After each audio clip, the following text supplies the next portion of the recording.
No, never give up, never surrender. We're exporting a whole lot of really bad and dangerous rhetoric, bad research, and unfortunately it's being picked up and amplified in other countries. Never forget the elephant in the room. It's actually such a big elephant that I don't think people can even breathe in that room because it's such a huge elephant. It's the number one preventable cause of death in Australia.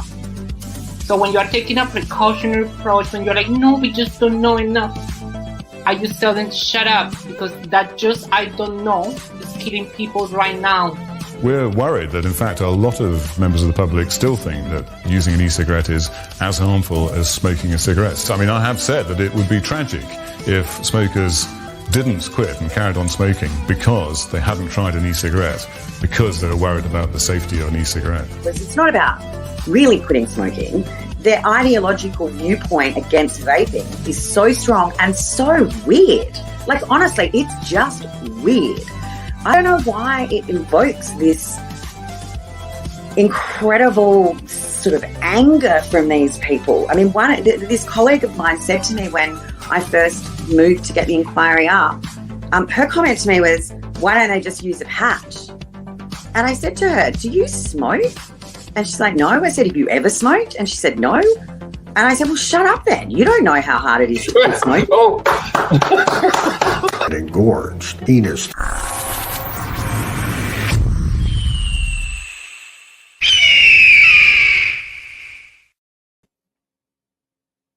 Hello, and welcome to the show. So, there's a lot of shit's been happening. I'm here in South Texas, and this week it was crazy humid in here and down in Corpus Christi, Texas, and we had rain almost every day, and it was just sweaty balls. I mean, really bad. So my car decided that the AC no longer was necessary. So for the past 3 days, I have been working in my car. You know, I work in my car. I drive everywhere in my car with crazy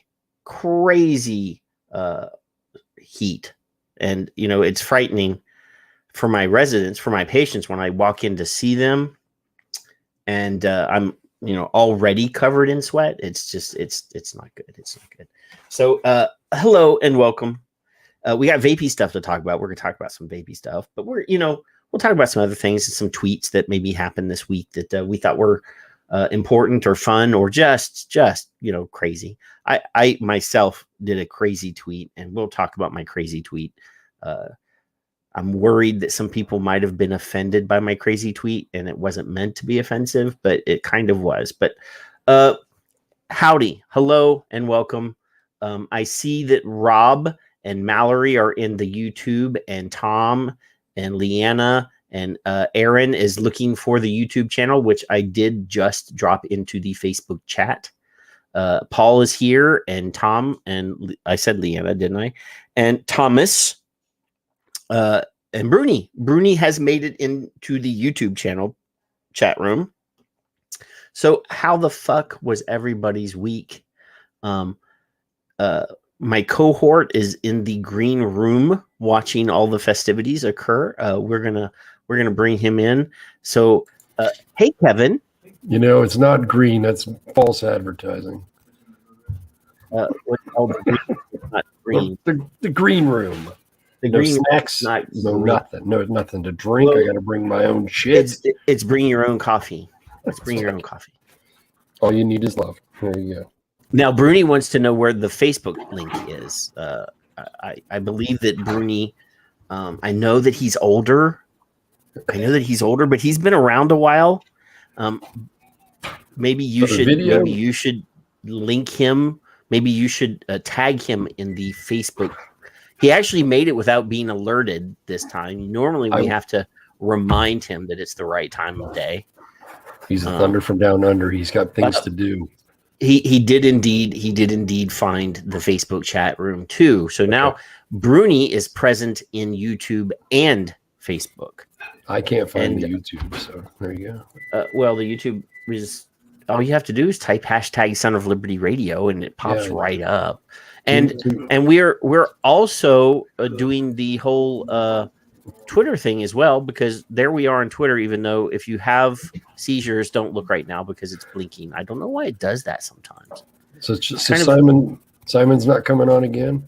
Yeah, he chickened out. As usual. See, there we are. We're on the Twitter, and see, even the seizure inducing was there for a moment. But it's gone now. How was your week, Kevin?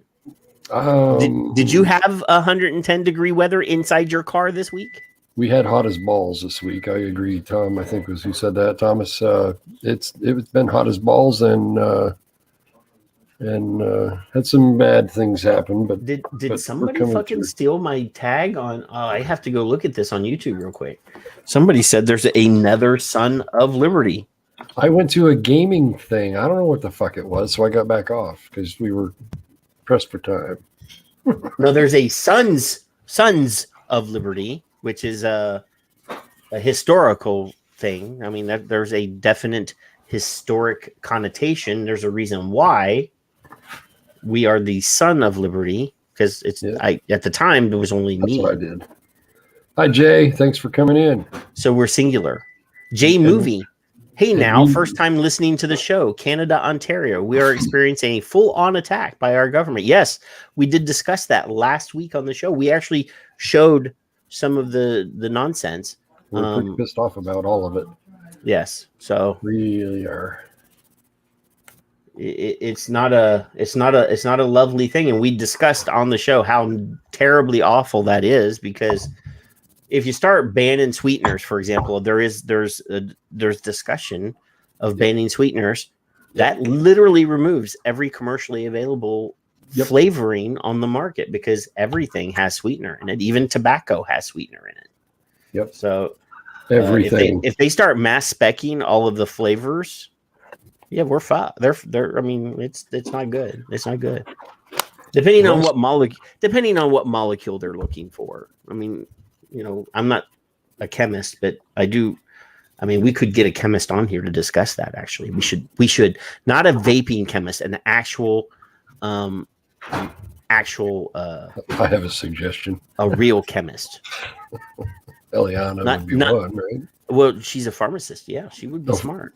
I would think she'd come close to knowing. Yeah, she would know. You remember she held up a nicotine molecule and performed science right on our show. Now that's been months ago. And literally when we don't have a guest, the quality of our show sort of dives. Yeah, but where else can you get the kind of quality? I invite you guys that have just now found the YouTube channel. I know that Ern and Jay, was it Jay? Who was the other fella that was looking for the channel earlier? My brain, I'm Bruni. Totally no Bruni already. Oh, Aaron, you guys, while you're on the YouTube, you should go ahead and hit that follow and like button thingy or alert button thingy, and then go and look through the library. And if you see any pictures on the previews and there's a guest, you should watch those. You should definitely watch those, because I think for your money, you're going to get the best quality out of us. So over any other show. If it's just me and Kevin, it could be a little bit of nonsense. It could be entertaining, and there will be tons of jokes and tons of information. It just won't be delivered by a guy with a PhD behind their name.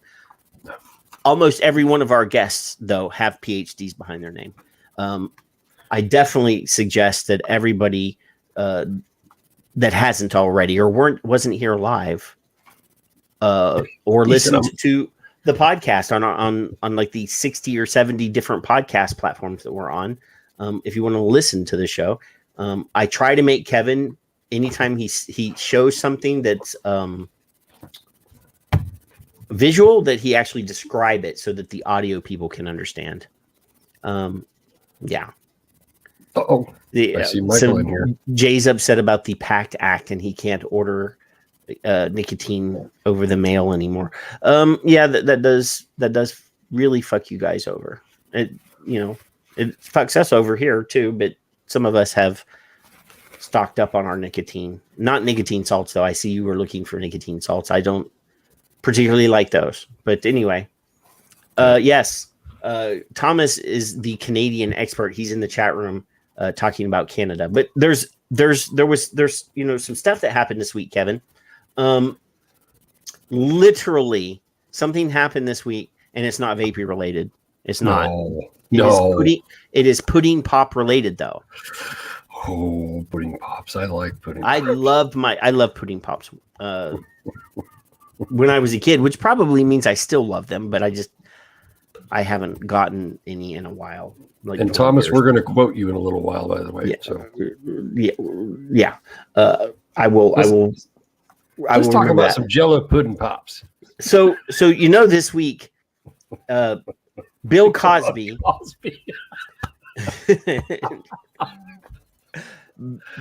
I have to throw that on the screen for posterity. Yes, for posterity. Yes. So this week, Bill Cosby, who was in prison, serving I think it was a 3 to 25 year sentence for being a rapist and a jack off and an asshole. I mean, there's a mountain of evidence, and if you read the comments from the civil trial, he admitted to it. It's almost glance-like. I think it's actually quite similar, but yeah, go on. So this guy admitted to drugging women and then forcing himself on unconscious women, which really, really mars my childhood, because I used to watch Fat Albert when I was a kid, and the Cosby Show was such a positive influence on people's idea of what a family, let alone a black family, could be. You know, I didn't have a perfect family. So Dr. Huxtable was an example to me of what a dad should be like, right? Yep. And, to come to find out that he was, doing what he did, slipping roofies to women. And in 2 cases, minors. Oh, let's not forget that. Remember that. Let's not forget that there were 50 women, even if, say, 49 of them were lying. I'm not saying that, but I'm just saying if 49 of the 50 women admitted later and said, you know what, he didn't do it to us, and one of them he's still guilty of the one, he should have served more than 25 years as far as I'm concerned. But anyway, So his attorneys, his awesome, well-paid, super good attorneys, got his conviction thrown out. And the decision, the court decision, the judge's ruling says he cannot be retried. And he said, hey, let me out. Yeah. Cannot be retried. That's how the pretty people work. So, Kevin, I tweeted about this. You did? I actually tweeted something. I made it a vape relevant tweet. And let's have the audience decide if it's a too soon tweet. I'm going to show it. And then you guys tell me if it's too controversial. So I tweeted, the vape industry needs to hire Bill Cosby's attorneys like yesterday. I mean, if they can get an obviously guilty guy out of prison that had a mountain of evidence against him, what could they do with an industry with incontrovertible science on its side? Hashtag free vaping now. And I'm not talking about free vaping as in no expense. I'm talking about free vaping as in get it out of jail. Yep. So making a reference to Bill Cosby's super crooked but very smart attorneys. Is that too controversial? Is that insensitive? I need to know, because I am callous and sometimes I don't know when I'm going too far. We have zero Nobody said anything. So that must mean that it's either so controversial that it's silenced them, or they're like, dude, what are you worried about? We enjoy our audience. I want them to interact. I want to have them engage. Yeah. So, I mean, he was literally off on a technicality. Thomas put it in the room. So there was a civil case and a criminal case. Yep. And the agreement was that anything that he said during the civil case would not be used in the criminal case. Yep. And the prosecutors actually did use the stuff from the civil case in the criminal case. It doesn't matter. I read the fucking transcripts. He admitted it. So, yeah. So he admitted it. He would never have admitted it, though, if he didn't have that protection that he thought he had. He admitted it. What'd you say? 49 out of 50. Even yeah, like if he had admitted in the civil case that he had raped 1 out of the 49 women, he's still a fucking rapist as far as I'm concerned. And then how many people were afraid beyond that to say anything? So fuck Bill Cosby. I wouldn't have ever thought 20 years ago I'd be talking about Bill fucking Cosby ever. Yeah, but I mean, come on. He had an army of attorneys. Well, I don't know if he had an army of attorneys, but he had these attorneys that were really smart, and they went through and found the technicality and got everything thrown out. Literally, the only place that he can actually go, or the actual plaintiffs can go, is to the U.S. Supreme Court to get that ruling thrown out.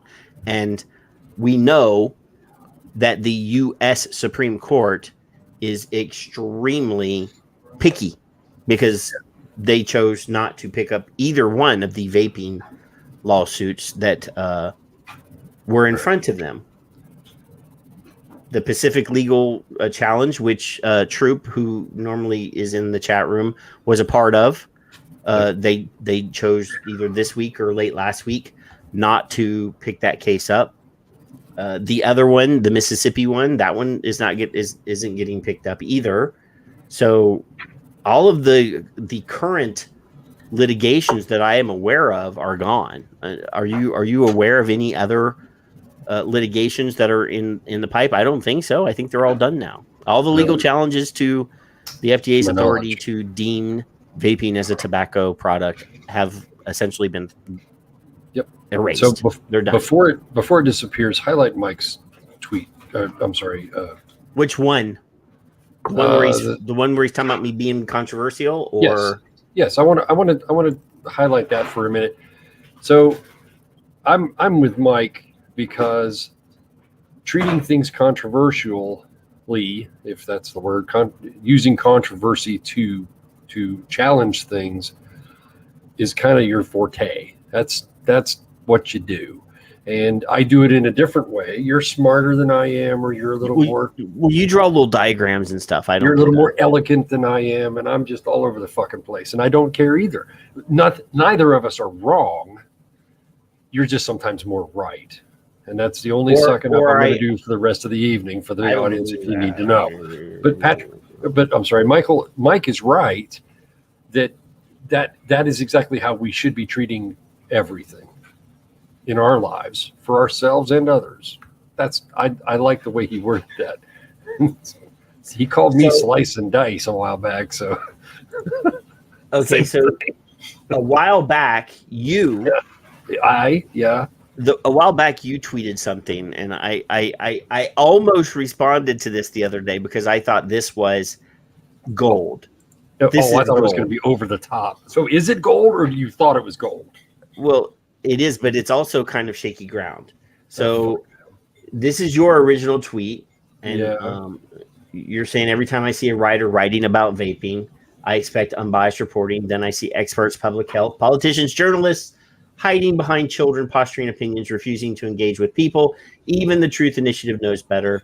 And then you have a screenshot or a graphic here showing the Truth Initiative's page or X page. I don't remember if this is still up or not. It's up. It's up there. where it says e-cigarettes pose substantially less harm than traditional cigarettes. And even further down in bold, it says e-cigarettes can be effective quit tools. Mm-hmm. And then there was a thing below it that says this tweet is unavailable. I'm not sure what that was. I don't remember offhand what they had on somebody removed a tweet. Oh, this Dr. Now idiot. He blocked me, so he undid his tweets. So then you said, that I know who that is. That's he's an actual writer too. I know. I thought he was your buddy. Doctoro. Cory Doctorow is the guy that tweeted that. I could actually go and find it if he hasn't blocked me, but you said, because he is a science fiction writer. He's a published science fiction writer. I am quite familiar with him. He's, you can wrote highlight over his name. Once you get to him, highlight his name, you'll know what he is. He's a science fiction writer. It must be extraordinarily painful to know everything. Cory Doctorow, and yes, he's a science fiction writer. He's got books published on Amazon. That's what he does. So then Janine, who's in the chat room, says L. Ron Hubbard began as a science fiction writer. Just saying, and everybody knows that L. Ron Hubbard is I don't want to upset anybody. If there's any Scientologists in the room. Dianetics, He's the guy that started Dianetics and essentially founded the cult of Scientology. Yeah. So then the Exposed Network decides to pipe in to defend L. Ron Hubbard by saying, "Oh, well, he writes a lot of stuff, or he wrote a lot of stuff." Mm-hmm. So this is what they put. Of L. Ron Hubbard's fiction works, 41% were adventure, 21% were Western, 27 science fiction, and the remaining 11 were fantasy, detective, and romance. Now, I was going to reply to this. What was your gold part? You didn't highlight my gold. Why didn't you? Well, first of all, why didn't you reply to that? So I was going to reply to this. All of L. Ron Hubbard's writing is fiction. What's an L. Ron? Well, yeah, there you go. But the problem is with the Church of Scientology, Kevin. If you go against them, they have an entire army. They will spend millions of dollars hiring detectives to follow your ass around. Oh, speaking of which, they have an entire program developed to go out and like hound you. I got myself a new holster. A holster? So come on. That's a holster. I know what it is. That's a little holster. It's a 32. It'll do the same thing that every other one of them will. Man, this is Texas. That they don't even sell holsters that small. It's one. It's just one new holster. I was pretty happy about it. Anyway, this is TV or this is YouTube and Facebook. You can't actually show what goes in the holster. It's just a holster. Yeah, just saying. I took it out. I don't want to get canceled. I don't want my jackknife showing. I don't know. They can follow me. I don't care. Yes, Janine, if you have Netflix, you can act and if you have, there's like 3 different series about Scientology. I'm not going to do the show about Scientology because if you're interested in looking, A&E had an amazing Scientology show. If you've got Amazon Prime, they had a different series of Scientology stuff going on. But yes, it kind of frightened me for a minute just because Janine mentioned L. Ron Hubbard, didn't tag him, just said his name in the thread. The Scientologist shows up. We're gonna have some. That's all right. I'm on a bunch of lists. I don't care. It could be a fake holster, Mallory. You're right. It could hold my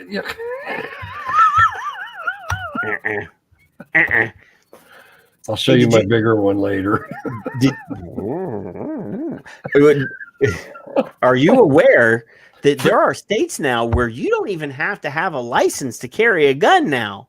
You still do here in a concealed fashion. Are we allowed to say gun? Constitutional carry.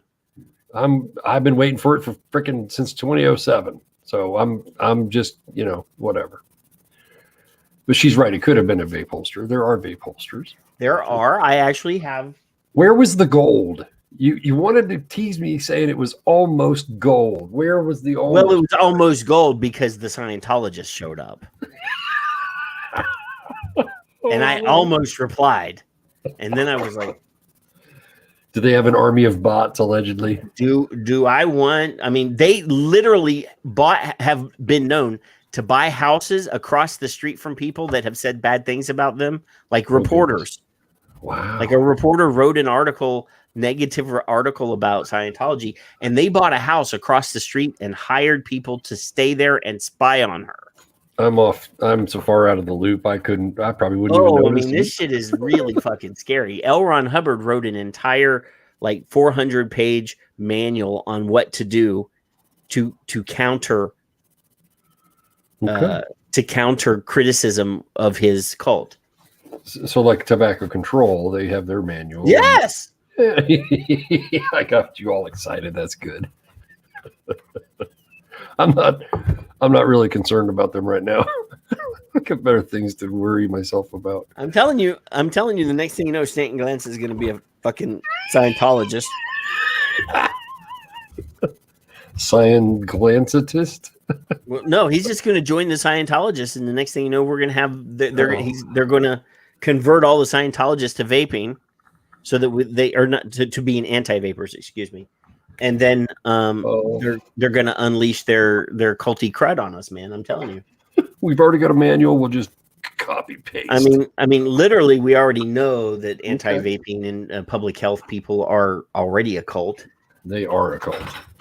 So I don't know about Scientology. I know that the tobacco control world are cults. Yes, they're very culty, man. Freaks. They worship Stan. They worship Stan. They kneel at the altar of Stan.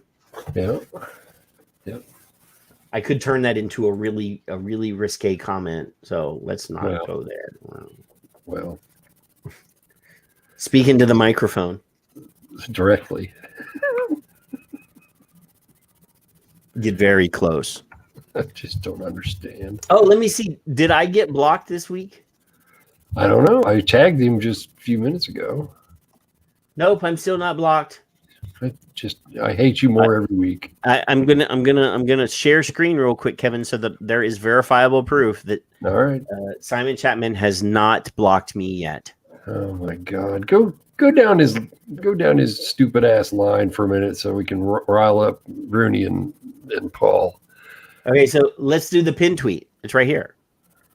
My He's open still access selling. free books on wind. He's written a book on wind turbine syndrome, plain tobacco packaging, prostate cancer screening. Is that like a do-it-yourself manual? Gun control, voluntary euthanasia, and selected writing is here on his. He has 125,000 downloaded. Yeah, that's great.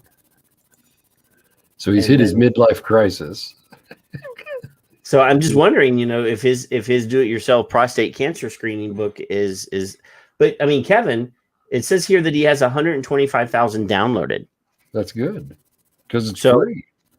So I'm gonna go real quick. I'm gonna go real quick to our podcast channel.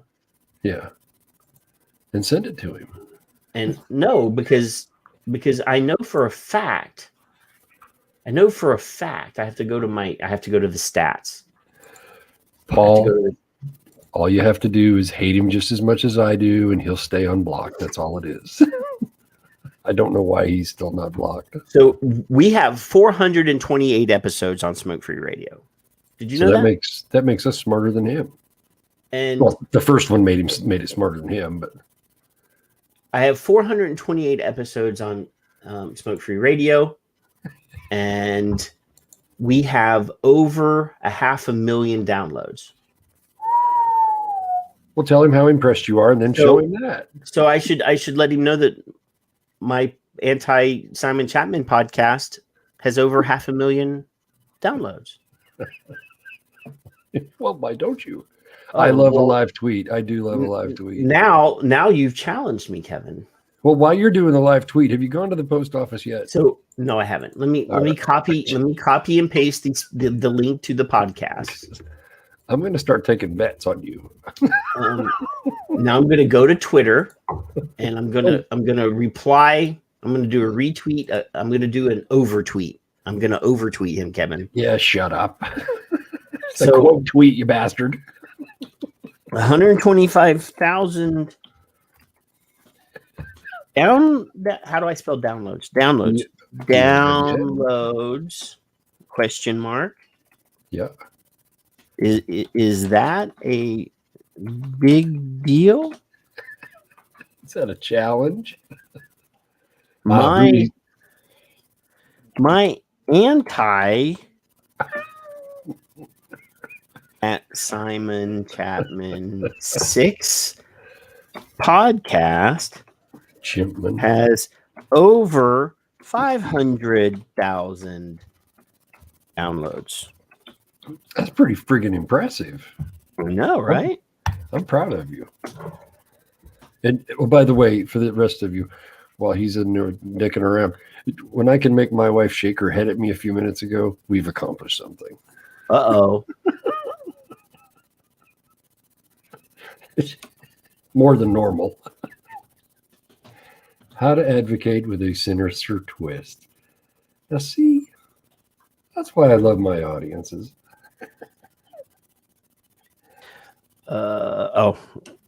Here, I'm going to turn him into a science denier too.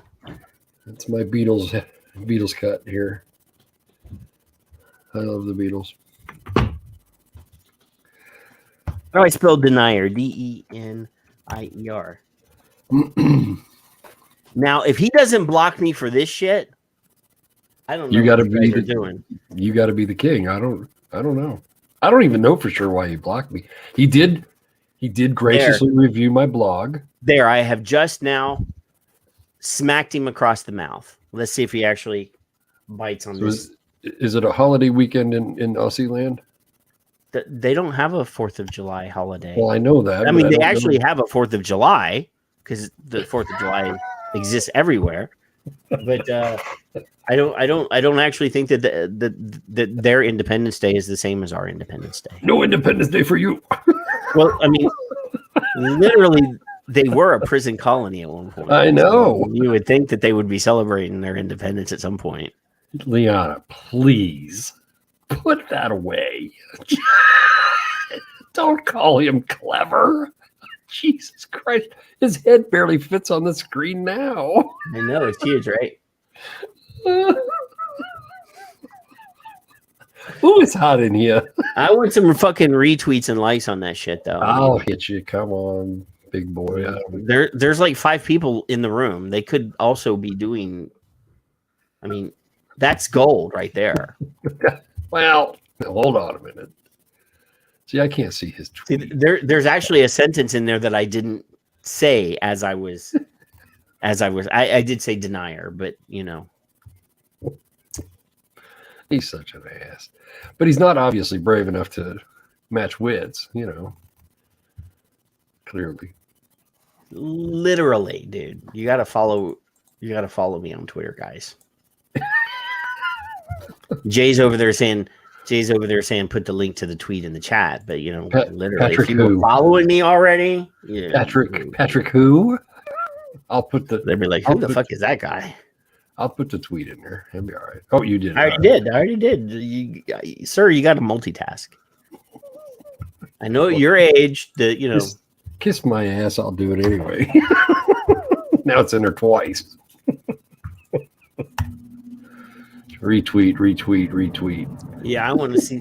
I mean, I want to. The only way this motherfucker is going to block me. I'm sorry if I said a curse word, Kevin. Maybe that's why. Maybe that's why he hasn't blocked you, because you haven't had enough retweets. Because I'll be damned if I got blocked. I don't know. He interacted with me a few times. He's kind of like Jerry, though. Suddenly, he's gone. Something about children, and then he was gone. He was having a tiff with Bat about feeding children. Well, I quote tweeted him. I should really take a screenshot of that because I know he's gonna fucking. If he blocks me, then I won't be able to see it anymore. There, I got you. I already did it. All right. So, you. No, the Twitters are easy. Earn says that he did it, and then he said, even though I'm bad at the Twitters, the valuable thing, the awesome thing about Twitter is you don't have to be good at Twitter to be valuable on Twitter. No, not at all. Not at all. Because no. Literally the power of the retweet is awesome. Even a trained even if like you're not as clever as Kevin, yeah, well, you can still be an awesome person because that retweet of somebody else that maybe is better at Twitter than you are is valuable because the more people that see, if I say really cool thing on Twitter and you feel like you're not, and I feel like that everybody could be good on Twitter. It's not that difficult. Put your Twitter handle in, Ern. I forgot your real name already. Click it. I'm not on YouTube. I don't know. I think he just followed me because I just followed somebody else. All right. I'm following another person. Okay. Jay Ojibwe. All right. I just followed Jay Ojibwe, and earlier there's a Suck the Fistum. I followed Suck the Fistum. Okay then. All righty then. Following. You just followed two people? Yes. See, I followed Earn. Okay, so I just now followed Earn. It's Suck the Fistum. He put it in chat. At Suck the TH Fistum. Yeah. I'm on the wrong chat. Hold on a second. Damn it, Kevin. He's on the YouTubes. There we go. He's on the YouTubes. Herbs. Damn it. Yes, Jay is J Movie. Is he's Chippewa. Suck the Fistum. Let me see. Here we go. All right, there. I'm following you now. All right. So now we're following everybody. We've got a circle jerk going. Everybody's following everybody. Buckle up. Just buckle up. Yeah. Do your thing. And if you think you're not any good, what I want you to do is what is in your mind and in your heart. Have inspiration from other tweeters, Twitterers, whoever. Mallory's a great one to follow. The Twitterers, everybody that's currently in this chat room are awesome awesome people. Yes, we should all unite on the Twitters. Because somebody, there's noises going. The alarm just went off at the house. Troop has just showed up in the chat room. He's probably been here ghosting the whole time. Troop says that he's not good on Twitter. He's fine. I don't believe that. I've edited his. I've liked many of his tweets. Overlooked and liked his. Yes. Yes. So he's not nearly. He's very self-effacing, that Troop. And it saddens me. It saddens me that the Plume Room is no longer able to send product to me. I've been remiss and not ordered stuff in a while because I've been making my own stuff. But I do think that Candied Cavendish should be on the market forever. It's the best. It's even better than mine. Except for my cigar. Except for my cigar. That people are waiting for in the postal system. Yeah. I'm an awful human being. My air conditioner is out in my car, dude. I'm not going extra miles right now. It wasn't out a week ago. It could have been. It could have been, Kevin.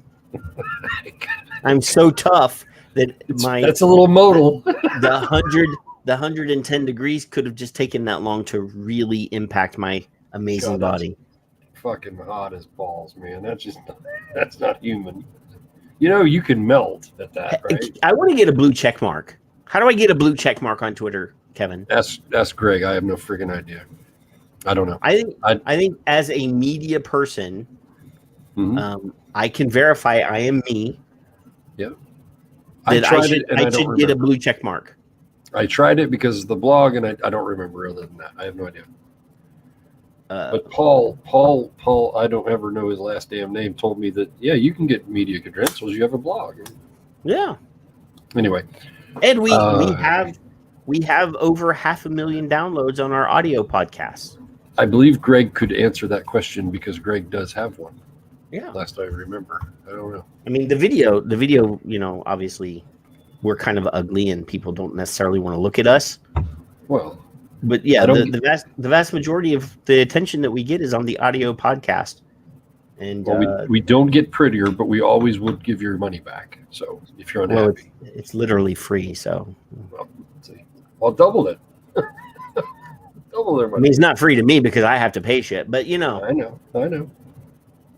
We did sucker Nick into giving us a couple dollars to pay for the Spreaker, but that's okay. Shh, don't tell anybody.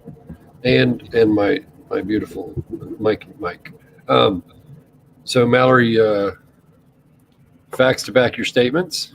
They can block and they will block, and that's how that works because they can't answer your question correctly. So they like to divert.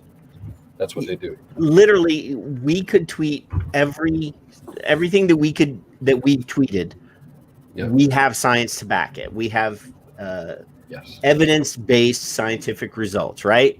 We could be the gold standard of science, and if we tweet it, they'll block us. They'll get Twitter to cancel us. They'll have our YouTube channels taken down. They'll shadow ban us because we're not them.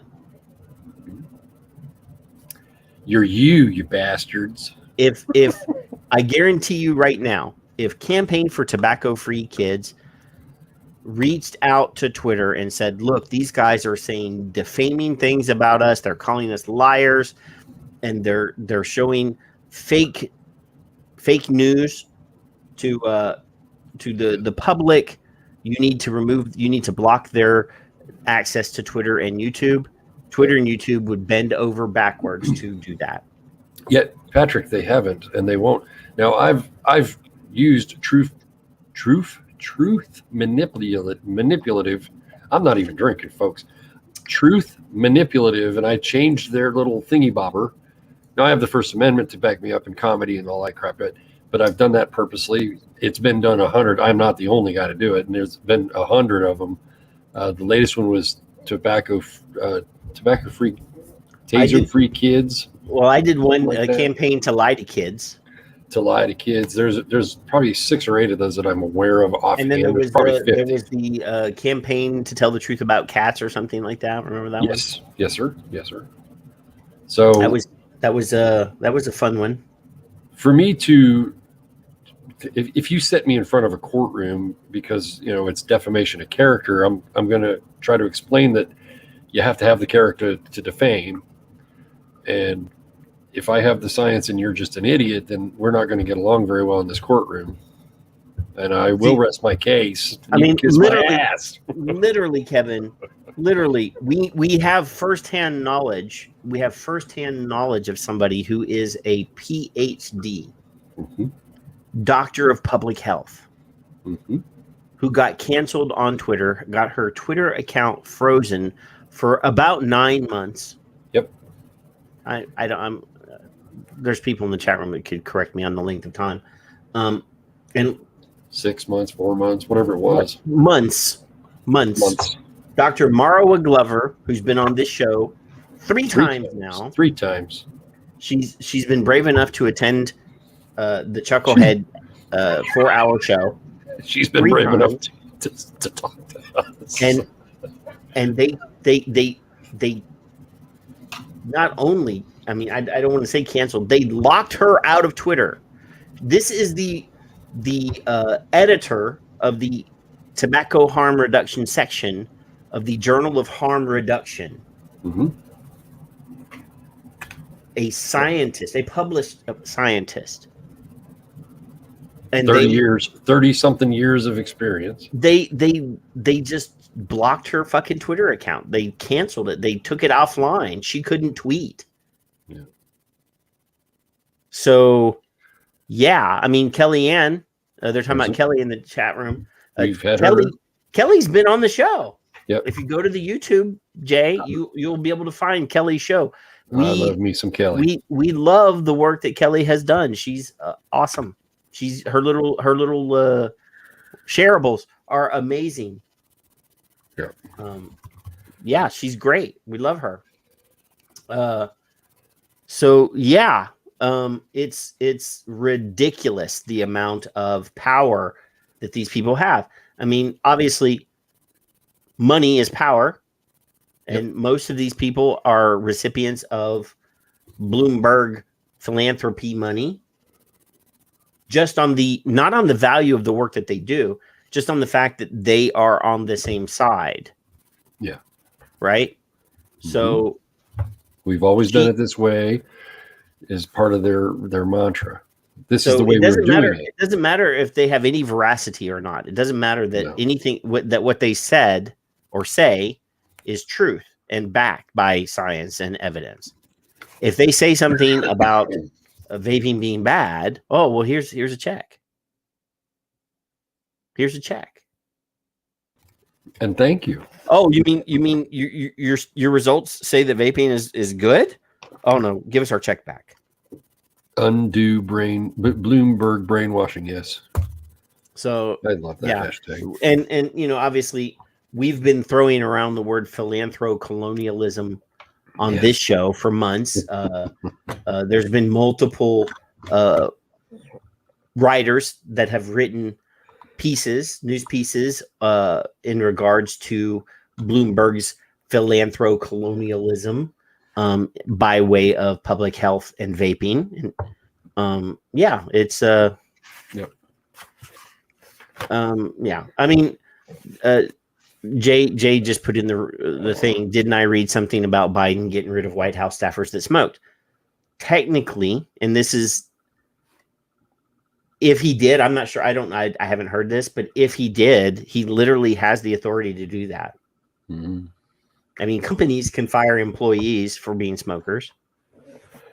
Companies can refrain from hiring, like U-Haul, if you have nicotine, not even cigarettes, nicotine. They can literally say, you know, as a requirement for working for us, you can't smoke anymore.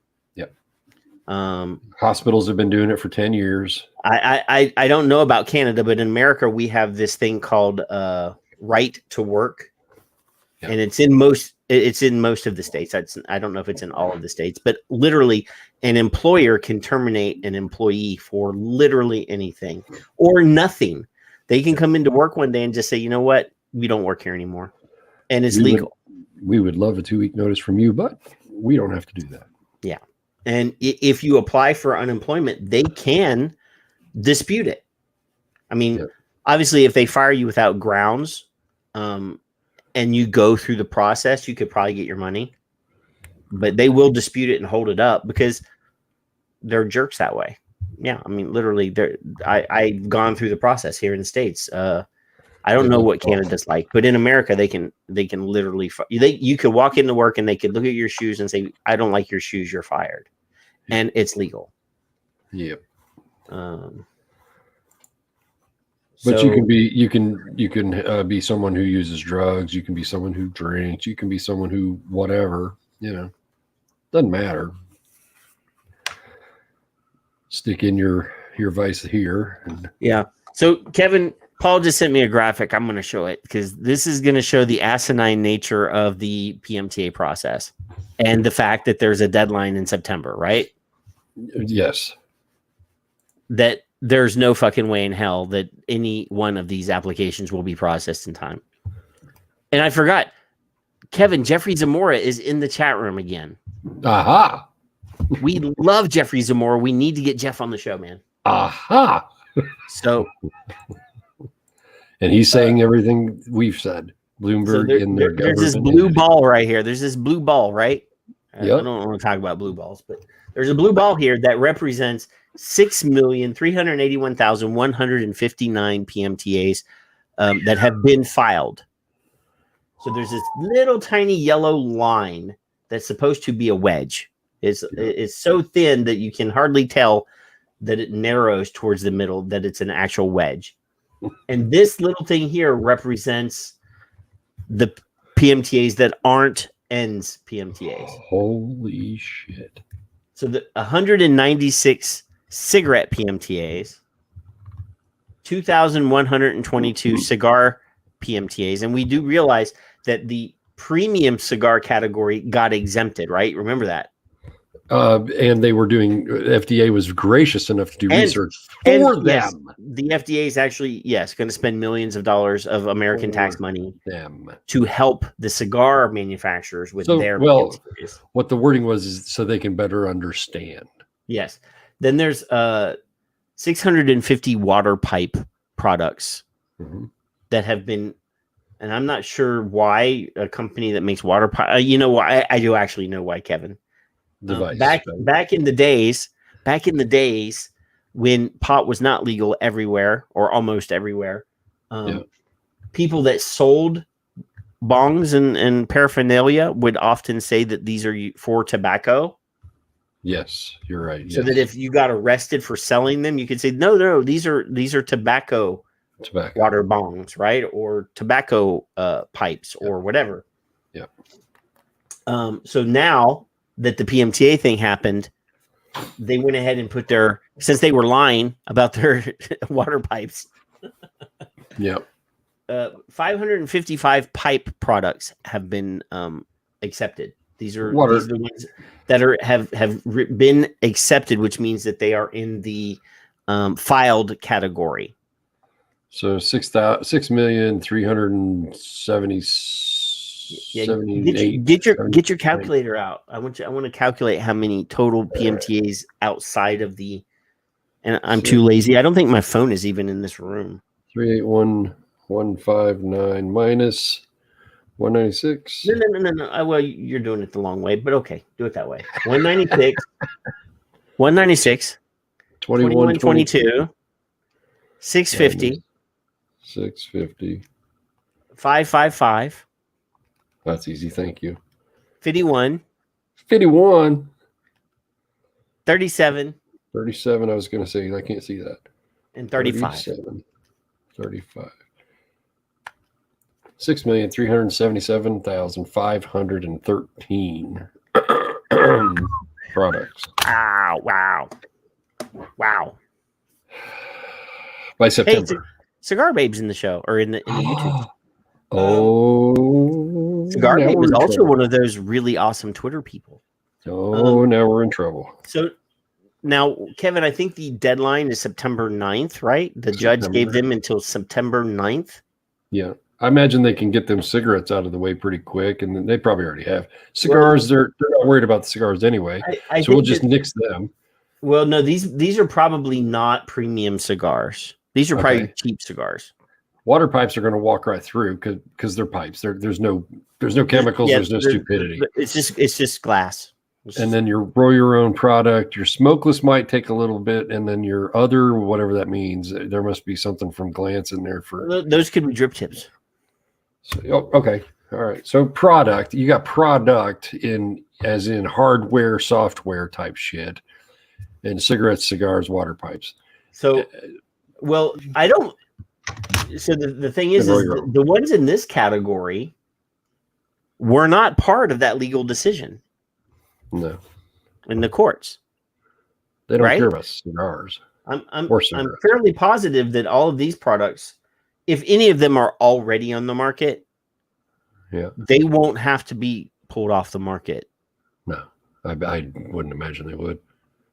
But on September 9th, any product that has not been approved, theoretically has to be removed from the market, according to the court decision. Do you see Cigar Babe's comment? One of those really crabby old bags. She's part of the cranky old broad club. I'm telling you. I'm removing. I have already said multiple times on this show that we do not refer to lovely ladies. She is a lovely lady. She's absolutely a lovely lady. Beautiful, vivacious, young ladies do not get referred to as cranky old broads. I think she was actually I forget. I think it's crabby old broad. I think She put crabby old bag is what she put in the chat room, which is it may have been. I might be. You guys have to be nicer to our venerable, lovely ladies. And I don't believe premium cigars need a PMTA. I don't believe any of these products need a PMTA. I don't believe that the FDA has the wherewithal or the knowledge to regulate these products in a fair way. I'm a cigar guy, so obviously I think that the government needs to stay the fuck out of the way. Yes, because say that everything again. the government touches, they fuck up. Turns to tax. Well, there is that too. Stupidity. Hey, speaking of taxes and money. Yeah. Speaking of taxes and money. So what you got? There was this court deal. There was this court thing, right? There was a court decision, a lawsuit order. There was a lawsuit in I think North Carolina. Is it North Carolina? Mm-hmm. North Carolina, yes. The Attorney General of North Carolina sued Juul. Yep. They sued Juul. And I guess the case was going to start in court this week. Mm-hmm. And at the last minute, before the trial really started, Juul decided to drop $40 million on the state of North Carolina. Isn't that nice? Isn't that nice of them? So this is not a fine. This is not a judgment. Nope. Because they settled before the case started. I've seen people using the wrong verbiage. This is hush money. Probably me too. I've probably done that. This is hush money. Juul is paid $40 million to the North Carolina people to appease them and to shut them up. Appease is a great choice. That's or appease. Yes, it's appeasement. Yes. Mm-hmm. So Juul said, "Hey, we got some money. Here's $40 million. We're already. I mean, literally, their market share has. People are still and I don't disagree with this by any measure. Juul was, and probably will be for a long time, the biggest vape company in the world. Right. In itself, right. Nobody can compete with them on a dollar for dollar level right now. There's just, they are the biggest vape company in the world. There's nobody can compete. So you said something earlier before we started the show when I brought this up. Mm-hmm. What was it that you said, Kevin? Which part? The part where I didn't like you, or no, the part where I brought up the Juul settlement, or yes, the Juul settlement. You said this is Master Settlement 2.0. Oh yeah. Well, no, there's no way that you can convince me of anything other than this becoming a second Master Settlement Agreement of the same style, type, color, creed. It doesn't matter. They want more money no matter what. And I did not, because of an issue that I had earlier in the week, I did not read through this because I like to read the Master Settlement Agreement. I read it once a week. I love it. It's great. So this one, but yet you still think that somewhere in the Master Settlement Agreement it says that the government has to spend the money on public health. No, I do not. Well, you did at one point, because we can go to the I may have. They have the intent of. So this looks like, in a very quick skim through, that it's going to be the same thing. Yeah, they're going to settle with every state or 49 other states. They're going to line up now and get their $40 million because somebody's got a hard on in North Carolina, and everybody else wants to have their shake. That's what I actually believe that.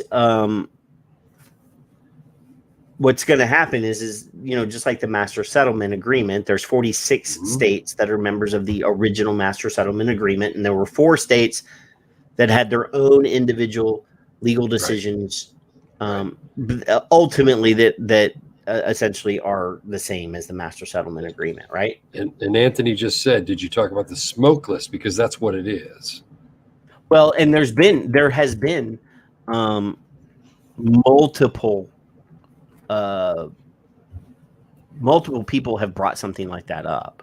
Yeah. Even at one time, Donald Trump, when he was president, brought something like that up, and then he was talking about charging vape companies user fees, tobacco user fees, and we've discussed that ad nauseum as well. If that were the case, every company in the open market would be closed day one.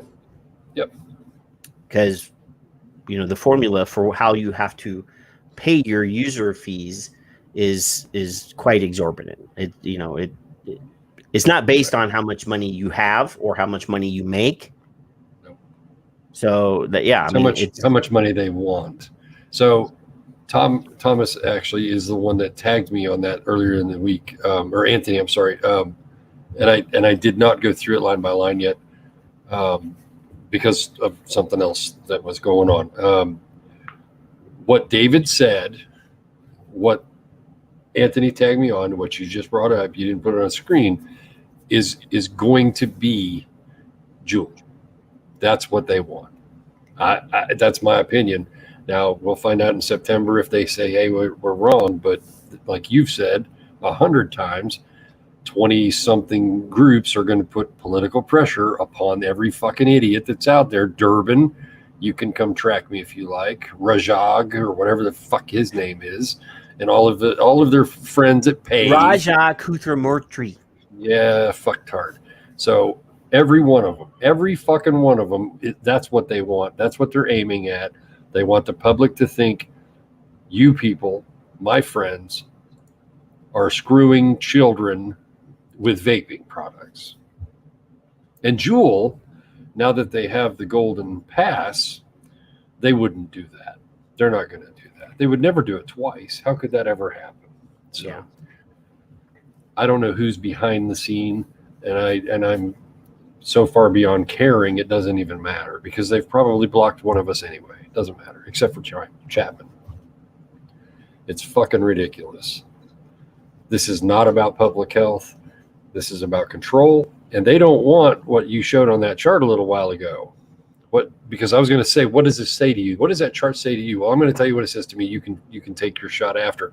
That tells me they're used to, 40 or 50 cigarette types, 20 or 30 pipes, 10 little roll your owns, and 3 or 4 other bullshit stories, and miscellaneous. Now they've got 6 million things to look at. That's not what they want to do. That's what David Gorlitz said. You watch. They're biding their time. It's already in the works. It's already in writing. They're going to fuck with you. They're going to make it as long as they can do, and then they're going to go right in the ass. Yeah. That's so what that chart I just did a little homework, because I didn't have okay. Yep. I didn't have all the facts in front of me, but S'more, which is the parent company of Vaporesso, their current market valuation is $22.65 billion US. Okay. Juul, never heard of them. That's impressive. Their current valuation is still $25 billion. It was $38 billion last year. Its market value has dropped this year. Well, they're still $25 billion, so they're still bigger than S'more. I don't even know what S'more is. I thought that S'more is a Hong Kong company. They make they own Vaporesso, which is an open market, but they also they hold a large chunk of the Asian closed system market, and a lot of their products are sold here as well. Okay. I think they're a fair. The Relics was also theirs as well. Okay, I've heard of that. All right, there we go. So they're not a small company. It's Hong Kong based company. I'm not very bright, Patrick. Keep that in mind. Can't remember it all. They and they also make non-vapey stuff too. I think they have market as non-vapey stuff too.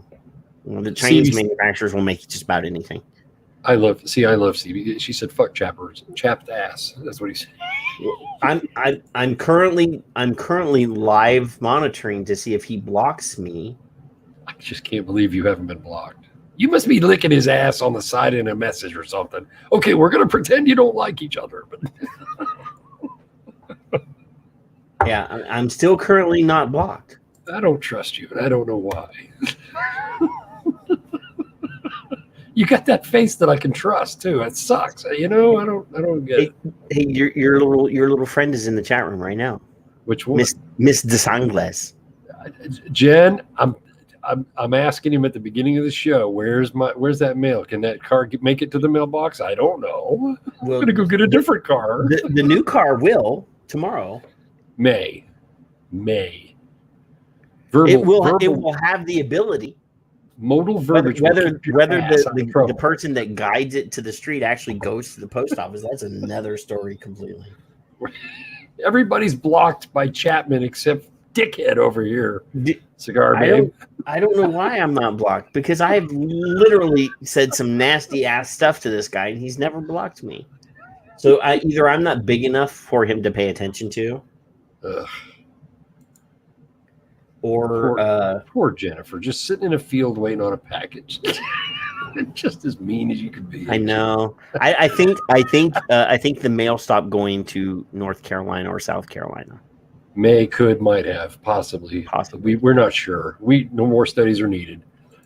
So Juul is actually the trendsetter yet again, because they were the first company to bring nicotine salts to the market. Yeah. Right. As far as I know, nobody brought nicotine salt out before them. Yeah. Now they're starting the trend of buckling to these states, and these states are all going to get together. Like I said, there's 49 other states are like, where's our $40 million? Now, Patrick, I got a question. Since they've settled, how much do you believe in advertising that they've gained in the past week? How much would they have paid for this free advertising? Every headline is.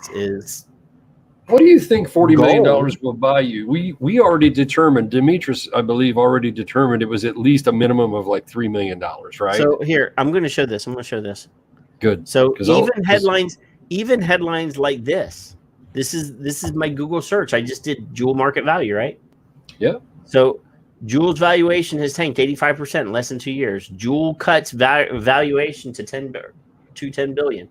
And this is from 2020. Altria cuts Juul valuation. Altria stock slammed. What happens when stocks drop? What happens? People buy in. Go ahead. Yeah, people buy in and buy in new shit. Come on. Let's see. Juul slashes valuations. Juul valuation cut second time. Every one of these is just free shit for Juul. This is free advertisement. Then Tobacco Free Kids says, "Hey, we got Juul. Oh, they paid." They're advertising like fucking crazy. Now, for $40 how long do you think it's going to take for the makers of Views to say, "Hey, yeah, we want in our commercials have had scientists with lab coats and all this. We're going to give you $40 billion, absolutely, just so you leave us alone." Yep. And then let all your friends know that we've done so, because we're nice people. Yeah. Let's just do that. Let's just give you, hey, we're going to give you a couple dollars if you agree to leave us alone. What is the number one brand on a television? Every time they talk about cigarettes and or vaping, what's the brand you normally will see? Well, I mean, Marlboro. It's been Juul. No, I mean cigarette, Marlboro. You said vaping first. That's vaping / well, they pretend it's smoking. So Marlboro comes up. They've been showing Marlboro packs for years, decades. Yeah. I mean, obviously, if I just do, hey, I'm going to do another Google search because I just love to do these. Let's do talking to Jerry. Smoking. I'm Jerry's just typing the word smoking. Okay. You do right? that. Yeah. So Then I'm going to click on the tab and just hit the news tab. All right. Okay. So take 5 of them. And then we're going to go to by date. Because we like to advertise for them too, you know. So let's see. Oh, that's not going to work. Let's do cigarette smoking. I have to add the word cigarette. Oh. Well. Because some of these turned into pot stories real quick. We'll play a little chess. We'll play just a little chess today.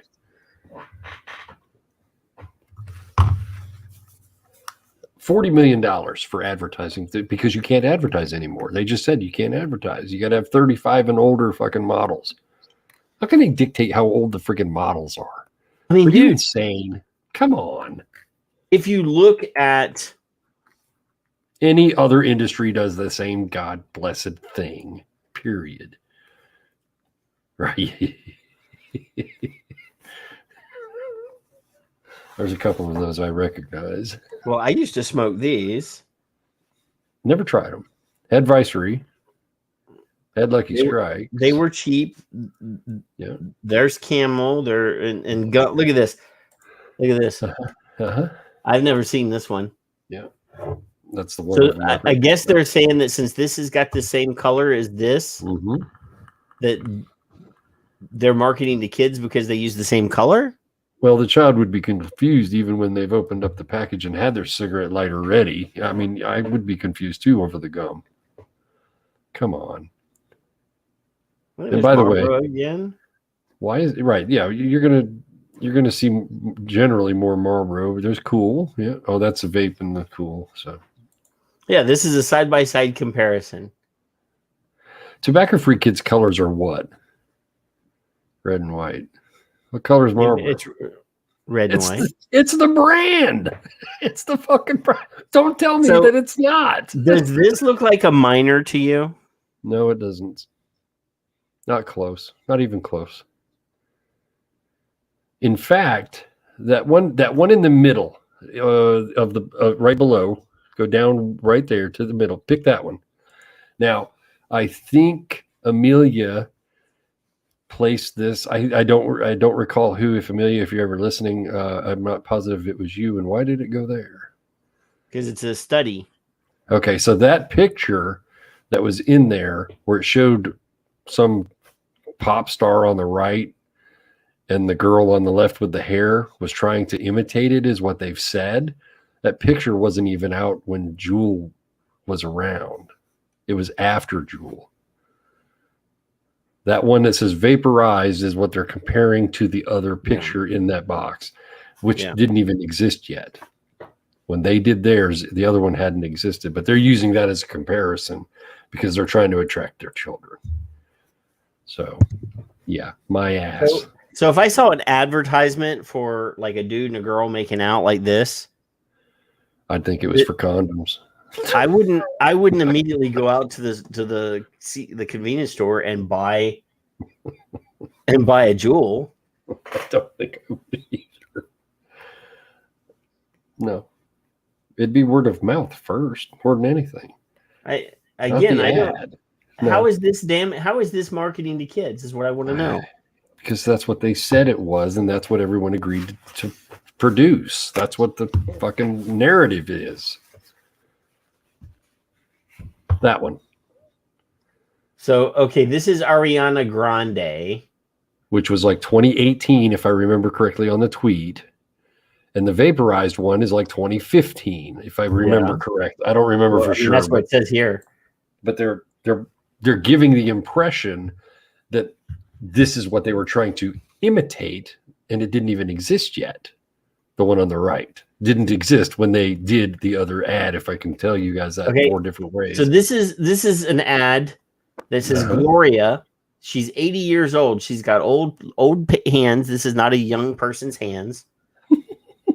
With the word switch. Yeah. Now, if I was a kid and I saw an old lady's hand and I saw the word switch, I would run because I would be worried that my grandma was going to ask me to go get a switch from the backyard. Mm-hmm. Exactly. I would not be thinking of, hey, let me go buy a Jewel. No. Another older woman. How I'm still. Are you still confused? Kevin? I'm confused. You discombobulated? I'm befuddled. How is this at all? Because they've said so. Marketing That's to it. kids. Their word is gold. That's it. Okay, so And this now they're making shit up. They're making shit up at this point. Is obviously some dumbass on the internet made this up. Probably you or me, yeah. When you unplug your grandfather's life support to charge your Juul. Yeah. And then obviously they're still in Rip Tripper's line, the future is now. Is this something they're saying they do? Is this their advertising? No, this is social media about vaping that shows Juul. These are people's social media posts. Okay, all right. They're memes. All right. So this could possibly be us screwing us up. Yeah. Depending on where these were sourced. Right. Well, I've heard there's a bunch of bots. So I know there's some dumbass vape bros that would do this. Yeah. I know there's some dumbass vape bros that would take Patrick Starr and do this.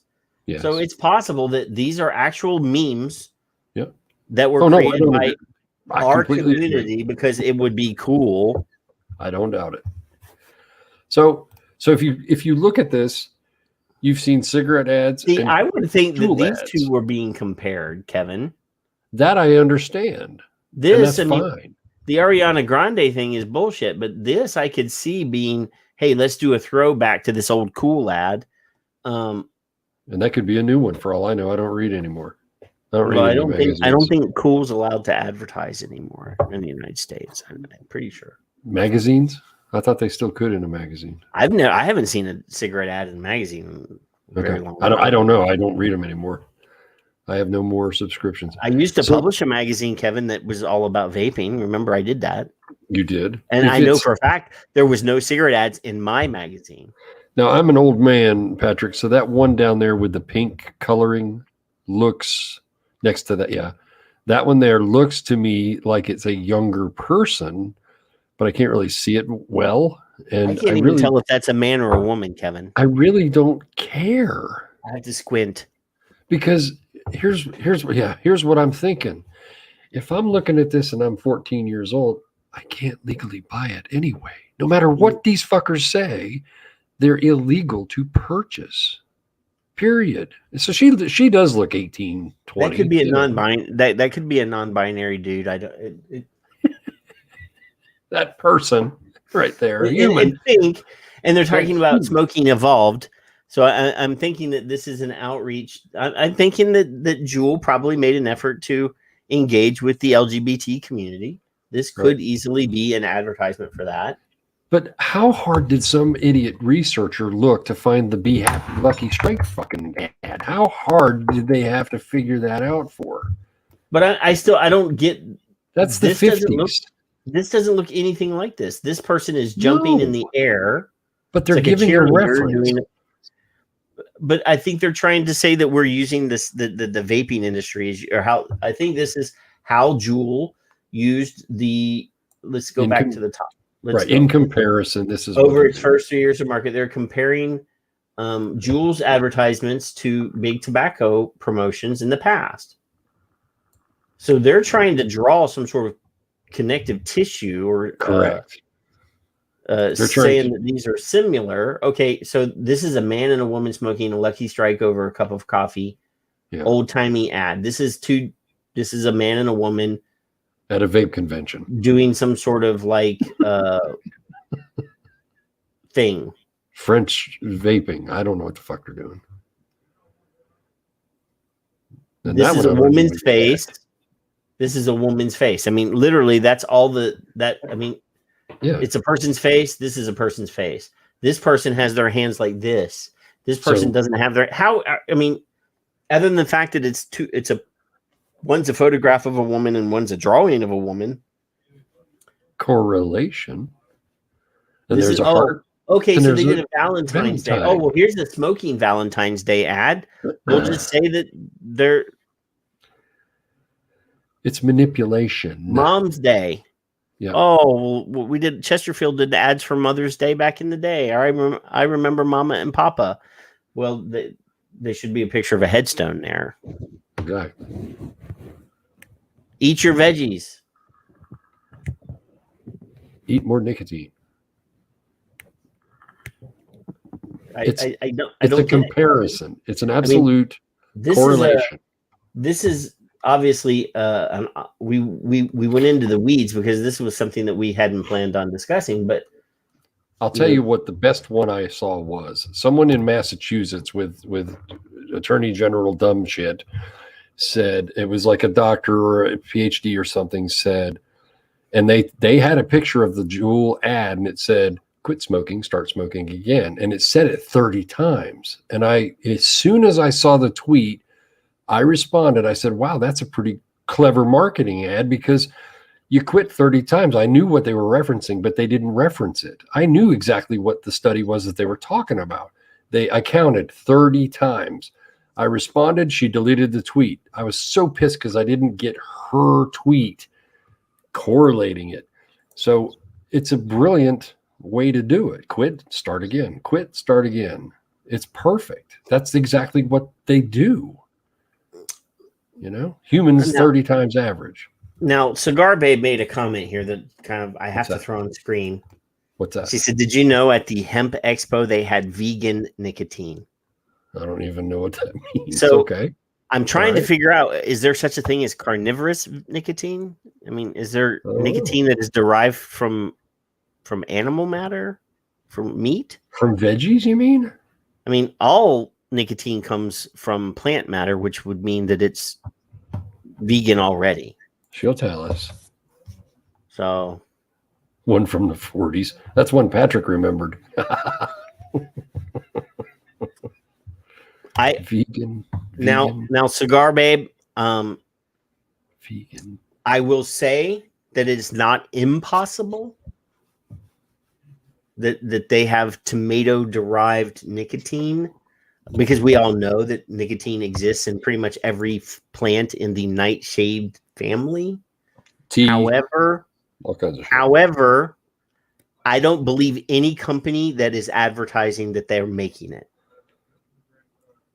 because they literally would have to Armageddon every tomato on the planet. I don't believe it.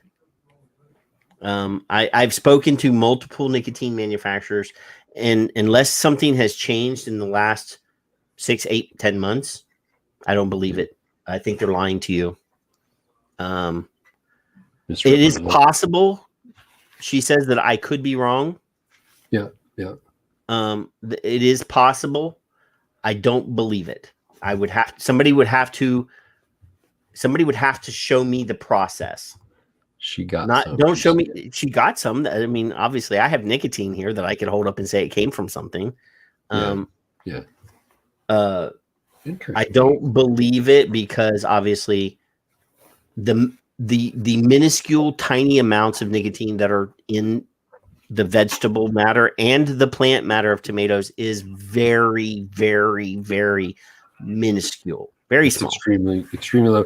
Nick is in the room and he's also wondering if his package has been sent. I don't want to talk about Nick's package right now. I just saw Nick zip by. He just already disappeared. It will not be, Hi, Nick. How you doing? Or not Kevin. We talked about Mike's package a couple times on the show. Yeah. His happy. Remember we talked about his happy little package. Yep. Mike's already in bed. He's going. No, Mike's working. Mike's working. That may be true. That may be true. So I'm concerned, and somebody said that you had to have a delivery drone or something. Maybe we could get it maybe a little faster. If I'm driving it, it might hit somebody else's house. Nick's package should be attached to his doors. I think we're done talking about Nick's package. Isn't Liana waiting on something too? We have gone way off the rails, man. So you got the new vaping MSA coming because it's coming. It's coming. You fuckers think we're stupid? It's coming. So what day is this? Once they figured out July 2nd, 2021. Yeah, what about it? We're gonna set this out in we're gonna remember this. This is the day that will live in infamy, because when this comes up later and we say told you, we fucking told you so. We said July 2nd, 2021. I said in 2017. And I've officially. Well, we don't have evidence, or we don't have anything. Evidence. Well, did you tweet about it? Is there something that you can point at and say, I predicted it would happen then? I have a blog. Okay, your blog is still there, right? It's there, but it's not there momentarily. Oh, that's right. Your fucking website's down, man. It's on a free site, but you can't get to it wrong, and it's not right. So what I said was, when they figure out that they can tax. Let me stop you just 1 minute. Yeah. If anybody wants to sponsor Kevin's blog page, send him a check, because the vaping blogstock whatever blah blah blah is dead right now because Kevin can't pay his bills. I can't figure out how to get it on my tweet because I don't know what I said. So what I said in general was, once I figured it's Pavlov's dog. Once they figure out how they can regulate it, tax it, that's what they're going to do. They're going to go, ding, we got the money. We are officially predicting today, right now, this moment, because we can say we did it on this show. When it comes up later on, we're going to say the Master Settlement Agreement 2.0. Yep. All of the big tobacco branches that have vaping companies will be signatories to this, and 49 other states are going to get checks, right, so that they can continue to sell product in convenience stores. Right. Going to happen. And a percentage of each sale will go to each state, just like the Master Settlement Agreement. Yep. And then that will be the end of the open vaping market. Exactly. Because when the other companies, the smaller players, can't write a $40 million check to be allowed a seat at the table, because to get an invitation to be at to get a seat at the table, you're going to have to write that $40 million check. It ain't gonna happen, and the convenience stores will fail at engaging with consumers to teach them the importance of tobacco harm reduction and why they should vape. But there will be Juuls and Mark 10s, or not Mark 10s, because that's the defunct product now, I think. Right. Blues, even though I really don't have a problem with Phantom, at least they defended flavors in the White House. Yeah. And the little guy is going to get fucked. Yeah. they're going to get fucked. They're going to get fucked.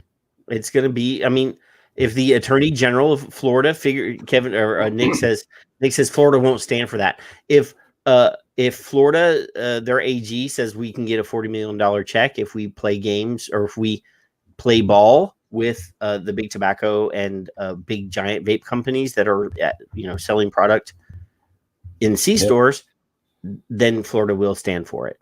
Correct. I love Florida Smoke Free. I love Nick Orlando, but money talks. And So Kevin, you're sharing something. E6 Paradigm Shift. You actually found your blog, man. Yeah, it's up at the top. It's this is from February 12th of 2017. WP.com staging, and I haven't figured it out completely, and I had a mess earlier the week. So a shift in the reporting at the time was that they're getting better. The vaping products are getting better, blah, blah, blah. So I'm babbling here. Here's one of my old tweets. I've used it a few times. 2007, they thought it was bad. 2012, they said, oh, shit. Sorry, can you see that? 2012, so am I back on my screen? I'm back. I can see it. It says 2007 fad, 2012 bad, 2014 missing money really bad, 2015 you're all going to die, 2016 may work -controlled/regs. 2018. Do work, funding taxes. See, there I got my drink of coffee, and then now it's defined as a tobacco product. The paradigm shift has occurred. One big ass email saying, "Okay, let's go the other way." Not all, but some, and you got some. This is safer than smoking. This is the 2017 era side. What? What'd you say? So I said, "Excuse me." This is the James. This is the James, and if James is in the room, I've given these guys some crap and I've backed off a bit, but they're saying it. Are they safer? But let's go on. So the government is serving pie. Who doesn't like pie? So then I got the little Pavlov's dog ding. The bell's rung. They don't care about safety, children, chemicals, or your journey to stop smoking. Now they're motivated. They're drooling. Period. They're drooling. Smoke them if you got them.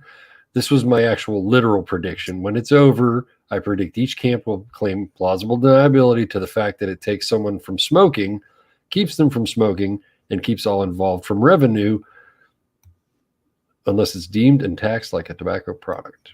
That's very much like a product, like a blog that I wrote called Addicts and Junkies.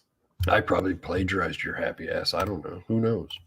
Addicts and Junkies was essentially about how the states were addicted to tobacco tax money and would figure out a way to tax vaping products like they do vaping products because they're addicted and they're looking for their next fix.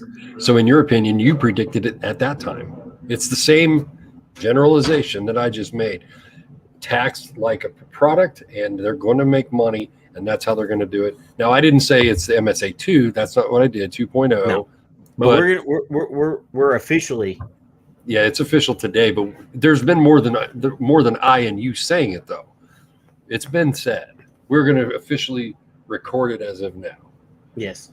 I wrote a blog for the vaping militia 100 million years ago called Addicts and Junkies.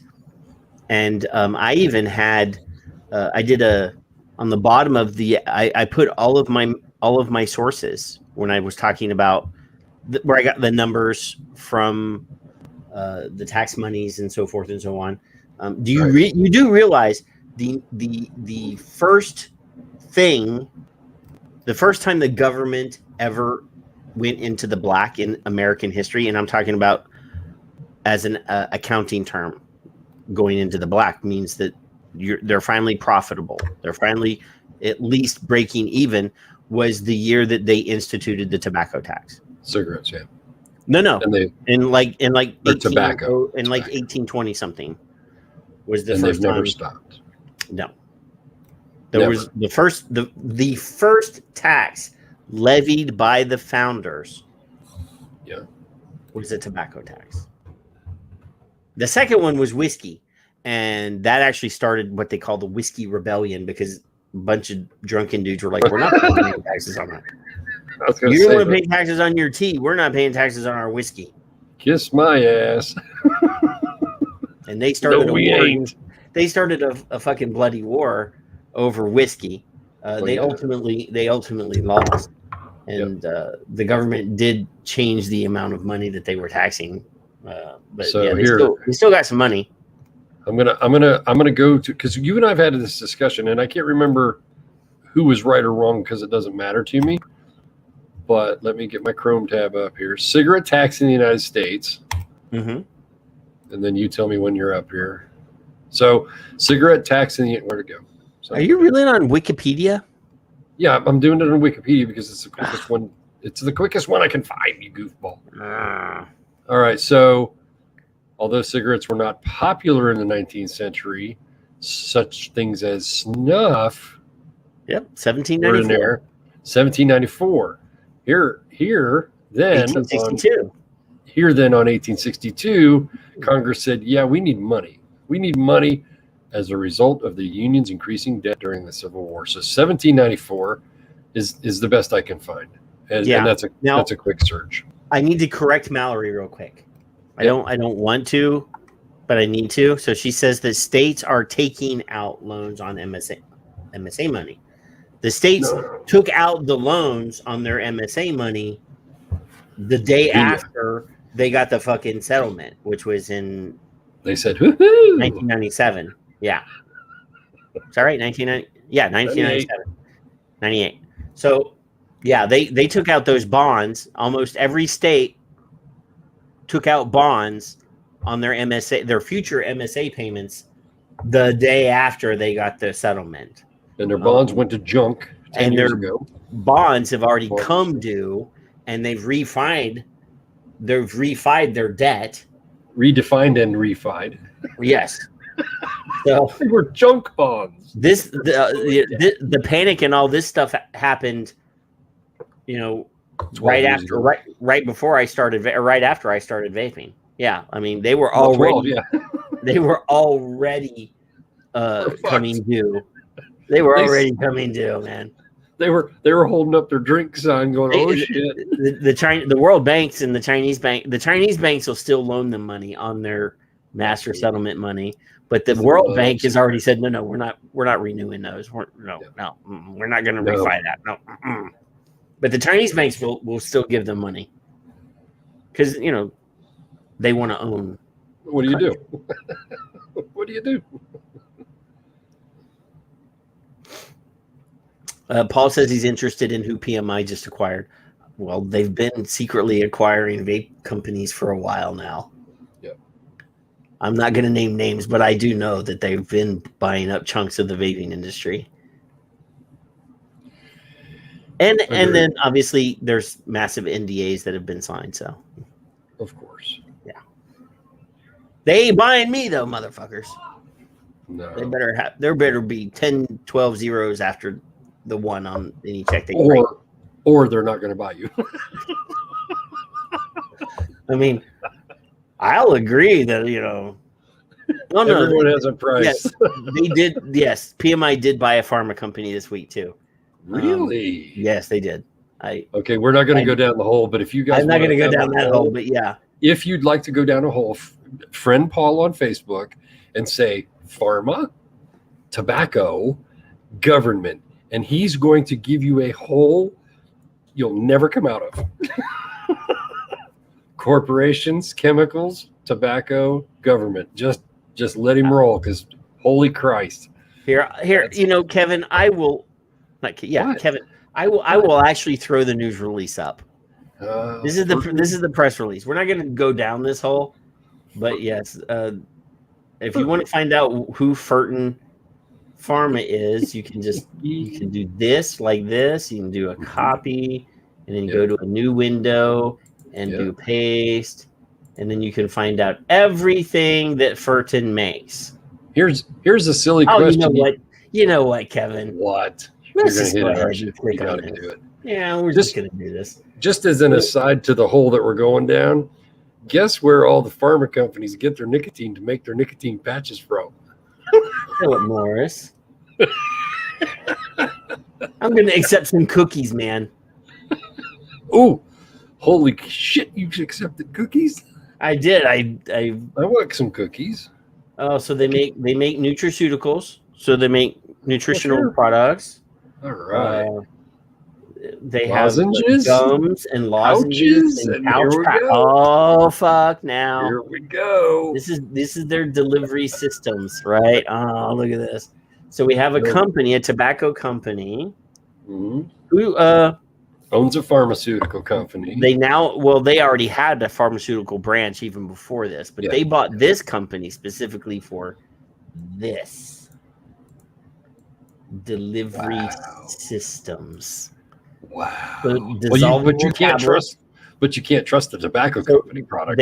They have this, which is a solid that turns into a liquid. I like that. They have compressed gum. I don't know what that means. Multi-layered. No, look, it's a capsule. I know what it means. It's a tablet. Excuse me. It's a tablet that crunches, has a crunchy layer on the outside, and then it's chewy on the inside, right? All right. Then they have extended gums. Extruded. Extruded gums. Sorry. Now, so far, so good. We're right on track. And this pouch powder, dissolvable. You're directly on track for the pharmaceuticals, except for that pouch. Now, that pouch is interesting to me because who's that going to compete with? Snus? Mm-hmm. Other dry tobacco products? Well, Leanna just said it. Nicotine affects people in different ways. Well, of course, we know this. So if you have a lozenge, they have 6 different methods. Yeah. They have 6 different delivery methods right here. And these, of course, are with a prescription, I'm sure. Well, of course not. So your healthcare partner will gladly pay for those. Of course not. They're not going to be over the counter, you goofball. And this is not Sweden, it's Denmark. They're a Danish company. I swear it said Sweden earlier, but all right. That's where the news the headline says that it was authored in Switzerland. All right. But the Fertin is actually down here. Their corporate headquarters is in Vejle, Denmark. Okay. There you go. Now we've hit the hole.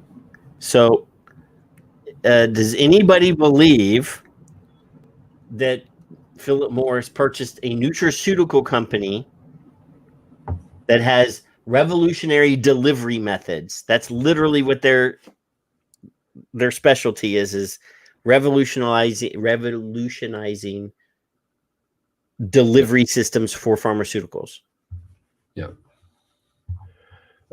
Cigar. And you're going to tell me that they're not specifically looking at these products as alternative nicotine delivery methods. Right. So they're going to compete against. I mean, what she means. This pouch powder is not like a snus. This is more like a nicotine pouch. No, powdered, but a snus powdered dissolvable. Yeah, I mean, obviously the delivery will be familiar. Yes. Right. And then the rest of it is competing directly with Pfizer / whoever. Doesn't matter. So all the rest of it. The moist snuff in a pouch like snus. Right. I mean, obviously, other than it being in a pouch, that's the only similarity because dissolved nicotine in a pouch is different than moist nicotine or moist tobacco in a pouch. Right. Yeah, I can't imagine the consistency would be anywhere near the same, but no, but there are other she said, fine, compete with Pfizer. There are other dissolvable nicotine powder products that are already available in convenience stores. Mm-hmm. So that don't work already. So there you go. But these might work. Hey, you know what? Some people like them. I'm not gonna shit all over the I don't know what the products names are, but some people do like that. So if this works, then it works. Shit.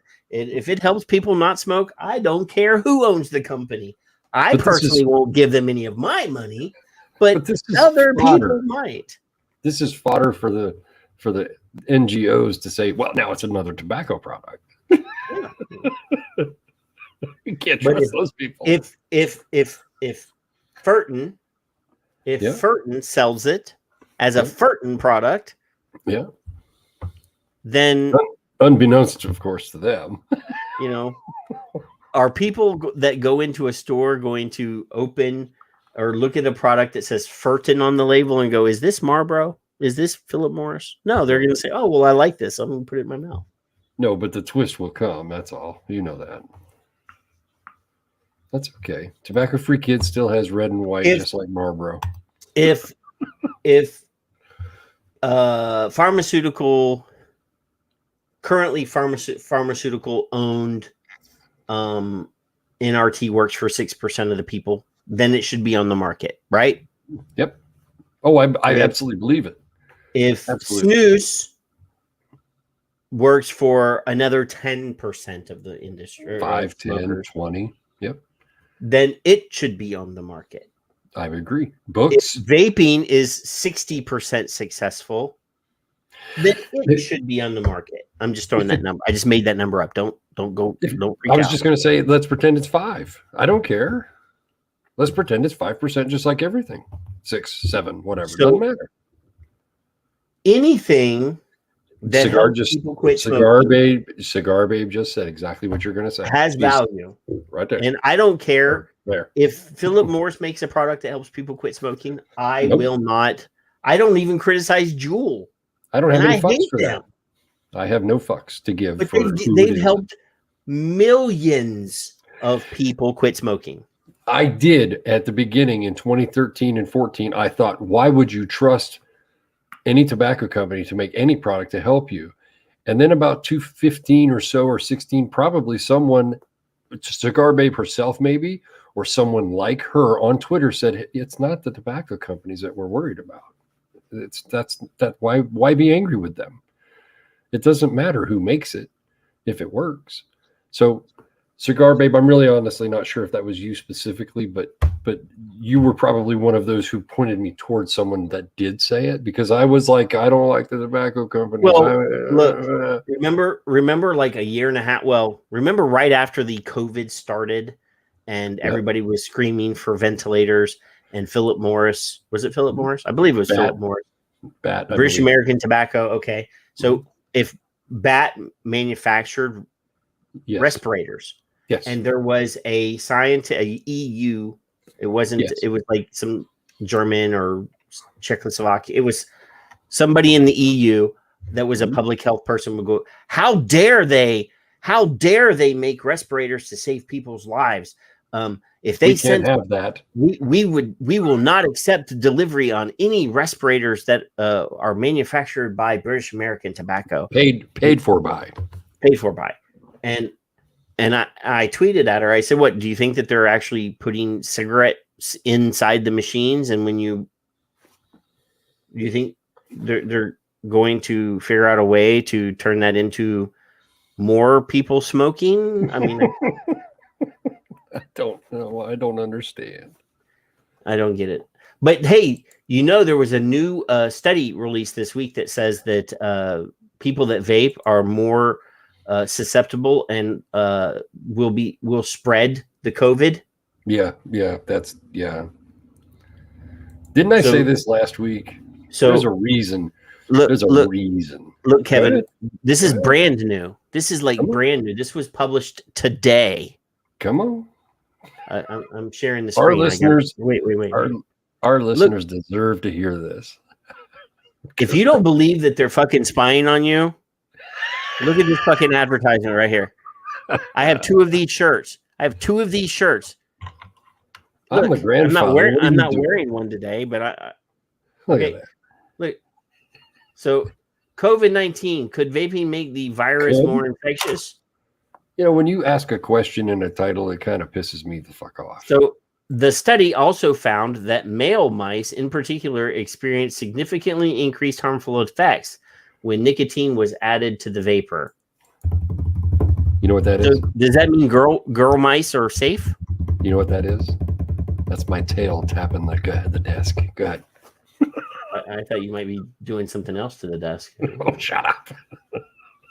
So a new study conducted by researchers at Thomas Jefferson University in Philadelphia found that exposure to e-cigarette vapor increases the levels of coronavirus receptors in the lungs of mice, with nicotine enhancing that increase in male mice. Mm-hmm. No, because this can't be a gland study because it's at the Thomas Jefferson University in Philadelphia. Lord. And this, it says here, using the spike protein on its surface like a key, the novel coronavirus binds to angiotensin converting enzyme, ACE2 inhibit receptors, found in the lining of our airways and unlocks its path into our lung cells. Well, it's been shown that cigarette smokers have higher ACE2 levels in their lungs, and that smoking is a known risk factor for developing lung disease and infection. Well, okay, everybody knows if you breathe smoke into your lungs, yes, it's not good for you, right? Everybody knows that. There is a possibility for all kinds of things. So, do we all agree that this is not a cigarette? I agree. I'll agree for the rest of the folks that are in the room. This is not a fucking cigarette.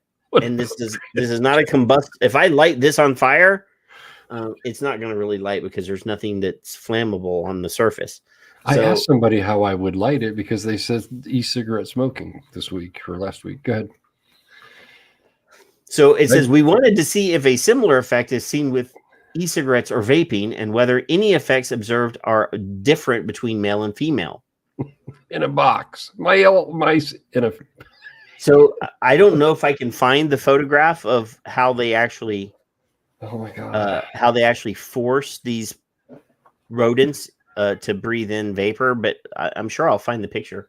In the study, which was published in the Journal of Investigative Medicine in late April, researchers housed female and male mice in a box attached to an automated system that delivered precisely controlled amounts of e-cigarette vapor with or without nicotine for 30 minutes twice a day for 21 days. 30 whole fucking minutes, Kevin?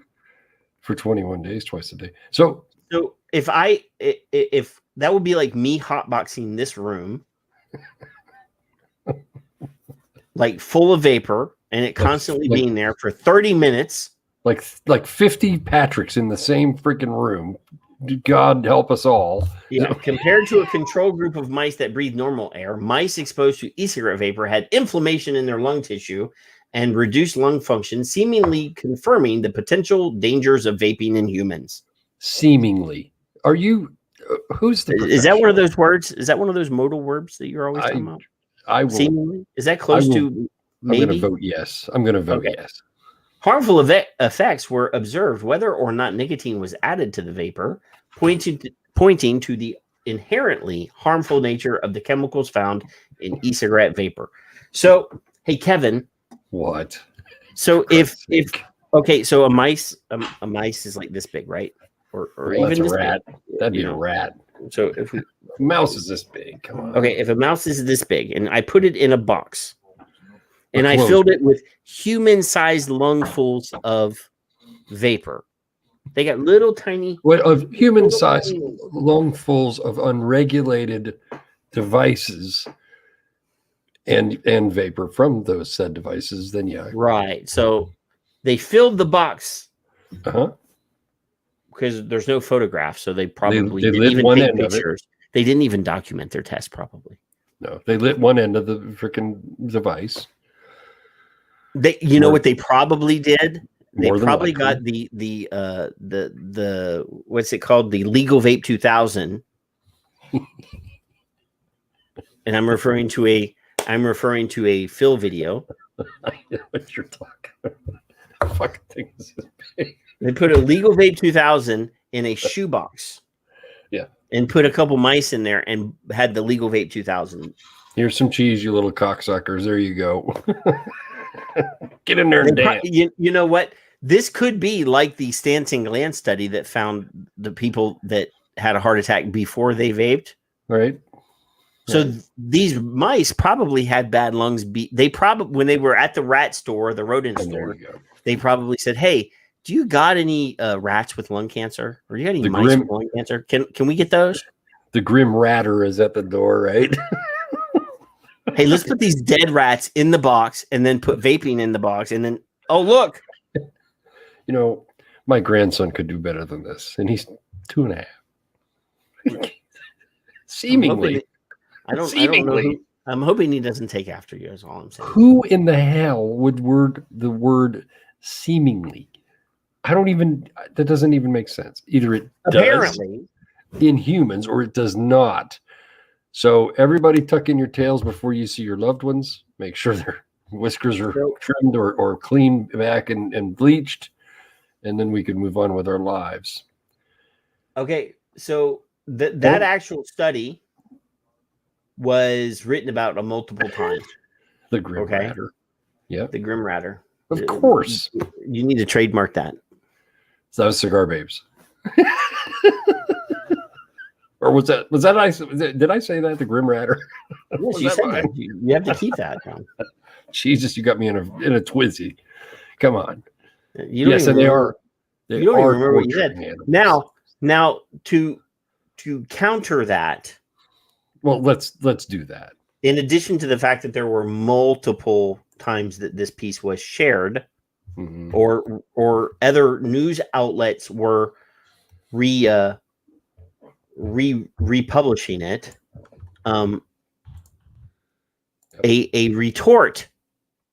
retort was published in Forbes, and it says, no, vaping doesn't make you more susceptible to coronavirus. See, I like the headline. It's short and sweet, and it says everything right there. No, it does not. Yeah. So if you scroll down, obviously there's all these fucking. Okay.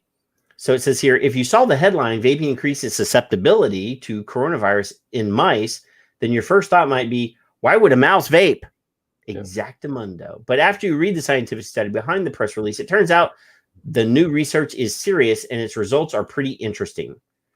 The SARS-CoV-2 virus targets cells in human lungs, which is why COVID is mainly a respiratory disease. So the idea that inhaling vapor from e-cigarettes increases your risk of developing the disease makes intuitive sense, and it kind of does. Yeah, you're bringing something into your lungs. Is there any evidence to support that theory? In fact, the link between vaping and coronavirus is controversial. Although research showing an association has received widespread media coverage, studies producing null results have been largely ignored, leading to outcome reporting bias. There's your word. Yeah. Reporting bias. You like that one? I do like that. One recent large study you probably haven't heard of was produced by the Mayo Clinic and published. Hey, we talked about this last week, Kevin, in the Journal of Primary Care and Community Health. I think these people are listening to our shows and stealing our talking points. Well, the study involved about 70,000 patients who were over 12 years of old and smoked cigarettes or vaped. The demographic was relatively diverse, with 86% being white, a 62 to 38 ratio of female to male, and an average age of 52. Those factors were considered when calculating how smoking might affect the chance of being diagnosed with COVID. Only 5% tested positive for COVID-2. SARS-CoV-2. Yeah. According to the Mayo Clinic study, people who only used e-cigarettes weren't more likely to catch COVID, whereas traditional smokers had a decreased risk of the disease. Those results suggest the common ingredient in both types of cigarette, nicotine, isn't responsible for any alleged benefits to susceptibility. As the study title concludes, e-cigarette use is not associated with COVID-19 diagnosis. That's correct. And this had 70,000 participants, Kevin. Look at this. Look at this poor little dude. Look There's the box. There you go. There's the fucking box. Now, this is not what I was talking about, but this is actually, they gave him some food in there too. You see that? They put a little leaf of something in there. That's probably part of a former person who smoked, but yeah, go on. So the new study was carried out by researchers at Thomas Jefferson University in Philadelphia and published in the Journal of Investigative Medicine. In the study, we already read that. Cigar Babe, they are watching us. We were on international news a month ago. It's been longer than a month. It's been longer than a month that we were quoted in like the Financial Times of Australia, the Wall Street Journal of Australia. 3 or 4 times our show was mentioned. Yes, we were in the very well-respected financial magazine in Australia. And then Patrick got to edit his stupidity. And yes, I did get to proofread after publication. After publication, I did go through and point out every grammatical error that this well-respected published author who's written exposés on Rupert Murdoch and has written multiple nonfiction Bill Fuxter or something. I don't remember. He's supposed to be some sort of great Australian mind. We invited him on the show. Yes, he wouldn't come. He wouldn't come because he was an idiot. But a fucking poor writer. We went global. and it's embarrassing to me. It's embarrassing that my show got mentioned by a guy who could not Complete a sentence. Complete sentences. We took a little mileage from that one. So I'm going to explain why in my share. He was very critical of Senator Holly Hughes from Australia, who appeared on our show, who is a vapor and a tobacco harm reduction amazing person. And she's actually in our intro. She said, "Do you smoke?" No. Then shut up then. You don't know how hard it is for people to quit smoking. Have you ever smoked? So my tweet I've shared, it isn't the one I'm looking for, but it's very similar to what I said. People who smoke naturally, and everybody in this room knows it, naturally shunned and ostracized, deterred from socializing with others who do not smoke, were already practicing social distancing long before it was popular, creating a natural resistance to both disease and evil people. So that's why, in my opinion, it isn't nicotine. It's not. It's social distancing before it was popular. That's why we don't have the rates. Sadly, I'm probably wrong and I don't care, but that's the way I see it. That's my opinion. Hydration. Hey, Kevin. What? Don't start with me, Patrick. I don't even like you. I see. This is why I don't like you. You poke and prod and tease and never even say thank you or give me a kiss or nothing. Look at it. You don't even send me a bottle. Look how amazing. Look how amazing that is. That's my logo is so amazing. It's almost as beautiful as our audience. Almost. Well, there are some people in the audience that are not really. Ed's not here tonight. We could talk about him. Well, I haven't seen him yet. Paul's in there. That's right. Paul's here. Ooh, Paul's here. What do you have that you're going to try to yank my chain here for? I thought that wasn't enough. You want me to yank some more? That's plenty. But yeah. There's some more. Oh, wait, Jesus. Look, there's Ed. It's like Candyman. Candyman. There he went. Did you mention him and you say the devil's name? He's been trolling us for an hour. You say the devil's name and he shows up. I said, who did I say? Well, I don't think I said Jennifer. You said Ed. You said Ed's not here. I said, talking about ugly people. And you said Ed is not here. I said Nick's name and he popped in earlier too. That was funny. Oh, yeah. I think, honestly, he probably trolls us all the time. And then he just pops in once we acknowledge him. He's ghosting. Yeah, leave my package alone. He's a lurker. That was what Marwa said. Lurker. Okay. Well, I'll save this one. For a minute. So did you see that DC has decided to no longer allow DC citizens to enjoy things that taste good? Yes, I did. Or at least vaping products that taste good. Up to and including someone named Trina or somebody like that. But because they want to have people smoke more often than they do vape, obviously. Well, here, let me before I do a share screen, let me see. Let's see. Washington, DC, cigarette tax. Okay, so let's see. So the District of Columbia levies a 0.225, so 22.5 cents per pack or cigarette for each cigarette. Okay, there we go. For each cigarette. So if you multiply that times 20, 22.2, 22.5. 22.5. Whoops. Yeah. No. 0.225. So 22.5 cents per cigarette times 20. 20, $4.50. So $4.50 per pack is the local, because there is no state for DC. It is the local tax that is included in a pack of cigarettes. I got a question. So no. Let me finish. Don't be fucking jumping the gun on me, man. Because I'm not done. So, but wait, there's more, Kevin. Oh my God, it's more.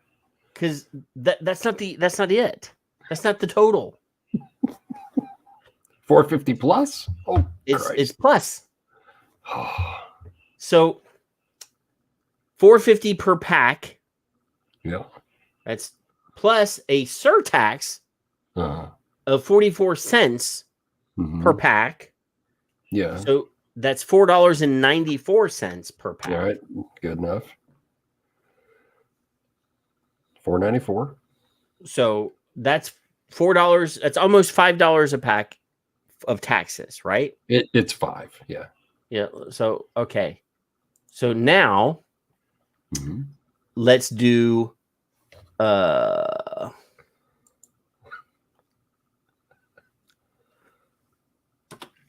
want to see how much per year. Okay. So they're not going to have that yet. Let's do 2020. I put 2021, but let's put 2020. Yeah.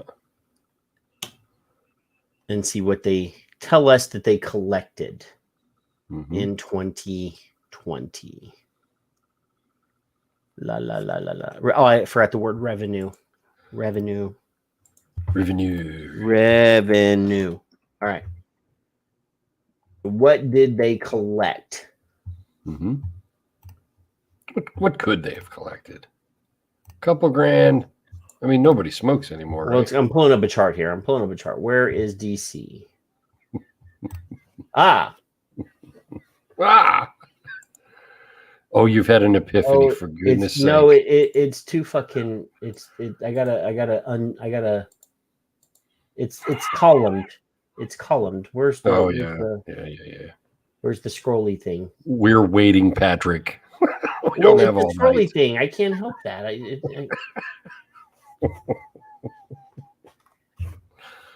It's got to. I don't want to put it on screen because it's not pretty. 351 on Massachusetts. That's called Taxachusetts, Cigar Babe. I'm from Fitchburg. Hate that state. Born and raised. I miss my soda. I miss my coffee time. I bet you remember coffee time. Coffee time. It was a syrup. It's still around. I don't know where you can get it anymore. Where's your fucking spreadsheet? What are you doing over there? I'm trying to find out how much money per year Washington D.C. collects on cigarette taxes. And you know how the government are bitches about. It's a shitload. Well, I want to know how many, if it's billions or not, or hundreds of millions. Oh, tonic. Yeah, you're right. Marshmallow Fluff is now in Ohio, but you can have a fluffer nutter now. If you are not from the East Coast, you don't know what it is. You've been there or you don't know. Huh? A fluffer nutter? It's a fluffer nutter. I know what that is. Fluffer nutter. What's a doyad? What's a doyad? Marshmallow fluff sandwich. What the fuck was that? Oh, did you know?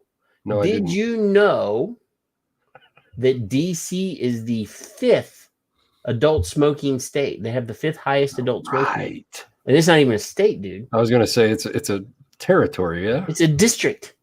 Do you know what a doyad? 12.5 billion. 12.5 billion.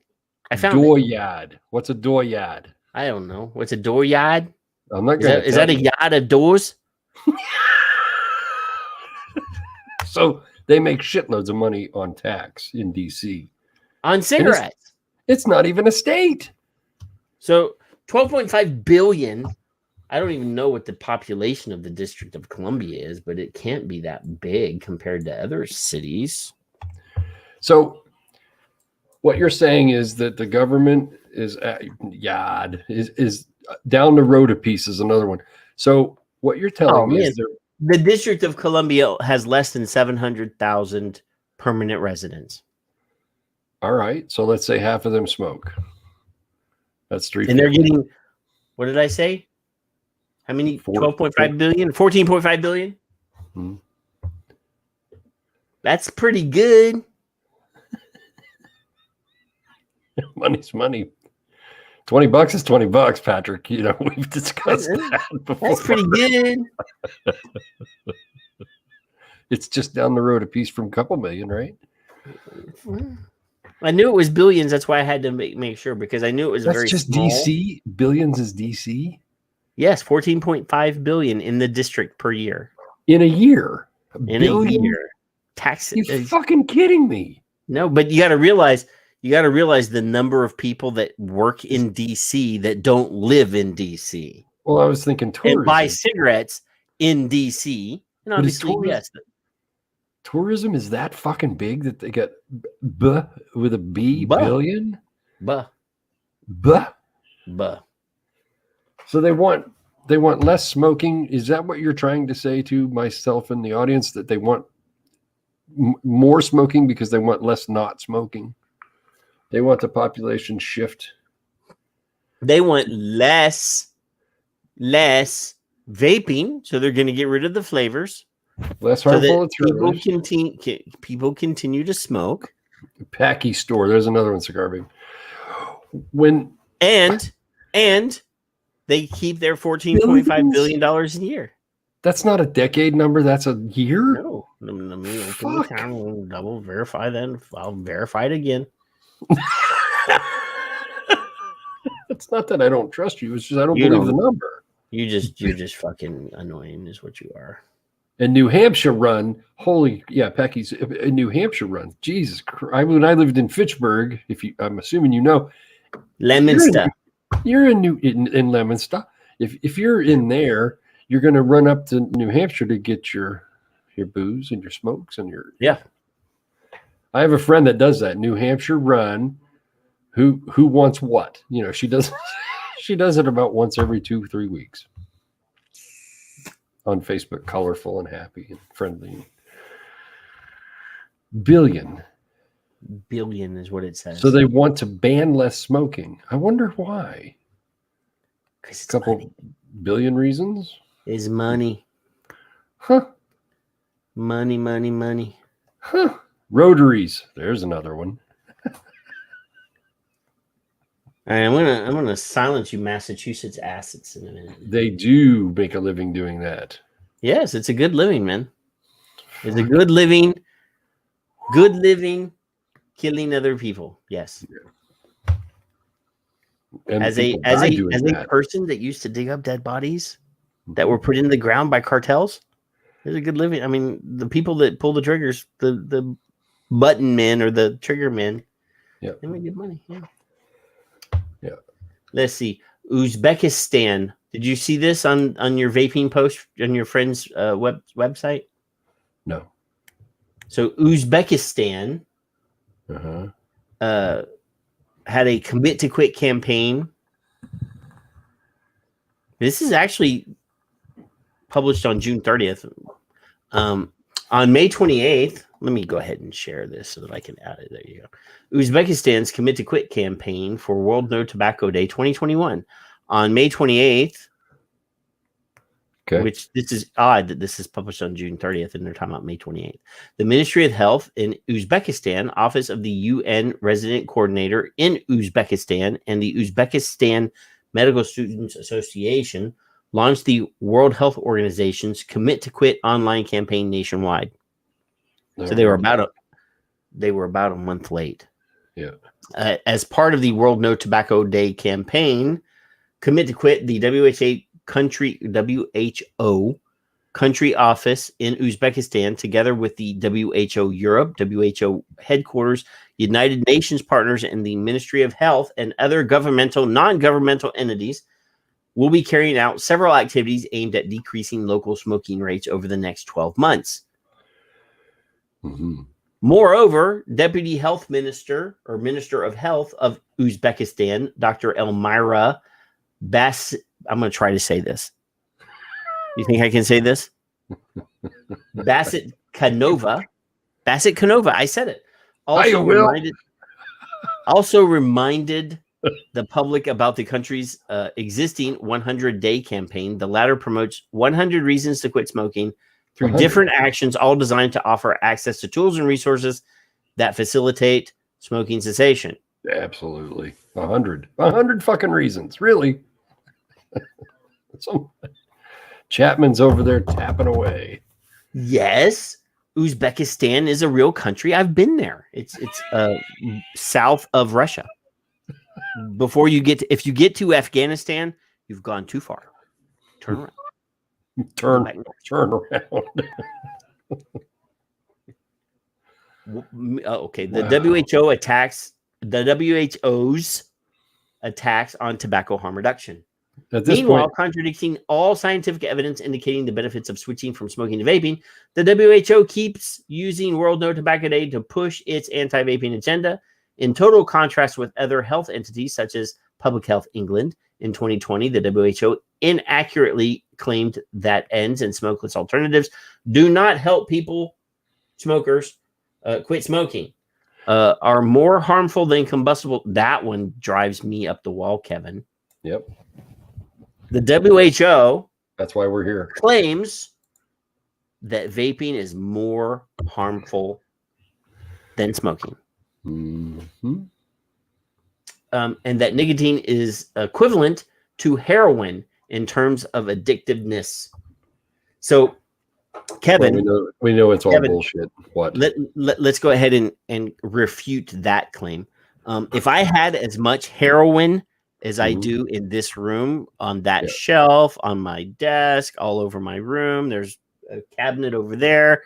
If I had that much heroin, I would not be on this show right now. Well, you'd also hear things like, Mr. Rife, this is the DEA.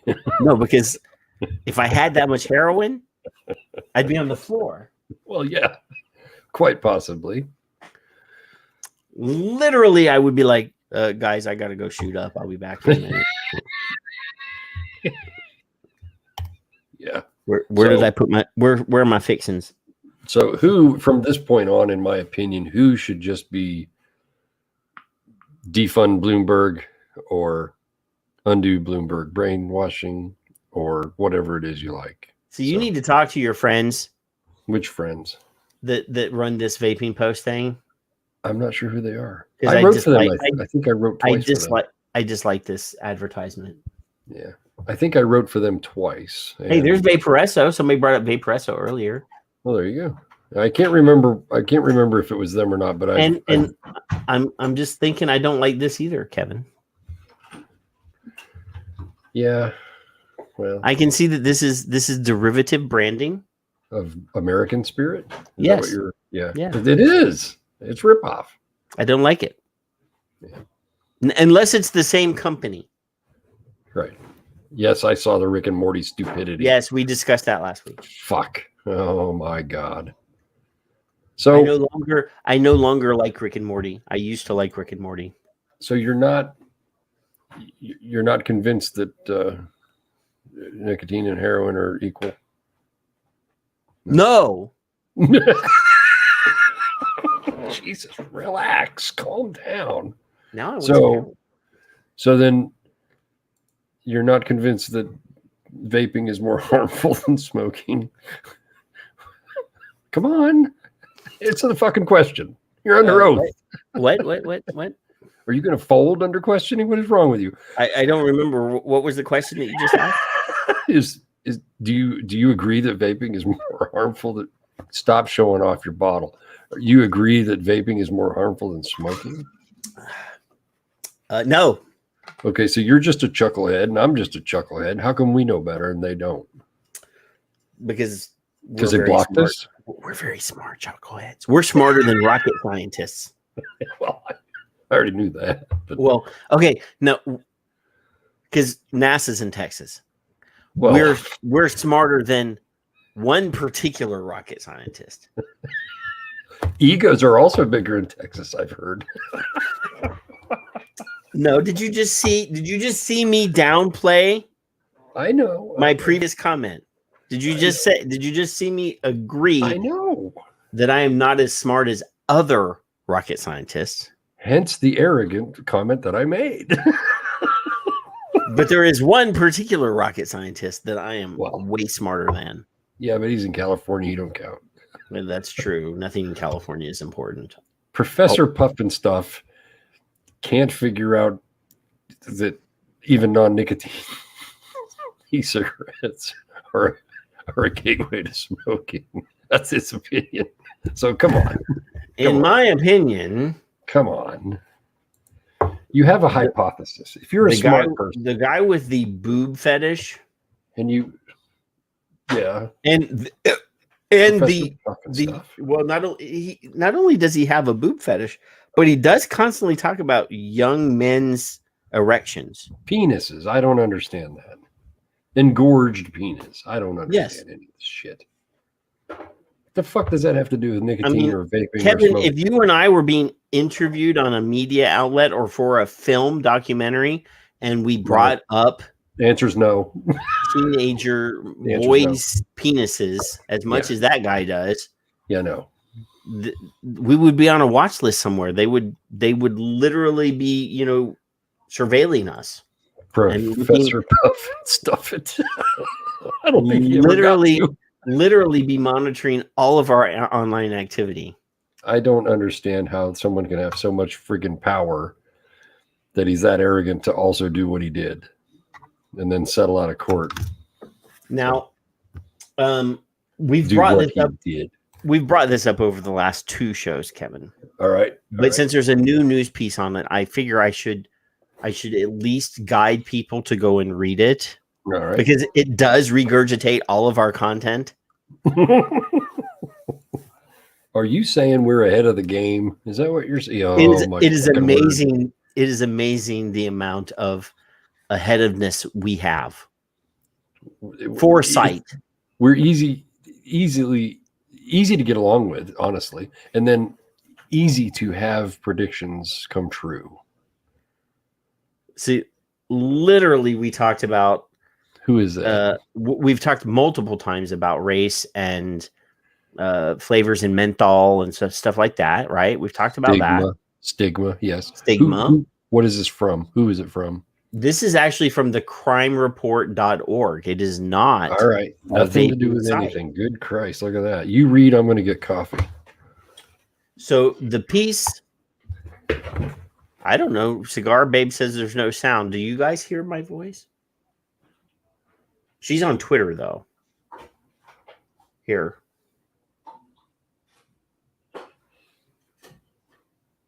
Oh, so Tom's going to leave us because there's a rugby match.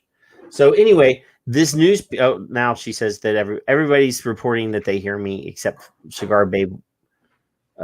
Must have crashed. It could be operator error. Don't know because Periscope is still showing green for me.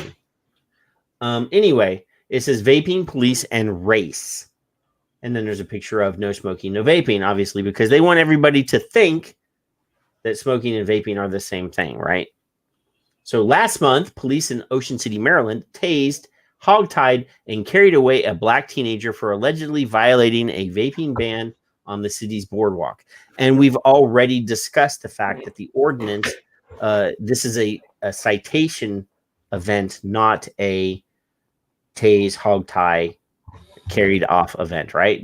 If the kid was breaking the law and the police were doing the job that they were paid to do, there would have been no tasing, there would have been no hog tying, there would have been a citation, and that would have been it, right? Okay. So a video of the incident quickly went viral and drew immediate criticism for being yet another example of police use of force. But what has not been discussed enough is the over-criminalization of tobacco products and the often racially disproportionate enforcement that contributes to ongoing hostility between police departments, black and brown communities. Now let's consider what's that gentleman's name who was killed by the police because he was selling loose cigarettes, Kevin? Eric Garner was killed. I'll say his fucking name. Eric fucking Garner. That's who is literally murdered by the police for selling cigarettes, right? I was pissed off when that happened too. So literally, I mean, obviously, if a white dude, I'm going to say this, and I said this last week during this, or 2 weeks ago when we showed the video, and I said if that was a white kid, it would never have happened. Yeah. If the police approached a white dude selling black market cigarettes, they would not have tased him. they would not have thrown him to the ground and put a knee to the back of his head and throat and suffocated him. Not in my opinion. Would Kevin, I am 100% positive as a very white dude. Like I'm literally, you can actually see the blueness. If I was selling black market cigarettes on the street in the same city that dude was murdered in by the police, New York, they would not have done anything to me. There was a reason. In all there confidence. was a reason. There was a fucking reason. Now he'd been tapped a couple times before. I don't know how deep it went and how one hard of the he got officers. hit. No, one of the officers that was actually knew him. Right. Then yeah, he was known. Were socially. Right. There's no need or reason to attack anybody for a fucking ticket infringement. Period. Anybody. So, zero. When we predicted that this was going to happen. Yes, we're not laughing because we predicted it. It's just I'm just it ain't funny. Kevin, it's fucking insane. I'm saddened at the amount of truth. I'm going to use the truth that we spread on this show and the clarity. The amount of unattention that gets brought up. Cigar Babe is very active in the chat room, and she's not here all the time. The same people, mostly. There's other people that listen and watch to the show, and there are people that watch the show on YouTube or on Facebook or on the Twitters. Yeah. Actually, the Twitter numbers are really good, by the way. I'm surprised at that. It amazes me. Thank you, Twitter. I would never have believed that somebody would sit and watch 4 hours of me on Twitter. But the numbers on Twitter. I don't like watching you for 4 hours on Twitter. The numbers on Twitter look really good. And obviously we have 500,000 downloads on audio podcasts. So we're but it's embarrassing to me the number of times that we've said this is going to happen. This is going to happen. Then it happens. And then it fucking happens. But anyway, I'm wishing that articles like this were more widely spread on other places than the crimereport.org. Yes. Never heard of them. I'm neither have I. I found it I did a Google search and I found it. What this type of reporting talking about racial disparity on tobacco control should be in every fucking periodical, every newspaper in the country, every medical journal, every police blotter, every time. Every time Campaign for Tobacco-Free Kids or Truth or one of these people applaud something like a menthol ban that disproportionately affects black and brown people. Period. Minorities. Period. And they're like doing this, saying we're saving the black and brown communities, but you're removing all of their fucking options. Yep. Because you're taking away their menthol cigarettes. Now, the one thing that we could give them to replace that would be menthol vape or, a fruity menthol vape. They're removing all of that shit so that they're stuck with either a black market where they're going to fucking get tased and hogtied or thrown to the ground and choked to death for wanting the thing that they like, right? They're creating a black market. And they're creating a very dangerous environment where there's going to be more problems. So something I've correlated and everybody just kind of shrugs their shoulders. And I find it, I'm 53. I don't remember the 70, the Nixon drug part of this war when it started. It was started when Elvis Presley went to the White House and asked the tricky dick to give him a DEA badge. Of course. So in the 70s, for anybody who doesn't know any better, Nixon started a war against minorities. Period. That's the beginning history to my knowledge. They wanted hippies and minorities shut the fuck up. So Cigar Babe's not old enough to know that. When you're certainly she's not old enough to know that. She said I do, but I we know, at least, not necessarily lived through. I didn't remember the moon landing either, but I was born in 1967, so it happened. When you're creating something like that and you look at the timeline from 1970 to now, what have we as a country learned, or a nation or a world? What have we learned? Not a fucking thing. Are we stupid? And then the correlation part to me is, when did they really start the anti-smoking stuff? When was that bullshit started? About mid-70s into the 80s. And you can't smoke here, you can't smoke there. By the mid-80s, you can't smoke on a plane. My dad was having a fucking fit because that's what he did, was he flew everywhere. And then he couldn't smoke on a fucking plane. Stop it. That's the dog, not me. Yeah, that's what they're doing. They're creating hate. Are you fapping? They're no, not until 2. It's a schedule. So they're creating an environment for people to get hurt. They're creating environments for people to hate, and they're creating environments for people to die. Yeah. And then they're going, this is what the fuck they're doing, and they're being applauded for it. We discussed this. What's wrong with you people? The next paragraph is very important because we discussed this on the show 2 weeks ago.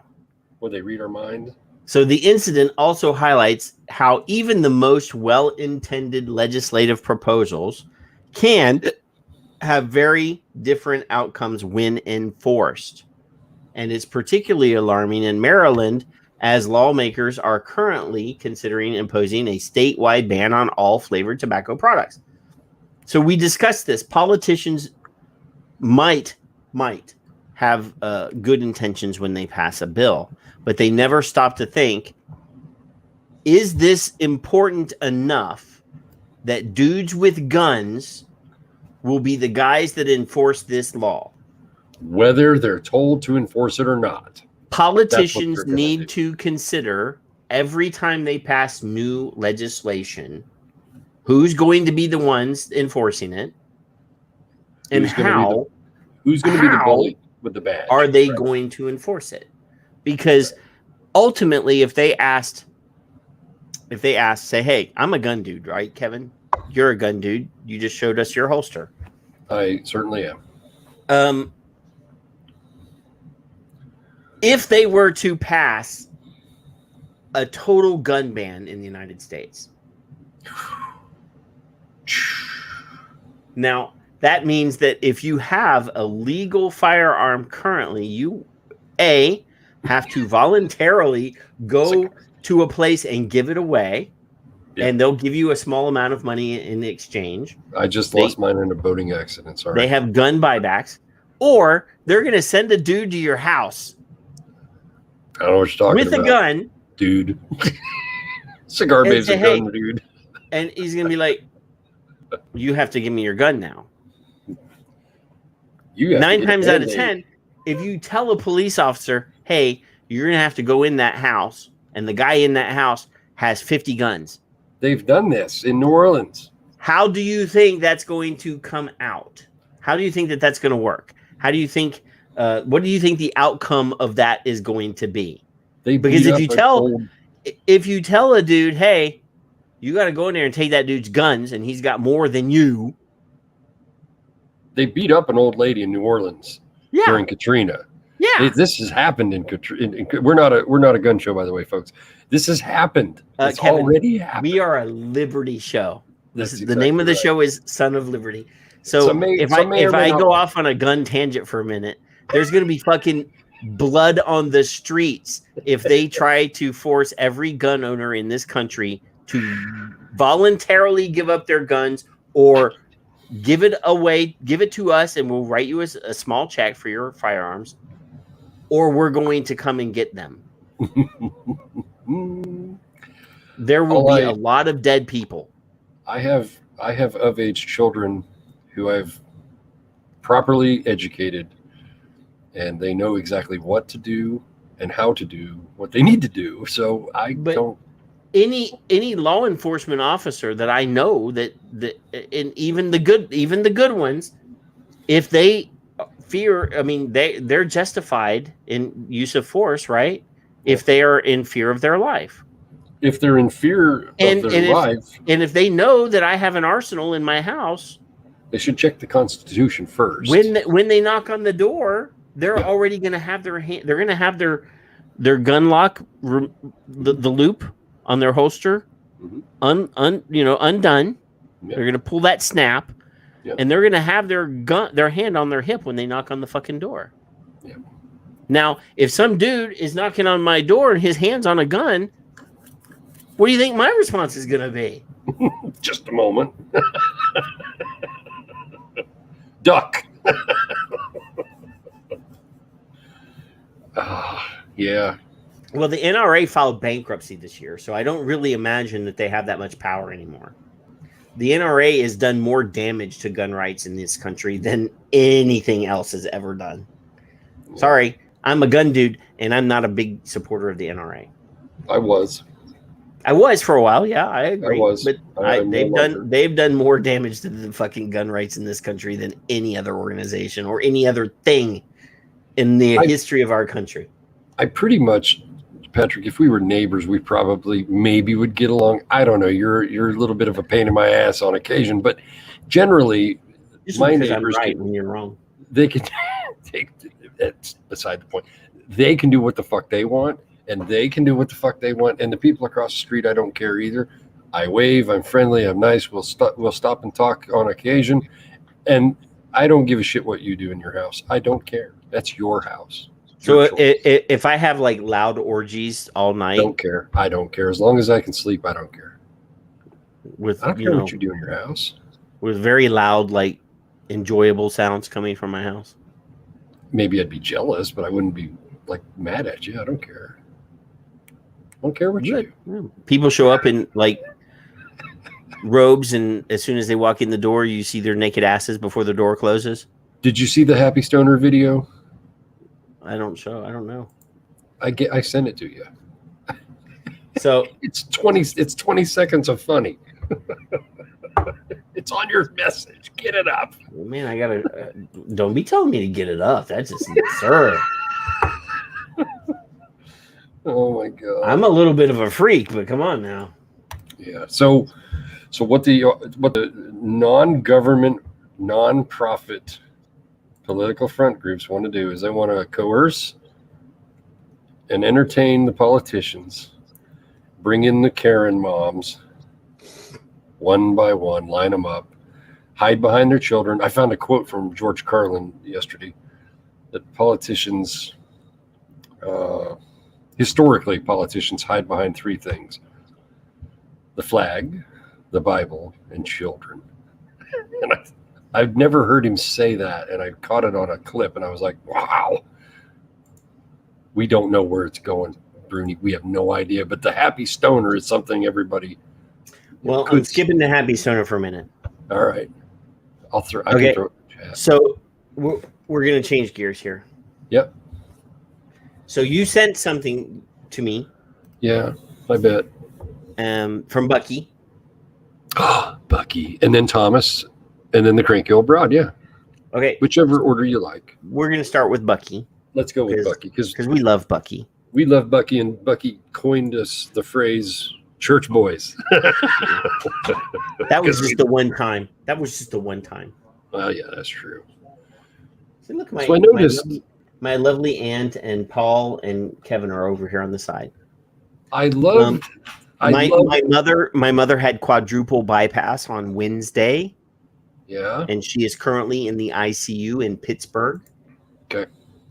So everybody, if you believe in a Sky Daddy or whatever, yes, sir, and you do the prayer thing, she's doing fine. She's doing it as well as I expected a 74-year-old woman who doesn't follow instructions well. Where do you get that from? When somebody tells you, hey, you're a diabetic, so quit eating sugar, you should probably do that. Or when somebody says, hey, you've had a heart attack, you should probably cut the cholesterol and the bacon out of your breakfast in the morning. You probably, and hey, quit putting half a pound of salt on everything that you eat. Drop it to a quarter pound. I love my mama. I'm a mama's boy, but she doesn't do what she's told. Anyway, Bucky posted this 4 hours ago. Yep. And it says, I have our policy clearly worded and posted in 3 locations in our small shop. There is no way in hell you can't see it.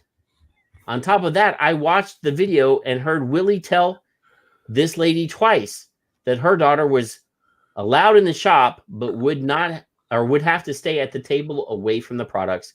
And the two of them could not be conversing about the products. So that means that the daughter couldn't be trying to tell the mama what to buy, right? Mm-hmm. So we had about 6 other people in the shop at the time, and I guess they thought we were not paying attention when the daughter walks over to the display cases and points to what she wants. Uh-huh. She then discusses with mom about disposables. I mean, come on. Mm-hmm. I guess folks think we are just talking to hear ourselves talk. We actually mean it when we say, if we suspect you are purchasing for a minor, we will refuse the sale. Period. To make a long rant short, mom was a bit more pissed off when Willie refused to sell her anything. As far as I'm concerned, he just earned a bonus. And then he edited it. You know what? I thought I was done, but I ain't. In addition to the parents buying for their kids, it pisses me the hell off when the state of Georgia allows a parent in their presence to give a child tobacco and alcohol. Don't get me wrong here. I think a parent should be able to raise their kid any damned way they choose. But by God, don't throw that shit in my face about minors using adult products if you're going to allow it anyway, damn it. End rant. Yep. So I did not know that the state of Georgia had an allowance for parents allowing their children to smoke and drink.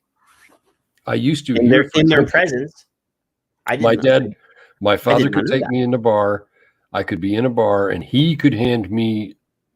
Now, did he know? But he could hand me a drink. I tried to coerce him, but he wasn't having any of that. No, dude. Every time my dad sent me to the refrigerator to get him a beer, I was guzzling. So before I popped the top, if he sent me to the refrigerator to get him a beer, it was opened when it got handed to him, and it was not a full can. So Cigar Babe says, "Don't jeopardize the shop." I'm on 2 pages of this. If a child is smoking, they should be allowed by their parents to smoke. Yeah, to vape. Now, that aside, he has a law to follow. He doesn't know who these people are. It could be a sting. It might not be a sting. He's following the law. Whether he likes to or not isn't the point. The law is. And he can have a lot of shit on his head if he breaks that law or his employees break that law. And that's his livelihood. Exactly. And now you got parents, just like Aaron's child was vaping. She just stopped at 17 or whatever. She said that. One of the pave moms, my child was vaping. Just quit at 17. My 17-year-old just quit vaping because some star said, something else. What? What do you mean just stopped? You've been a pave mom for a fucking year and a half. What are you talking about? How did she get that? Or he? So you're all full of shit. Every one of you. That's that part. Now, what Skip tweet were you talking about? Skip's tweet is right below my tweet. I over-quoted, tweeted, whatever. Oh, okay. So, I don't know if I gave you the picture or the tweet. I don't recall. I don't recall either. Oh, here it is. So my cranky old broad friend, one of Cigar Babe's cohorts, she said, I just got called fat by someone who didn't have an ID. Are you guys catching on to the theme? I replied, dude, I'm not fat. I'm easy to see, which I love. Take your rude ass and march it out the door before I kick it. He looked at her and said, "You're too old to kick me out." She replied, "Try me," and he ran for the door. Vape shop life with a hashtag and some lady kicking up there like a crazy woman that Skip probably I is. wouldn't want to cross Skip. So that's two stories so far of dumbasses trying to fuck over vape shops. One's in, where's she? Minnesota, Montana? She's in Minnesota and he's in Georgia. The other one's down in Georgia. There's two. But wait, there's more. There's more. Thomas is in there at the bottom. Is Thomas? Yeah, that was a screenshot. Was Thomas below? Yes, below. It was probably one of the last things I sent you tonight. Oh. So in the theme of things and in the spirit of loving these people who do what they do, young adults, you're ruining my future. Fuck you, old man. Also, young adults, what do you mean you don't sell disposable vapes? You're ruining my weekend. Fuck you, old man. So, this is the theme of life for the vape shop people who we love and adore. Okay, boomer. 67. Check your math. So when you're, not that I want to be in the other group either. So I like boomers actually. So Ed's a boomer, isn't he? I love Ed. I don't know. I think he's like, is he off parole? I think he's like, what, 90? He should be off parole anytime. I hope. Ed, are you off parole yet? So these people who do this for a living. If Bill Cosby can get out of trouble like he did, then I'm sure Ed can. I'm Ed Strong. So when you have three things in a day that I actually yesterday was Skip's, I believe. When I saw hers, she determined that he was going to leave, and then he determined he better because Skip's going to kick his ass. And then she was making sure we weren't positive that his body would actually fit in the dumpster, but I'm sure she was calculating the weight, distribution, all that. And now you got Thomas on the other side. And I think Thomas is in Canada, but I don't remember. Canada. No, he's in Canada. But it's the same freaking theme. These kids that they're hiding behind are killing us. So 41 minutes ago, while we were live, very smart Colin Mendelson, yes, sir, tweeted something about what's going on in Australia. Since we talked about Canada's proposals last week, the TGA in Australia has released their guidelines for what is permissible in advertising and vaping in their country. So let's show this here. So it says that the TGA says that the advertising must be checkmarked, factual, and balanced. But they cannot in any way, shape, or form persuade consumers to seek out nicotine e-cigarettes. They are not allowed to say that vaping is less harmful than smoking. And they are not allowed, they must not promote the use or supply of nicotine vaping products. So how do you advertise your product if you can't try to persuade your consumers to use your product? And you're not allowed to, it should be factual and balanced, but you can't say the truth that vaping is less harmful than smoking. And under no way, shape, or form should you actually promote the use or supply of nicotine vaping products, which is your product. So essentially what you're saying is that people, or that vaping companies in Australia just can't advertise. Right. Because they can't say the truth about their product at all. Nope.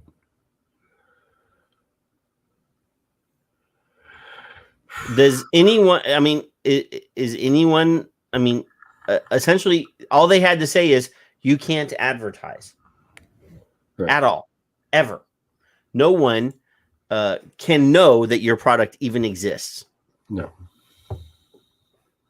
That's very similar to Canada with the black walls and the shades and the stupidity. Well, that's only in one province in California or in Canada, which is it's the same. I don't give a fuck where it is. That it's the same goddamn thing. That was an accidental truth that I just said. That was a Patrick slip. That was an accidental truth. I'm just saying. Do you guys have this? Well, we don't know. We can't tell you that. Well, I need one of these. Okay, yes, we do. So I bought this thing from you last week. Can I buy that same thing? Well, we don't know. What is it? Quebec. Don't you have one? Quebec is Quebec was the blacked out storefront. You can probably see. Can you see porn at the window in Quebec? I don't know how they market. Like you're talking about are you talking about like adult magazines? Or are you talking about? Yeah, well, yeah, generally. So, like in the States, you know, we're making Liana giggle. The adult magazines have to be like hidden. You can only see the name. Right. You can't see what's in. You know, they have a thing over it, so you can't see it. I remember that. I remember when that started. Yeah. So I'm old now. That's literally vape shops in apparently in Ontario and Quebec. You can't. You can only see the name. I don't care where the fuck it is. I don't understand it, and it doesn't make any fucking sense. I've got a car. I got a problem with my engine. It's one of those things. I can't remember the name of it, but I can't see one in here. Can I get one? Well, we don't know what it is either, so we have no fucking idea how to help you. Fuck. Yeah, we're not allowed to help you at all. Literally, that's what the government in Australia is saying. We can't tell you the truth about our products. Nope. We can't. We can't even let you know that they exist. We can't have any claims in the United States either. Don't start with me. They can't make health claims here. Will Webb is wanting to know, how do you know what porno you want if you can't see the lady on the cover? Exactly. I think he misspelled dude, because I think Will likes you. You misspelled dude. Exactly. Look, the adult shops don't even have to have the windows blacked out. My curiosity is that was the answer to your question. That's what you asked. I don't know. I am fully quenched. I've never gone on a porn spree in Canada before, so obviously, I don't know that anybody buys porn anymore since it's on the internet for free. It is for free. I've been to the Falls on the Canadian side actually twice. Once with my wife, once with my dad. That's as far as Canada would let me be. I mean, it doesn't matter what your kink is. You can literally find free versions of it on the internet. You know, that's just the way it is. His name is not Patrick. Sometimes you feel like a nut. I don't know. $20 is $20, Patrick. Correct me if I'm wrong. So when I got 3 different shots in the past few days, and I haven't been on much. You got shots? It concerns me. Well, Freudian slip that time, not a Canadian slip or a California slip. Did you take a shot in your ass or what? I mean, no, I saw 3. Not this week. That's Thursday, next week. Second Thursday, actually. So when I see 3 people saying the same basic thing, it makes me think there must be some kind of weirdness in the atmosphere. I don't know what that's about. Skip's just a cranky old broad to begin with. I don't know why anybody would want to work here and fuck with her, but I'm afraid she would cut me, man. I think worried. She would cut you. I think she would cut me, man.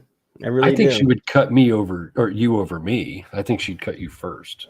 Dude, I do everything to defend her when you call her old and a broad, sir. She likes me better than she likes you. You know that. Well, everybody likes you better than they like me. It's not my fault that the truth hurts. And I'm not afraid to tell the truth. Smack them. Does the truth that half of the damage to the vaping industry, does the fact that half of the truth or that half of the damage that has been done to vaping has been done by the vaping industry. I'd say 75%. Does that fact hurt? Because it's the truth. It may.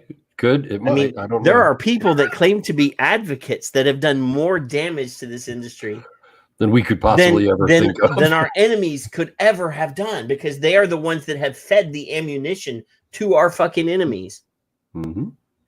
Absolutely.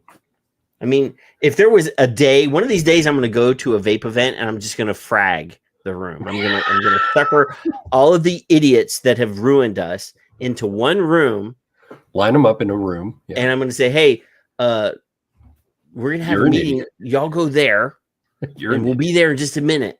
And I'm going to frag the room, man. So we're going to get canceled now because I said I was going to frag people. But I mean, that's literally what I want to do sometimes. I'm Googling. When Phil and Demi write their book, I'm gonna ask for a chapter for you and I to write a chapter for the book. People that in the title the title of the page is people that will be in the frag room. Oh, I thought there were people that suck. All right. I mean, literally. Yeah. And it amazes me the amount of followers that these people have. Yeah. Demi, not Demi. Meatballs. If you don't know, that's the safe word. It's been the safe word for a few years. We probably should change it. Everybody probably knows. We really should. Chucklehead. We want to change it to Chucklehead. We say that. No, because we say that word too much. We actually use that word. It needs to be a word that we don't use. I'm not changing it until he tells me. Maybe he changed it. He didn't tell me. Now, when you have the ball gag in your mouth, how are you going to say the safe word? Very carefully so it's understood. What'd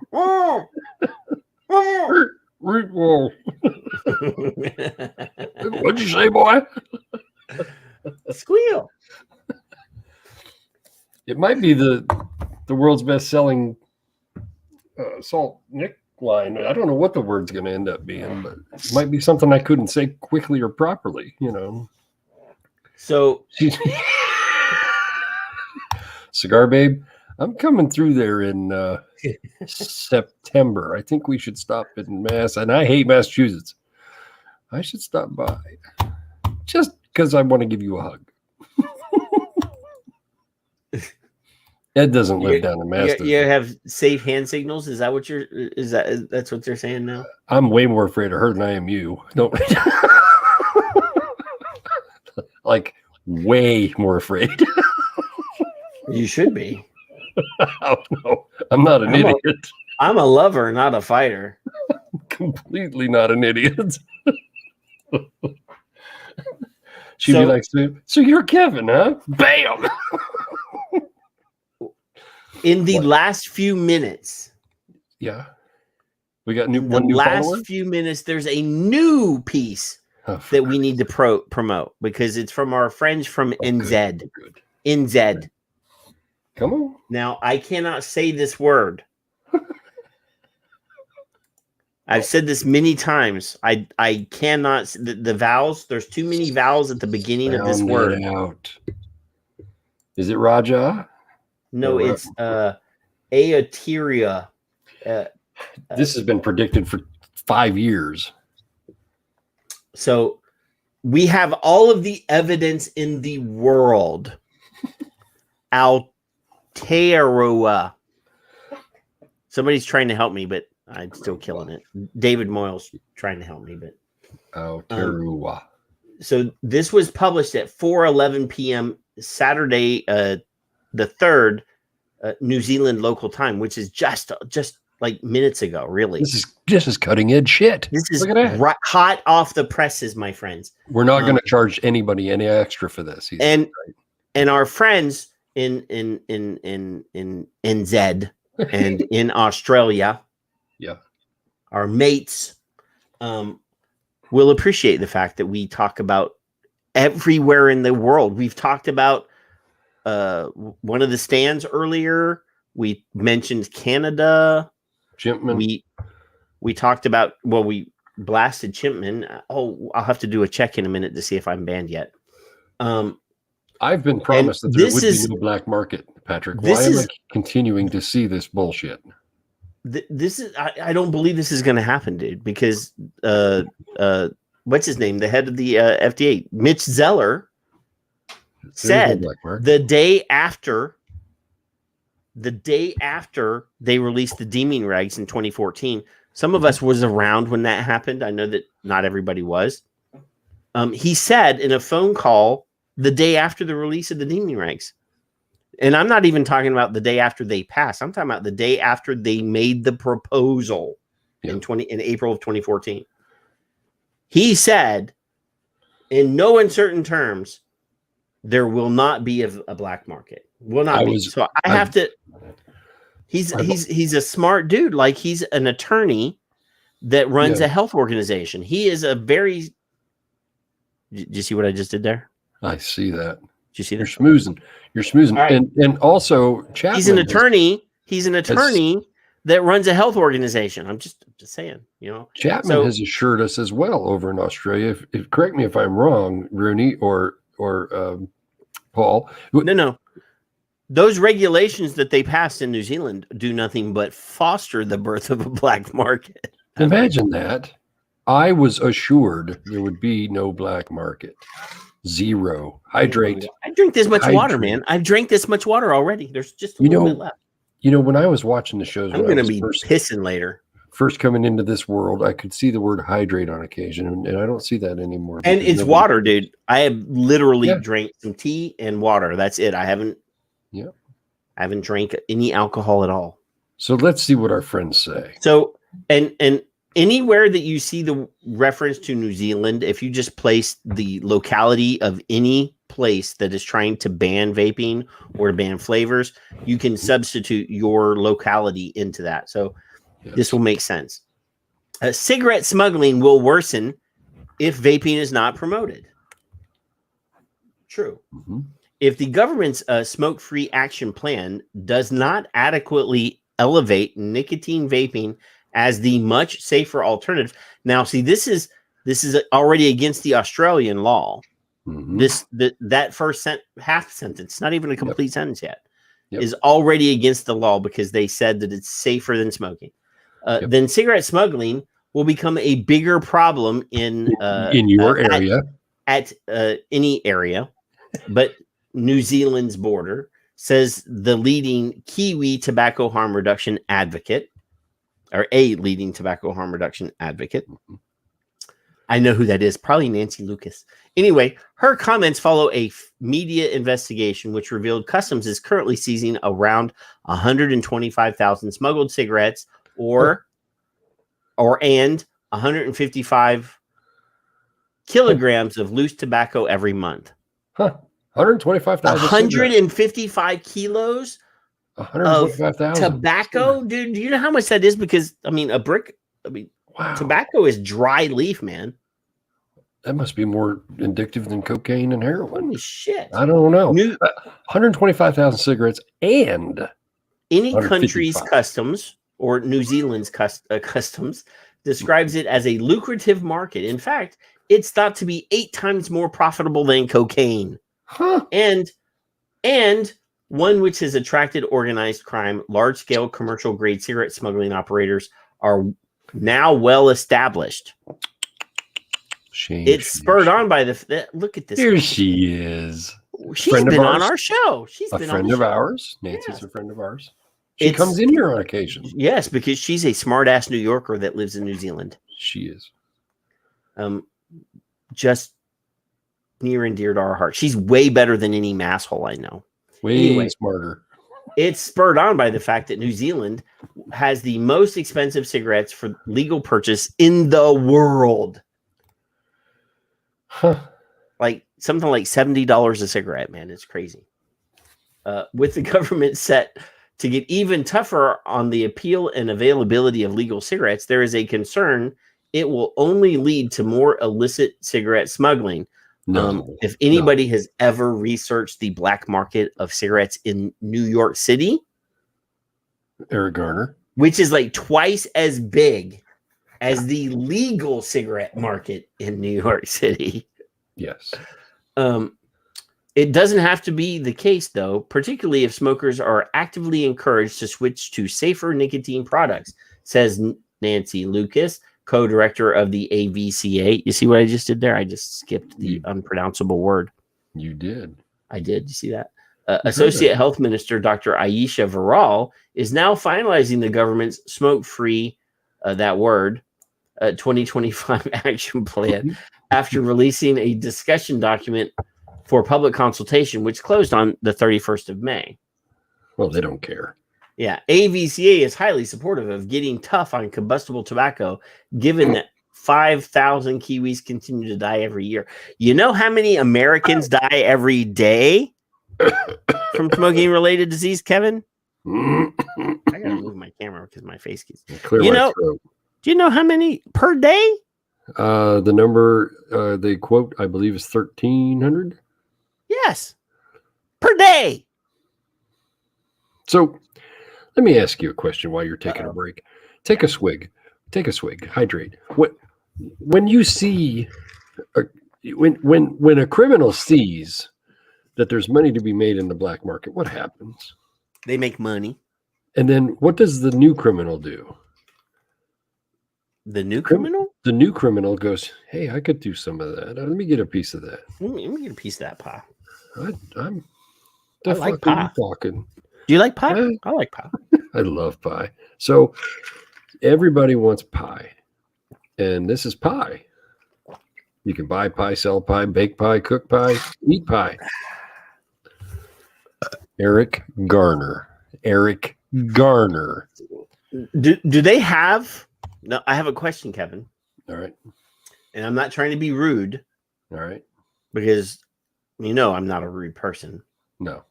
You're an ass, but you're not rude. Do they have black and brown people in New Zealand? I've never been there. I don't know. I'm assuming they will. I don't know. And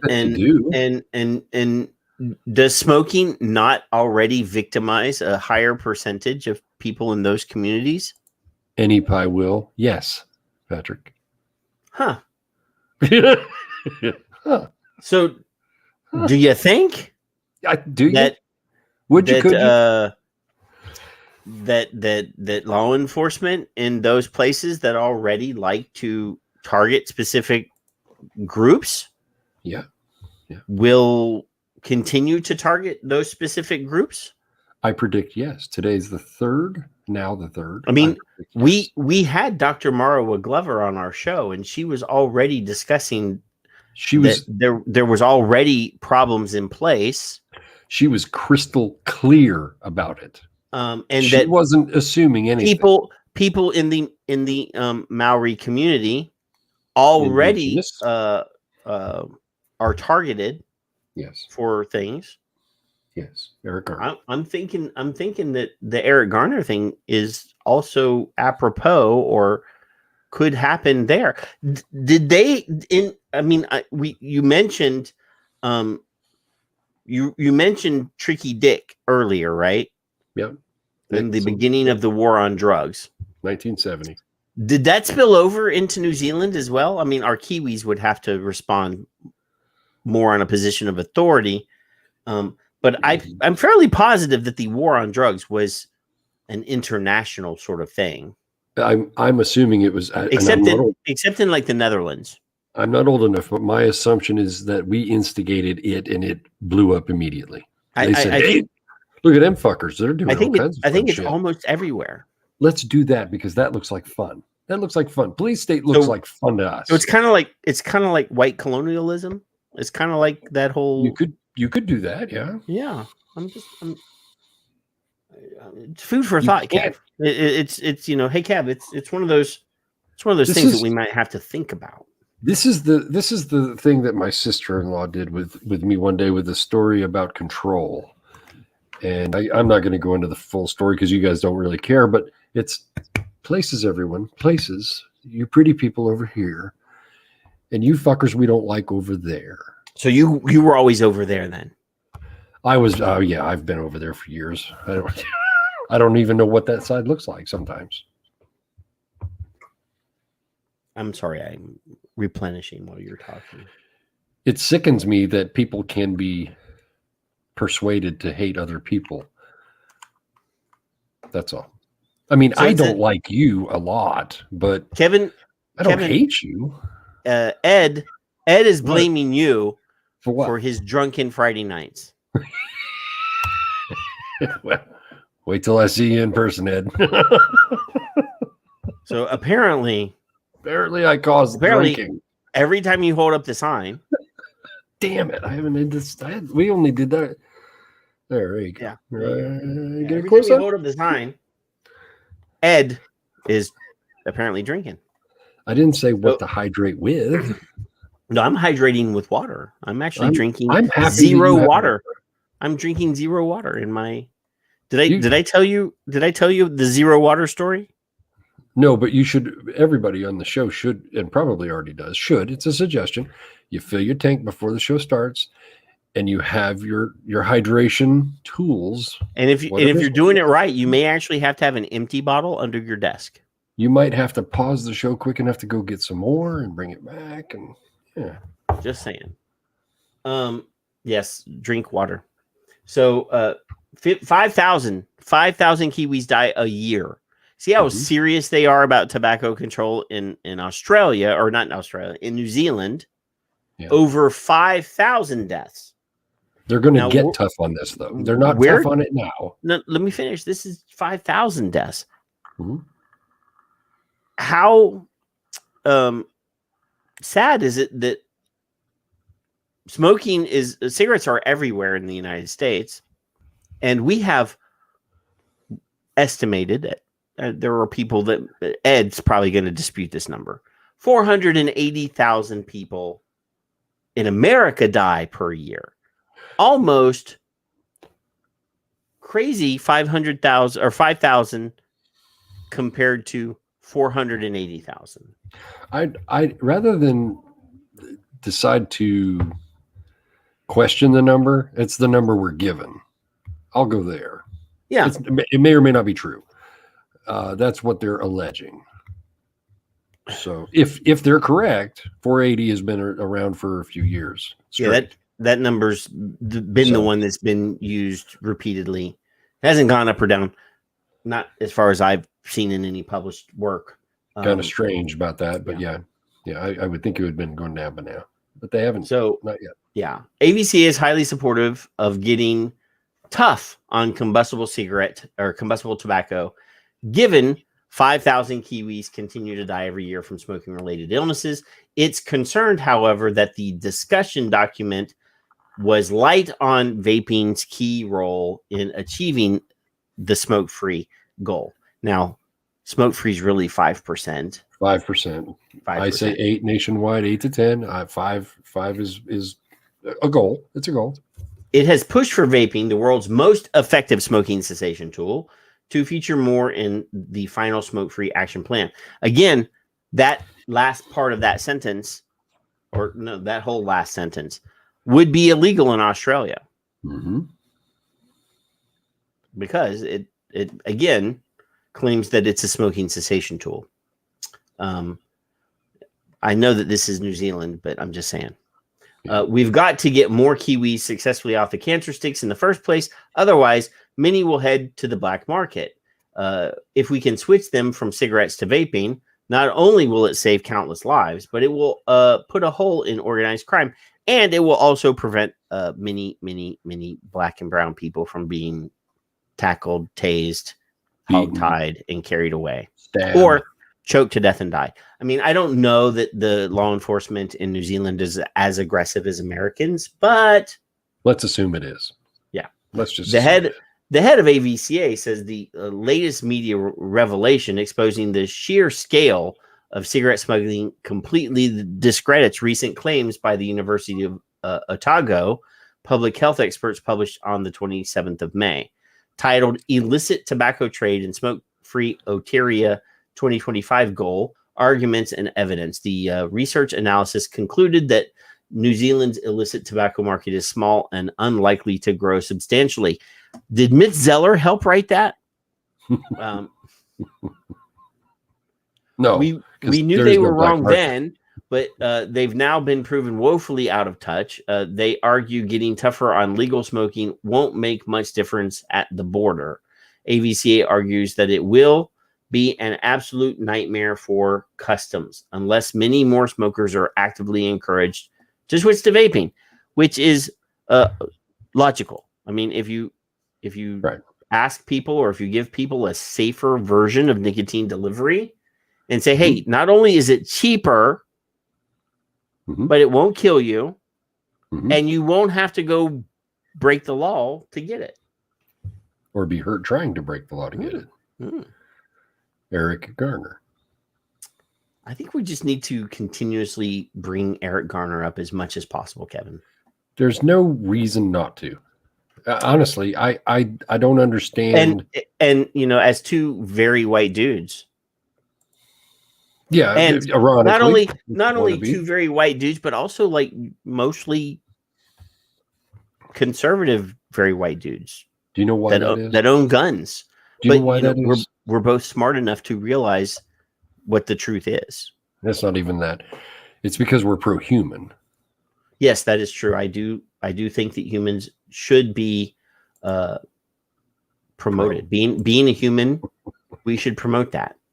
I just don't understand how that evil act could occur. I do not understand that. The guy's selling a fucking cigarette. Leave him alone.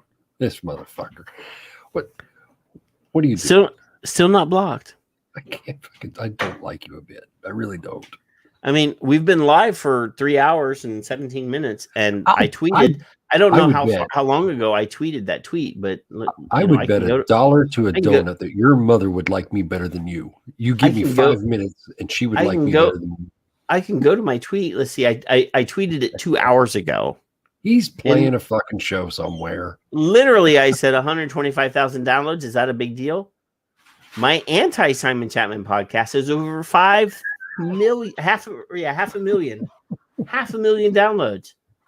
You should aim higher than being a tobacco harm reduction science denier. He's a twit. Still. He's the guy that said that, advocates have a voice. You know that, right? I did. Hey, there we are. We're having an inception moment again. We are not the pretty people. Oh, you know what I forgot to do, Kevin? I forgot. I had cut. I was gonna paste the link to our to our Spreaker account so that he can listen to all of our amazing. No, I'm not gonna undo the tweet. It's already been retweeted. Undertweeted. I will hit this button. Let's see. First I want to see if somebody commented. I'm going to comment on my tweet here. Oh, Pippa commented. Look at that. She's in the chat room where she was. Yes, she is. She's right there. I can see her. Is conservatism compatible with being pro-human? Sure. Absolutely. Sure.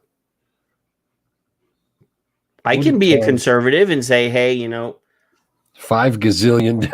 I like my guns, and I like people to do what they want to do in the privacy of their own home and not in the streets. I do. If it doesn't, like I said, whatever kink you like, just don't do it over there, so I don't have to look at it if I'm not interested. You and I after the show on occasion we'll chat. And when we've discussed this part of it. If you do something and that's what you like to do and it doesn't affect me, doesn't hurt me, it doesn't smell bad. As a conservative, see, here's the word I use: conservative in the purest form of the word conservatism. Mm-hmm. I don't think we should spend money that we don't have. It's a kink now. Right. I'm kind of agree. I'm on the level of I think we need to quit building things that we can't afford to pay for. Yeah. We need to quit spending money in places that is not beneficial to our country. Mm-hmm. Agreed. I think we should quit making nuclear bombs because they cost money and we're not using them. There you go. So, God, I'm more like you than I thought. In the aspect of conservatism, I think we should save what we got and not spend it. I'm also a conservationist. I think we should probably protect the environment because we live in it. Just a little, yeah. I'm being conservative. Let's not be too risky, too liberal with the environment, because you would think that the liberals would be the ones that are like destroying the environment. But yeah, Bruni, I don't shit where I eat, man. You shouldn't. It will smell. Bruni says to the others in the other rooms, but Kevin, that's called freedom, and freedom is coming to an end in the West. And there's also a scientific line that I think Juka made quite a while back. See, there's a line. I have to address Cigar Babe's comment here. What's that? I prefer libertarians as a party or independents. So the Libertarian Party would be amazing if they weren't a fucking train wreck. Well, literally, when you say the Libertarian Party, that's just a room full of a bunch of fucking weird people. Have you ever seen video from the Libertarian Convention? I have not. Oh my God. I mean, if you're going to have an orgy, do it after the festivities. Don't do it right in the middle of the fucking convention. I mean, it's horrible. Okay. I mean, at its truest form, maybe a Libertarian Party would be viable, but it's not viable because they're fucking weird. You're weird. So am I. No. I mean, I'm talking about like they can't even focus on a task to complete a task. Okay. You're the whole point of having a political convention is to develop a platform for your party. They can't even fucking do that. Well, I think they're all nuts. Everybody's nuts. No, I mean, at least the Democrats and the Republicans can have presentations on stage and complete them. Mm-hmm. Excuse me. The Libertarians, they end up having fist fights or fucking right in the middle of the damn floor of the fucking convention. I didn't know all that. Oh my God, it's like a clown college. I'm glad I don't watch the news. You're my news. I liked Jo Jorgensen. Don't get me wrong; she said some amazing things, but yeah, there was no fucking way a university professor that's written books with no political history, no nothing, no friends, no network, nothing. There's no way that's ever going to happen. The best chance we ever had was when Joe Lieberman, who was a Democrat, decided that he didn't want to be a Democrat anymore and went as a third party. If he had gone over to the Libertarians, he had already a whole horde of friends and supporters, and he could have brought them. Yeah. And he was also pretty communist as far as I'm concerned. But, that's what you got to have is somebody that already has a clique and has political cachet decide to be a libertarian. And I'm not talking about Paul, because Rand Paul is a whole fucking train wreck.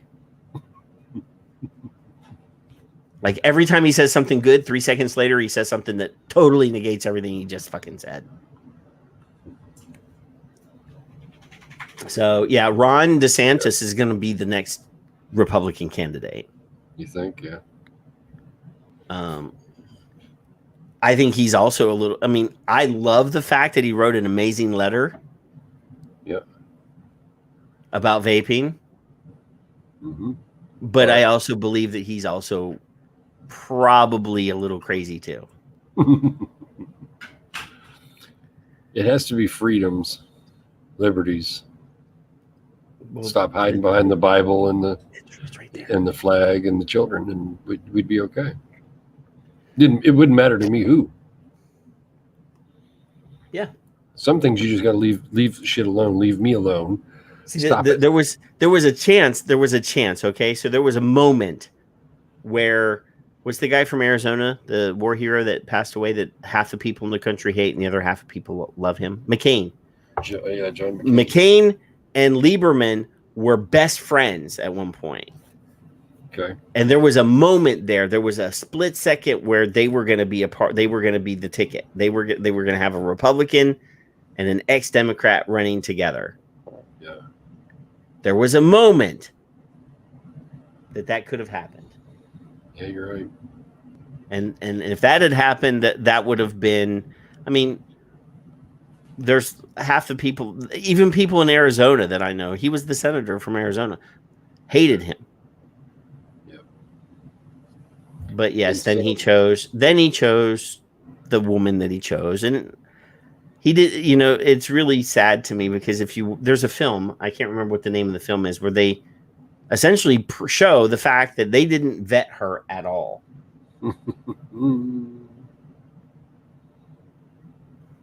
Yeah. They didn't vet her at all. And then, there's a whole bunch of weird stuff, but. Yep. Oh, no. Oh, what did you just do, Hamish? Hamish? Yeah. What do you do? We're going to listen to this. Ataroa. Ataroa. Ataroa. Ataroa. Ataroa. Okay. There's a lunatic. I love Hamish. So Hamish, thank you for helping me. Ataroa. I can say it now. Oh, because I heard it now. Hey, by the way, I saw where Yale Stevens, friend of ours from the show, wrote an article, and I forgot to link it to you. Completely. What? Totally forgot. Totally, and I don't know who had it. So somebody cover my ass and tell me where that link is. I think it was a screenshot, actually, but I don't recall who it was, and it's probably one of you drop bears. I don't know. I honestly don't remember offhand. Well, I got there. I mean, Yale actually posted it on his own Twitter, an actual photograph. Okay, that is it. That is that right there. Yeah. So, did you know that Yale has said that he was not going to do his daily tweets anymore? Right? Yes, correct. Yeah, that actually, I liked the fact that he was still doing that, and then he stopped. But Yale, teen vaping alarm is really a smokescreen. I think Yale's stealing our fucking content too. Good for Yale. Good job, mate. I invite everyone to go to Yale Stevens' account. I'm going to copy it and throw it over here. Yes. And paste it into the chats of all of our places. Hi, sometimes Twitter doesn't let me post comments on the Periscope sometimes. Shannon joined us. Hello, Shannon. I saw that. She's late. So this is Yale. For those of you who do not know and did not see the show with Yale, he started tweeting his own journey to not smoking. And every day he did an update. And then he smoked a couple cigarettes at the pub, and then he didn't. And then it was days and weeks and months. And he did, I think, 120, if I recall. We had him on the show shortly before that ended. And what a wonderful guy. What a wonderful man he is. Sorry. Had to preface it a little bit. Yeah, but since he took a photograph on it and the text is really small, I can't read it. So not at least out loud. So I posted it in the chat room, or all three of the chat rooms, so that you guys can read it on your own. And follow Yale. Yes, if you don't already follow Yale, you should be following Yale. Just follow him. So yeah, follow Yale. It may not all be vaping related, but why not? So June 12th. June 12th, 130. This is the last of his updates. 75 days, consecutive days smoke free. So we should all celebrate his efforts. And apparently he's a writer. I didn't know that. I know. That's why I was bringing it up. He is a Melbourne journalist and writer. That's what it says right here. Yeah. So, because he had alluded to the fact that he did something, but he didn't want to tell us what he did. Right. Correct. So apparently, Yale Stevens is a writer, and that's okay. News media personality. He was incognito on the show because we're chuckleheads. I'm all right with that. I'm fine. Everything will be okay.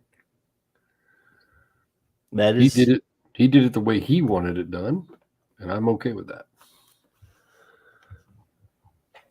I just paused here for a second. I'm scrolling through Twitter to see if there's anything else to talk about before we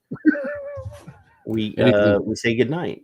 Anything new or exciting? Is there anything that we didn't cover that you wanted to cover? I thought we not other than a few. Everything that you sent to me. I had smart ass tweets of my own, but nothing overly exciting. Nothing you can really write home about necessarily. No, you don't say smart ass stuff on Twitter ever. Oh, hey, by the way, for the fun of it, Mr. Conley, Greggy, I haven't seen him on our show. He's never agreed to come on the show. He does like big stuff like CNN and Fox News. So he should have been on. He was supposed to be on Chris Cuomo or something this week, but I didn't catch any replays. He put in there. I don't personally watch Chris Cuomo. Yeah, he didn't get on though. They wanted to talk about some other bullshit. Oh, the building that fell down. So that's right. So it wasn't bullshit. It was people were dying. And with this, he says 3 of 46 members of the Chicago City Council who voted to ban vaping flavored products, including the one who first floated the idea, Alderman Burke, are all under federal indictment. Your time will probably come soon, Roderick Sawyer. Anyway, that's a Sun Times Chicago thing. It isn't related to vaping, but it's ironic. Y'all are going under federal indictment. Sadly, Greg found it and called it out. So yeah, there's a few tweets that are fun, but it's not anything great. But I will share Juka's brand spanking new. I love Juka. Juka. I will share Juka's. I can't say Juka's last name either. I know. I don't want to try. Where's my Chrome? Here's my. Do you know how to do this? I'm getting there. There it is. Juka. I heard you click. Juka has a new graphic. Now Kellovori. Yeah. Juka. So I like to steal, poach, snag, take. No, because if you steal it, you'll figure out a way to put like lines and circles and draw like. This is the map. New Ocean City Youth Vaping Prevention Program right there. We've been talking about this half the show. No, they didn't hit anybody with a club. It was tasers and knees. It was tasers and knees. But with power comes what? What comes after power? Right? So, absolute power corrupts absolutely. Oh, Lindsay. Let's look up with Lindsay with an E. She had one as well. Did Lindsay do something constructive? She's doing constructive stuff. She really does. I don't know how far down I'll have to go, so I might have to stop. But let me see. I know what it was, but I don't know what it said right offhand. There's Bloomberg's dumbass. There's a study we talked about tonight in a different form. Mm-hmm. I don't see it, and she's not always on vaping itself, and I don't. So yeah, Truth decided. Did I tell you this one? Three quarters. Let's click on it. Let's go to the tweet, because if you promoted vaping, there would be no cigarette butt litter. So let's go to the Truth Manipulative. Now this says 3/4. Yes. Yes. 75%. 75% of U.S. adults. Stop. So now we go straight to this. Nearly 3/4 of Americans. Nearly 3/4 of adults. So is that true? Instead of 75%, now it's nearly 3/4. Now it's 72.4. All right. So where do we go from there, Patrick? We go here. See, published in tobacco control, right? Yeah. So when I click on that, it stays on the same screen. Now, do you see the BMJ? You don't. It's on a different tab. It opens a new tab. You have to share that tab now. Stop screen, share screen. So I want you guys to see what they do. And I will address that comment in just a minute. So we're going to go to the BMJ because I really don't give a shit. I don't give two shits. I don't give any fucks as to what truth pretends to say. So the BMJ link, which I'll link in the chat here in a second. You need to. There's half the screen is a fucking cookie thing. Fuckers. All right. So what was the number? 72.3%. All right. How many people did they ask?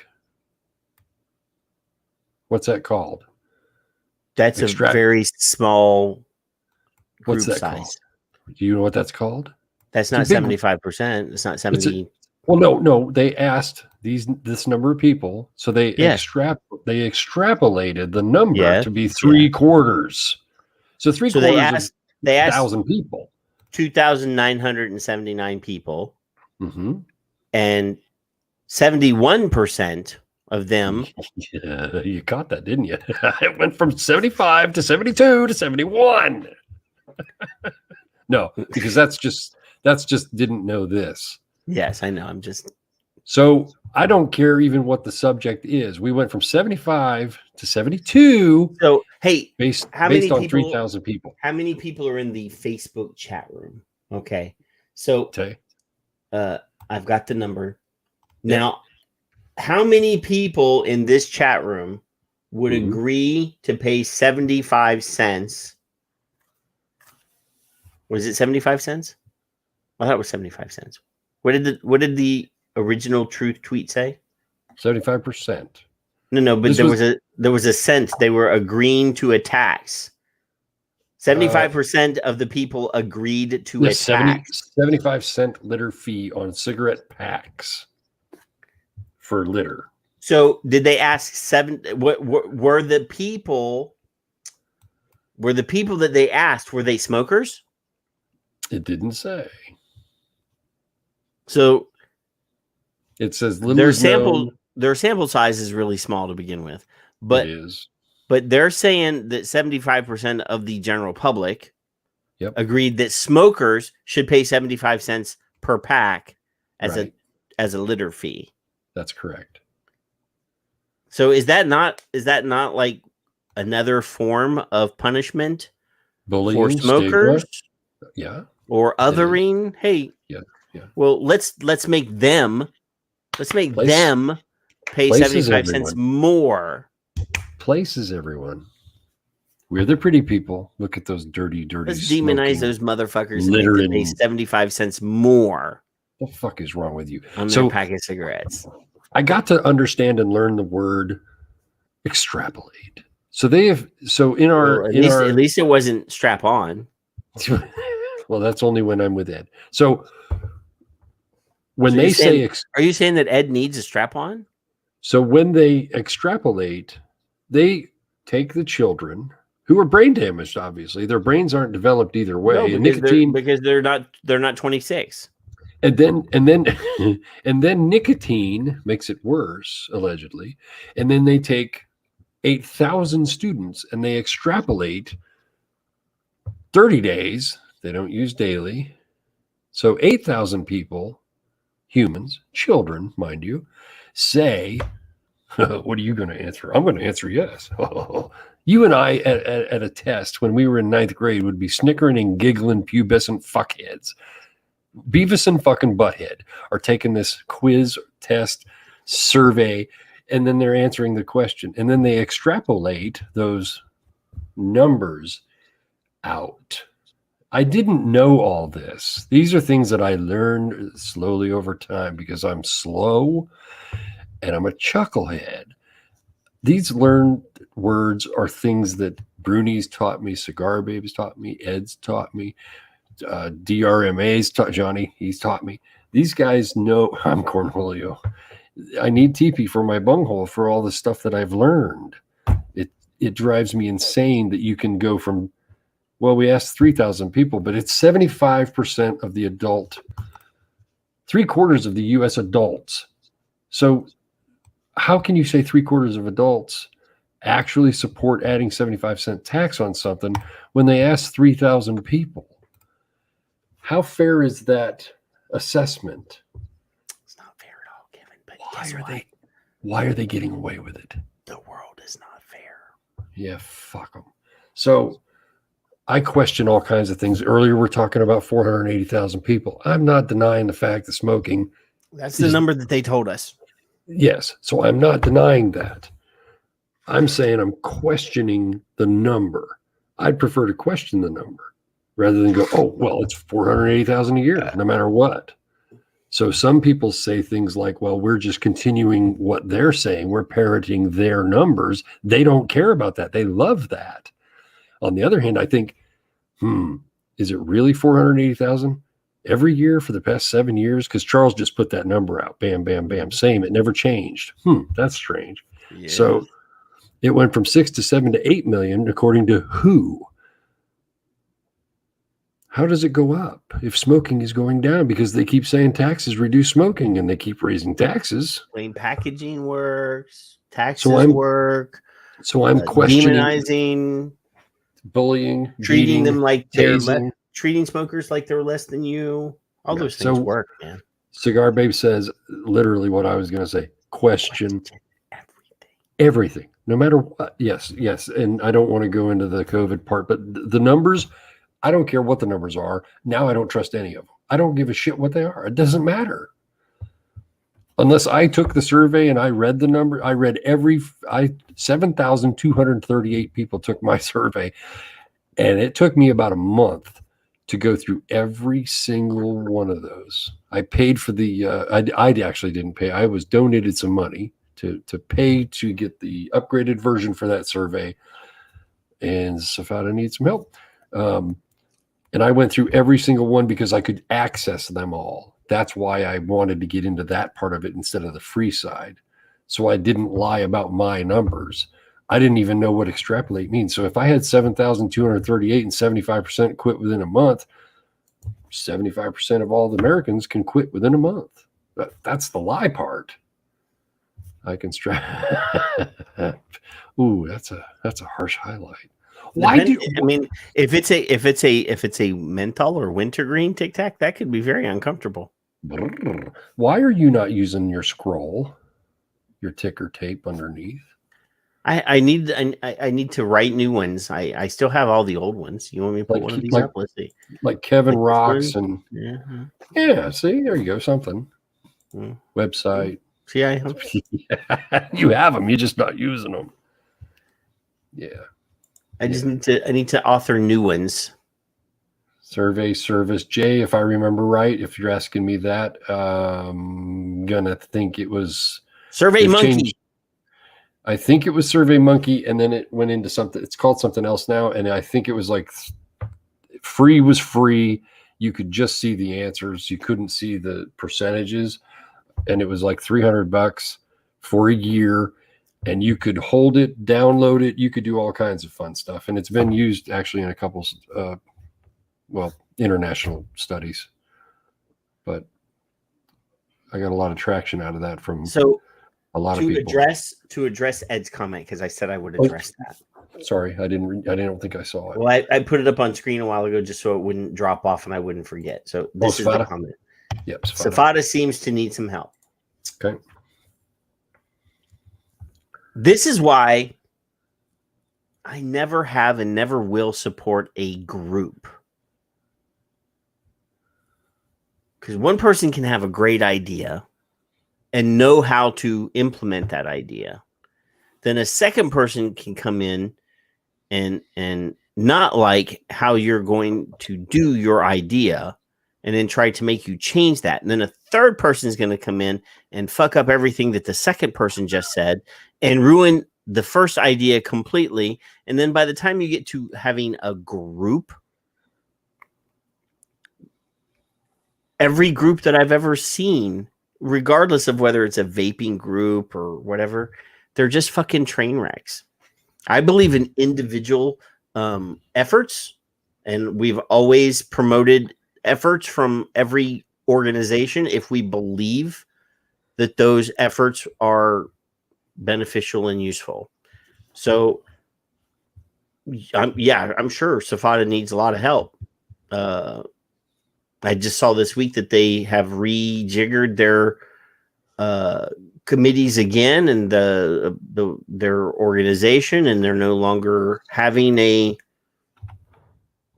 president, I guess, is what that guy who was in charge, and I can't remember his name, was.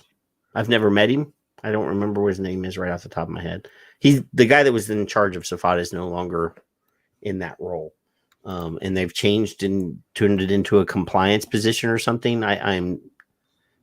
Groups. I think groups are a failure in most, and not. I'm not speaking specifically about Safada, but I've been there. I've been in meetings with both of the major trade organizations for vaping, and I can tell you, yes, Mark Anton, that guy, is no longer the president of Safada. They have a new thing anyway. I didn't really stop and read the whole thing, so I'm not sure exactly what it is, but I saw that the word compliance was in it, and then I was like, I'm not paying attention to that because I don't believe in complying with anything.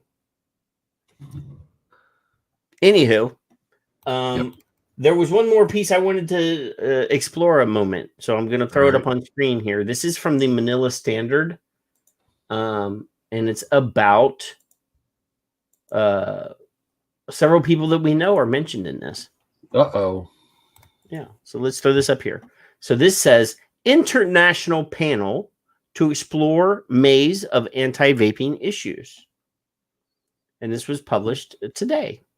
An international panel will explore a global web of anti-vaping issues and how it influences the public's perception or perspective on vaping and safer nicotine products. Headlined The Battle Between Innovation and Bullying Tactics, the 7th episode of The Advocate's Voice, will premiere at 6 p.m. Hong Kong time or 10 p.m. New Zealand time on July 11th, 2021. Led by Greece-based public health expert Dr. Konstantinos Farsalinos. The panel discussion will be simulcast on the CAFRA, the Coalition of Asia Pacific Tobacco Harm Reduction Advocates Facebook page, hosted by CAFRA, Nancy Lucas, the second person that we know, the group's executive coordinator, said tab 7, which is the Advocate's Voice, episode 7, would make fascinating and timely viewing. The Advocate's Voice is gaining a strong following among tobacco harm reduction supporters and the wider public. It follows mounting evidence identifying well-known figures and entities at the center of false accusations leveled at safer tobacco harm reduction products. Inexcusable attacks on THR consumer advocates are also growing. Kevin, what? Do they attack you? Physically? No. Billionaire philanthropists are using their money to influence the WHO and, in turn, governments who rely on their guidance regarding tobacco policies. It's a sophisticated global web of lies, and Dr. Farsalinos and the TAF panel will expose the truth, said Lucas. Ignoring the science, WHO treats smoking and nicotine vaping the same. This disastrous approach towards safer nicotine vaping products continues to negatively impact smoking cessation rates, costing millions of lives globally, said Lucas. I love her. She said TAV 7 would also explore the role of billionaire philanthropists' influence on the mainstream media and scientific journals. Imagine that. The same people funding academic institutions for their research, in quotes, then assist in this research being broadcast via the mainstream media. It's all about controlling the public perception and promoting lies about anti-tobacco harm reduction, she said. Damn, that's more content. That's more stolen content, Kevin. Damn it. She said some academics and scientists were allegedly being bought and sold by billionaires and their foundations, not allegedly proven truth. The strategy to corrupt the public and academic narrative through funding research and influencing the media is out of control, as well as presenting their lies as science. University researchers and scientists' defamatory attacks on THR consumer advocates needs to stop. They must be held to account. Tab 7 will discuss the best ways for consumer advocates to respond to such attacks. Curse words and challenging their masculinity. That always works. To think that vaping, the world's most effective smoking cessation tool, is being demonized in such a systematic global way needs to be fully exposed. Tab 7 will do just that. The panel will include Asia Pacific THR consumer advocates such as Asa Salagupta, director of Ends Cigarette Smoke Thailand, Mirza Abir, a director of the Association for Smoking Alternatives in Pakistan, and media expert Jenna Fedalino, director of JFPR Philippines. Consumer groups in Asia Pacific region also launched a petition to change.org V4V petition that urges the WHO to respect consumer rights and to stop demonizing tobacco harm reduction options ahead of the next biennial meeting of the FCTC in November. Mm-hmm. So you've got star-studded. I'll say star-studded. Why not? Star-studded. It's got Farsalinos. It's got Lucas. You can't see everything. You can't read everything. We cover things we find important. I'm actually glad you did that because I put that in our news Wednesday for Vapors UK, and I forgot about it. I have an excuse this week.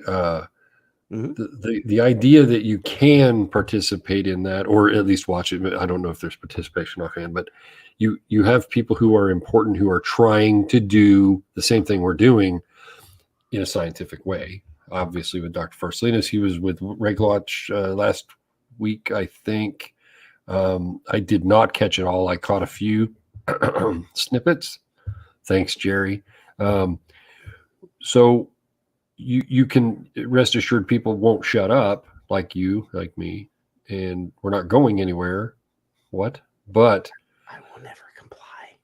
It has. Just a minute. Let me unbutton my snap here. So when you have things like that, like you said earlier, why isn't this retweeted 1,000 fucking times? Why isn't this shared 1,000 times? Why isn't the story that Michael Bloomberg is buying off governments in third world countries and a prick not being widely reported in the U.S. media? Right. So I've thought for 6 years, I tried working with Blasting News. It's a media site, and I thought, well, I can get a little money out of it, and it'll get me out of the blog and into the mainstream. Blasting diarrhea? I'd share a fucking article, and I got no tweets. Now I got paid, 8 cents for 100 clicks or whatever the fuck it was. The most I made in a month was like $80. That was the most. Usually it was like $9. So whatever. Get out of the norm. Then I see somebody like Sally Sattel, who's hopefully going to come on. Stolen a lot of our content someday. You have people like Dr. Farsalinos, who's written things publicly, but why are they not listening? Because they can block it down. Why can they block it down? Because people like Bloomberg are paying to have it blocked down. I'm stealing Cigar Babe's sort of comment. The blooming idiot. Huh? I was calling the blooming idiot. Oh, blooming idiot. If this is the truth, and we are on record for, I don't know, you've been on record for 12 years. I've been on record for 7+. They're going to find out. My grandson's going to go, wow, Grandpa cussed a lot, but he was right. That guy he hangs out with is that Patrick guy is a genius. And a fucking jerk. And who's Ed? And what's this strap-on thing about? So, And Tic Tacs. What is our future like? Your children, your grandchildren are looking at us to do what we're supposed to do. We don't have the money to do what Bloomberg does, so it breaks my heart, but I'm not shutting up. I'm not going anywhere. It just pisses me off. Share the good things. If they're right and it's verified, I can't imagine Dr. Farsley knows of anybody in the whole country or world that's going to lie to us. It's not going to be him.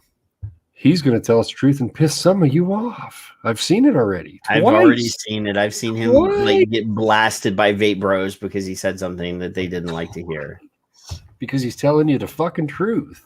Well, if you don't like us telling you the truth, you shouldn't listen to him. Because I don't think he's going to lie. Genius jerks are us. So they have power. I'm changing the name of the show. That's the new name of the show. Genius jerks are us. With an R us. Yes, like Toys R Us. Like I did Geeks R Us. Actually, we have a show called Geeks R Us. Charles. It's just that our douchebag cohort doesn't do he's always got like stuff to do. Ooh, what cohort? Phil. Oh, yeah. So, Dr. Garner, I do want to bring this up before we actually go. I offered like an hour ago. I know, but you got chatting and yakking and flapping your gums. So Ed is one of the bad guys because he's still vaping cinnamon. Oh, that evil bastard. What a jerk you are. I don't know. Bad, Ed. I don't know if I like him or not anymore. He's probably drinking red wine while he's vaping that hot cinnamon flavor too. He probably is. Ouch. I don't know how far down Charles's line I can go, and I'll read it. I don't even have to show it to you. I'll just read it if I see it.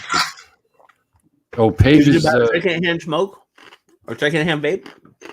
No. I said this is what public health is. It was a menthol something or other tweet, and I can't see it. I don't know, maybe it was an older tweet that I hadn't seen before. Damn it, Kevin. What? Damn it, Kevin. Damn it, Kevin. I can't do his freaking tag because he's not using his real name in the first part, or adopts another name for himself. Are you saying that he has shadow accounts, or what are you trying to say? Chauncey, it's not Charles. I got to remember it. RENER at vaping it. We'll see what I did in the past few days. It may have been yesterday. Did you just say AOL? No, I did not. Now I got it. Bless America.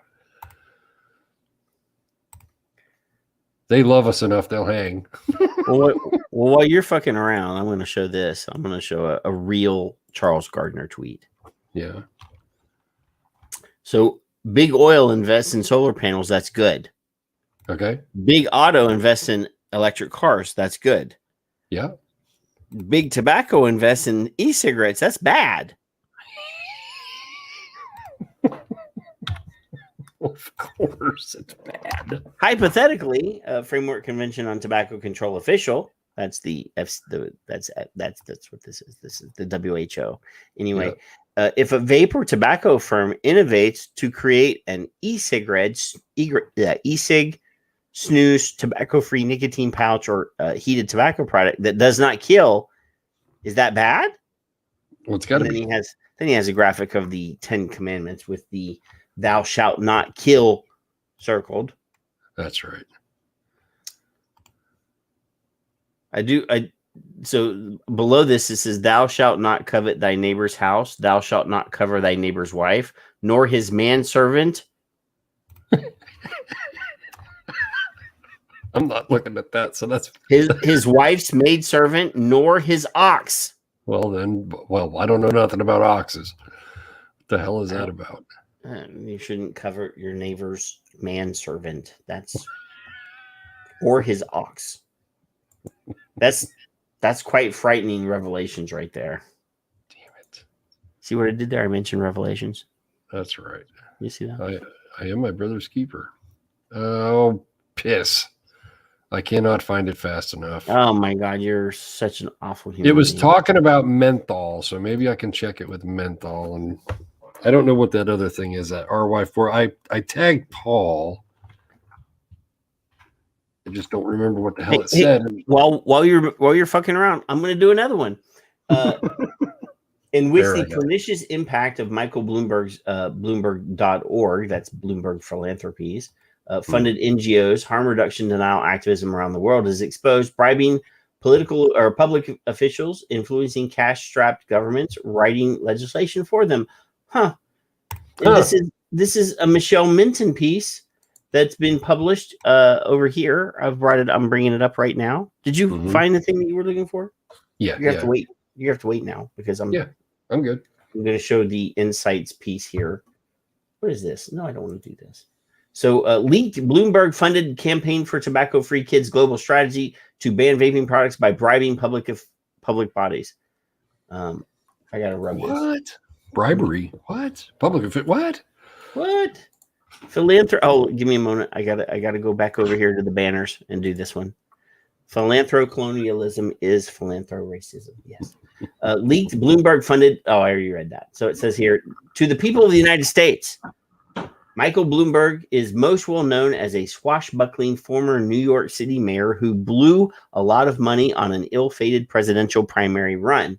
But around the world, his network of charities and selected groups he provides with millions of dollars in grants are, for all intents and purposes, a sort of private government who influence government leaders, fund the entire salaries of public health officials, and write legislation that is then introduced into legislative bodies, including the recent example of vaping bans in Mexico and the Philippines. What? What? Some of these organizations are those directly chaired and controlled by Bloomberg, including Bloomberg Philanthropies. But most are various campaign groups that rely heavily on funding and guidance from the New York City billionaire, including those focused on the environment, education, public health, and general tobacco control. According to this latest article by Michelle Minton on the at the Competitive Enterprise Institute, who was able to get her hands on internal documents from the Bloomberg-funded Campaign for Tobacco-Free Kids organization, the pernicious impact of the campaigns to target developing countries, that's what I just said, goes much beyond standard tobacco control measures, such as taxes, age gating, and advertising restrictions. Influencing cash-strapped governments.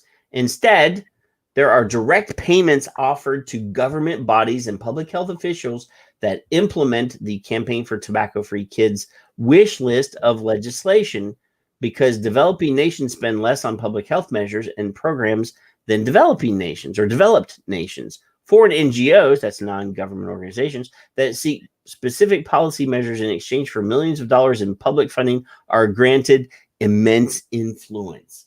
As such, rather than actual domestic democratic demand for measures against tobacco and vaping products, including all-out bans on vaping flavors and technologies, these nations pass laws in direct exchange for grants, often much larger than their own domestic department budgets.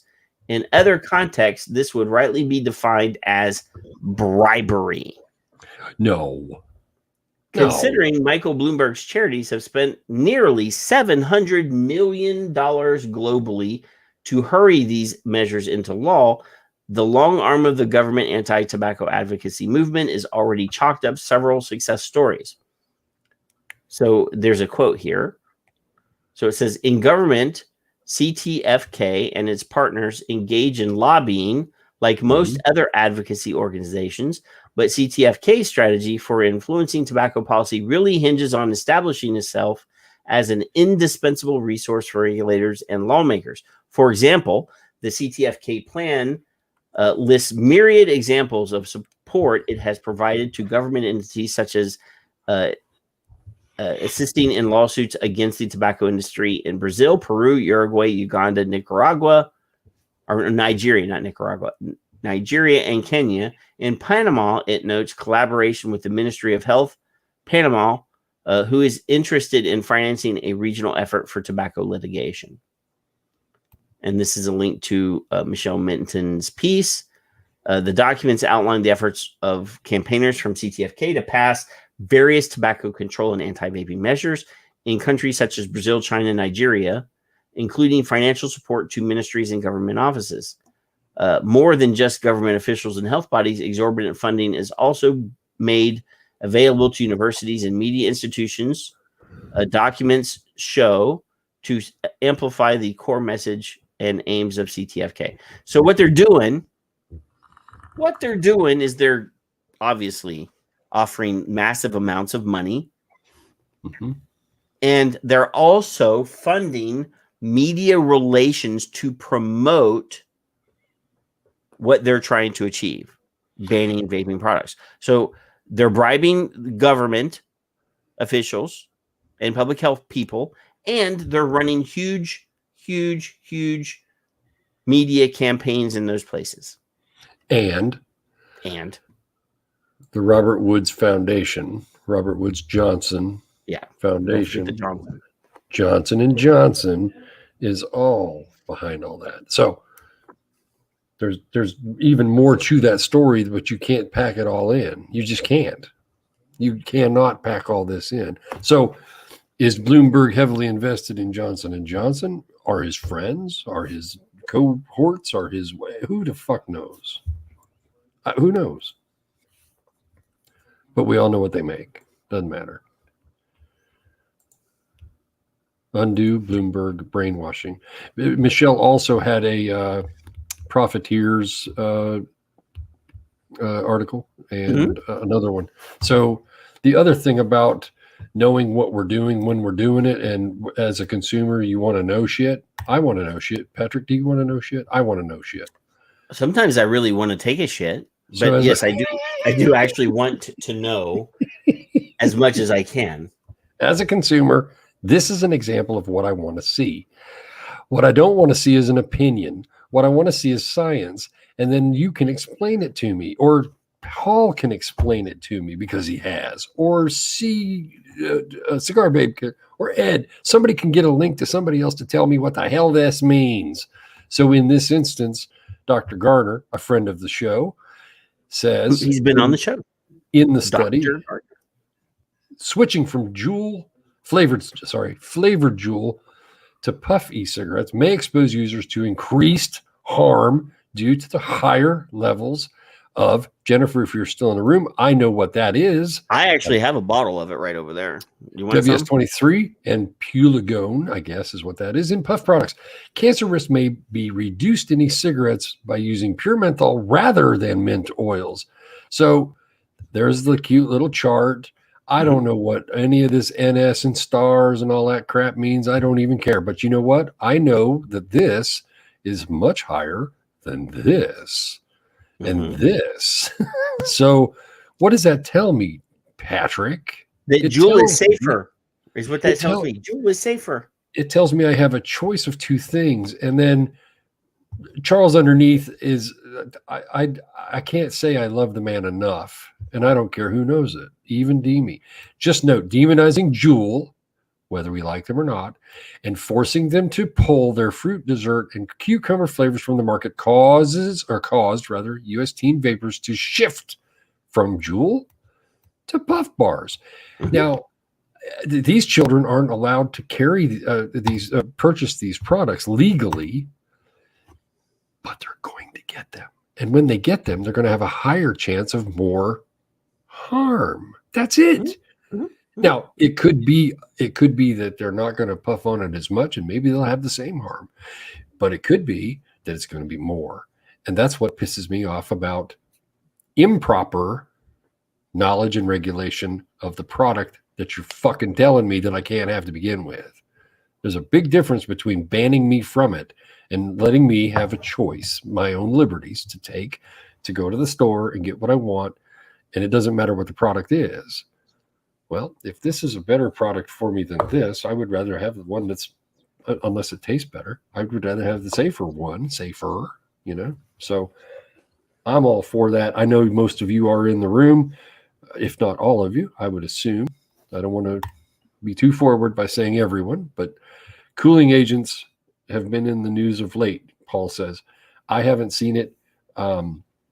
But when Charles puts out something like that, that's an important tweet. That's an important tweet that maybe Dr. Farsalinas hasn't seen it. Maybe he's already done something on it. Maybe I haven't seen it either. Who knows? That's what we need to have. That's what we need to know.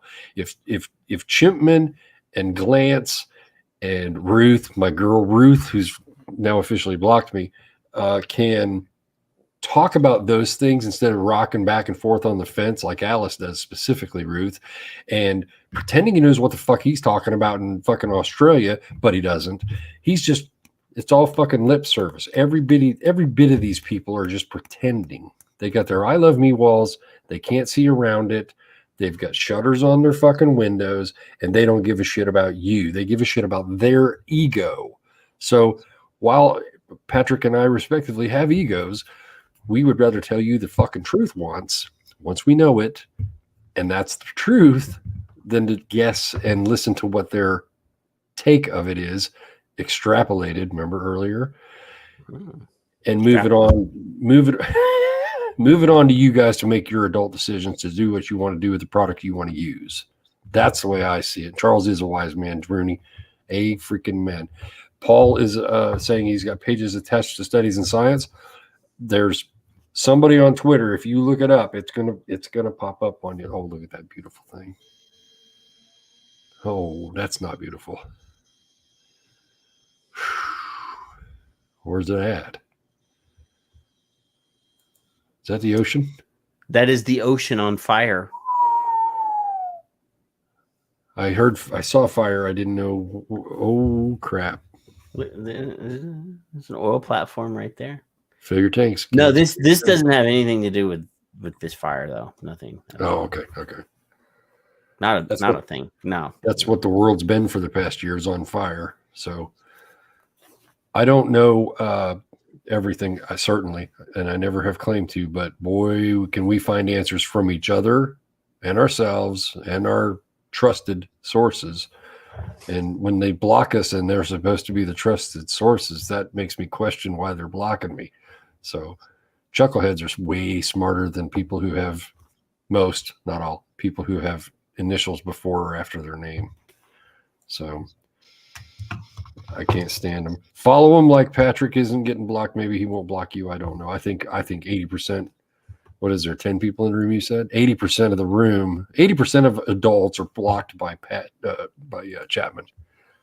Holy crap! Is that phone? So I have that. I'm looking at this video, Kevin, and there's a fire on the ocean, and they're spraying water on the ocean. That's got to be foam or something, isn't it? Like chemical. Okay, all right. I'm just saying, you got me. This is an ocean. This is the Gulf of Mexico, and there's a fire, and they're spraying water on the water to put out the fire. Whew. Why don't they have a chopper that's up in the air, dump some water on it? No, they're taking pictures from the helicopter. I mean, you can't. But it's a gas pipe, Paul said. So, yeah. Well, it's coming from that. I'm assuming it's crude. I'm assuming that that's an oil, and they must have a pipeline that goes from the derrick to. That is floating. Yeah, it's floating. Or not the derrick, the extraction platform to somewhere. And thanks for coming in, Cigar Babe.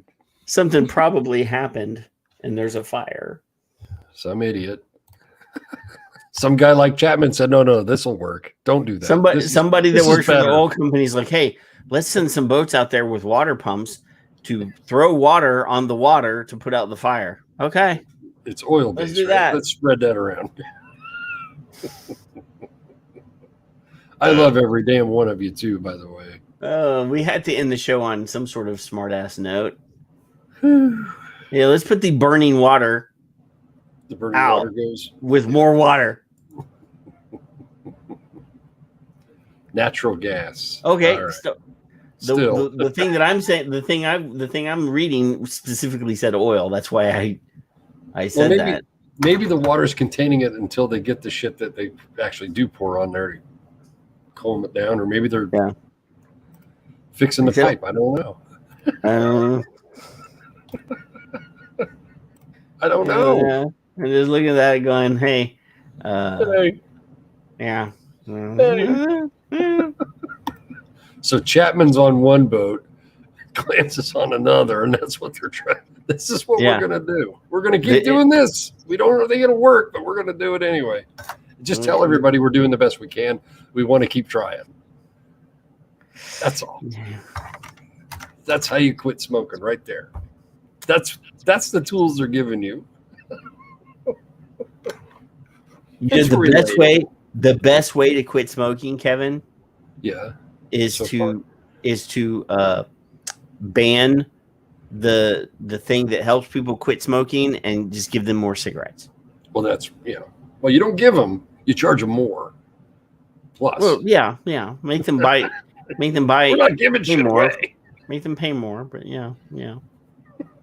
Pissing contest against an ocean fire. Oh, water is very dangerous. I'm gonna actually refer to the Bloomberg. Yeah, it says it's an oil platform. Well, Pemex is the name of the company that owns the platform. This is the Gulf. Yes, it's in the Gulf of Mexico. This is in the Gulf, so gas prices are going to go up 60 cents to $1 in the next 3 days. Yeah, because they don't have insurance or nothing. Don't make me be a cranky old broad.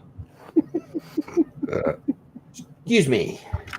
And don't. They're using. Hey, they're using. Okay, this Pemex. Is investing in new extraction technologies. Oh, then they needed the fire to check it. Yeah, there you go. So, all right. So this is a new method by catching it on fire. Yeah, that's a new method. Yeah. Oh. So Kevin. What? Hey, what's going on, what? Man? What? How would you like to say goodbye to everybody tonight? Oh, man. What do you usually say? Kiss your partners, hug your kids, something like that? Yeah, do that. Yeah, do all that stuff. Yeah. Knowing a friend lost his son this week, 32 years old. I'm not normally a speechless guy. And there literally is, there's cliches, there's things you can say. We've all said them, call me if you need me, anything you need. I know all that. I know them all. I've said them myself. This is one of those times I was literally almost speechless, sitting with my friend. And it was very heartbreaking. And knowing why doesn't matter. What happened doesn't matter. There's nothing you can do. Literally nothing you can do. I've known Steve since 1984 or 5. We really won't detail that because we're old and we don't remember. But I've seen that boy from birth, literally the day he was born, and he's at 32. He's gone, and it breaks my heart. So when we say hug your loved ones and your partners and your kids and all that, and that we love you, because I do. Patrick can speak for himself. I don't think he likes it. I mean it. And today, this week, and today in particular, kind of highlighted that for me again in my life. And I've got 2 kids, so I can only relate to what those 2 are going through. That couple that I've known since they started dating. So kind of painful.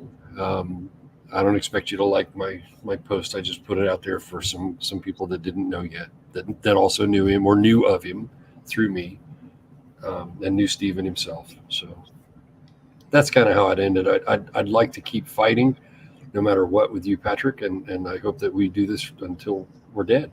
That's what I want to do. Help, yeah, well, or Glance grows a 3rd boob or something, maybe. He'll brag. We spent a moment talking about being humans and being good humans and being good to each other tonight. I have another sort of depressing thing that happened to me today. I have one of my youngest current he is my youngest current patient. He's 41 years old. Had a checkered past, has some problems. He's what's the word that Chauncey uses or that Charles uses? Biodiverse. He's got some problems. And he's been diagnosed with brain cancer. 41-year-old guy. And part of the treatment required that they do some surgery, and he's undergoing radiation and chemo.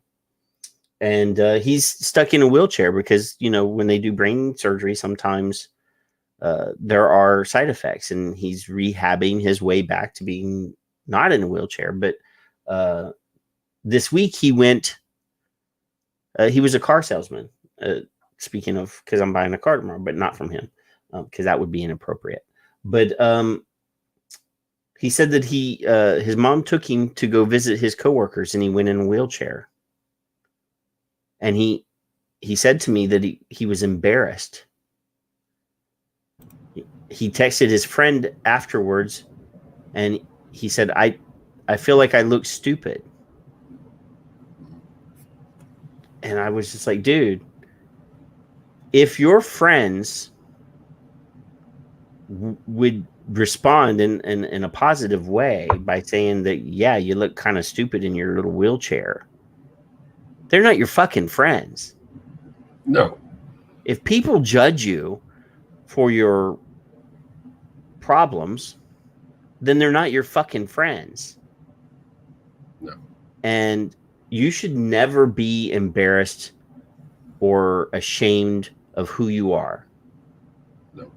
No. I make fun of people, but I don't make fun of people because of what's, if they have a problem. Period.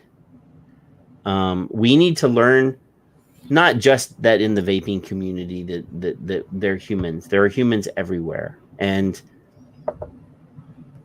it hurt. I got pissed off, and a lot of times I spend more time one-on-one with my patients than any other person does.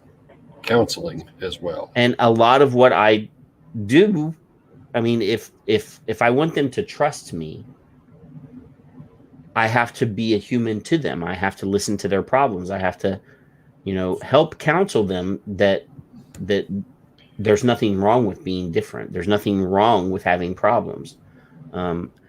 We shouldn't feel bad that we made a poor choice when we were younger and smoked. And as a byproduct of that, found out that nicotine is not bad. And some of us really like it. And some of us can't cope with what's going on with the world without nicotine. Some of us function better with it. Just because it was in cigarettes and we found a better way to get that doesn't mean that we're less than. Nobody should feel they're less than because of a behavior or something that they enjoy. Period.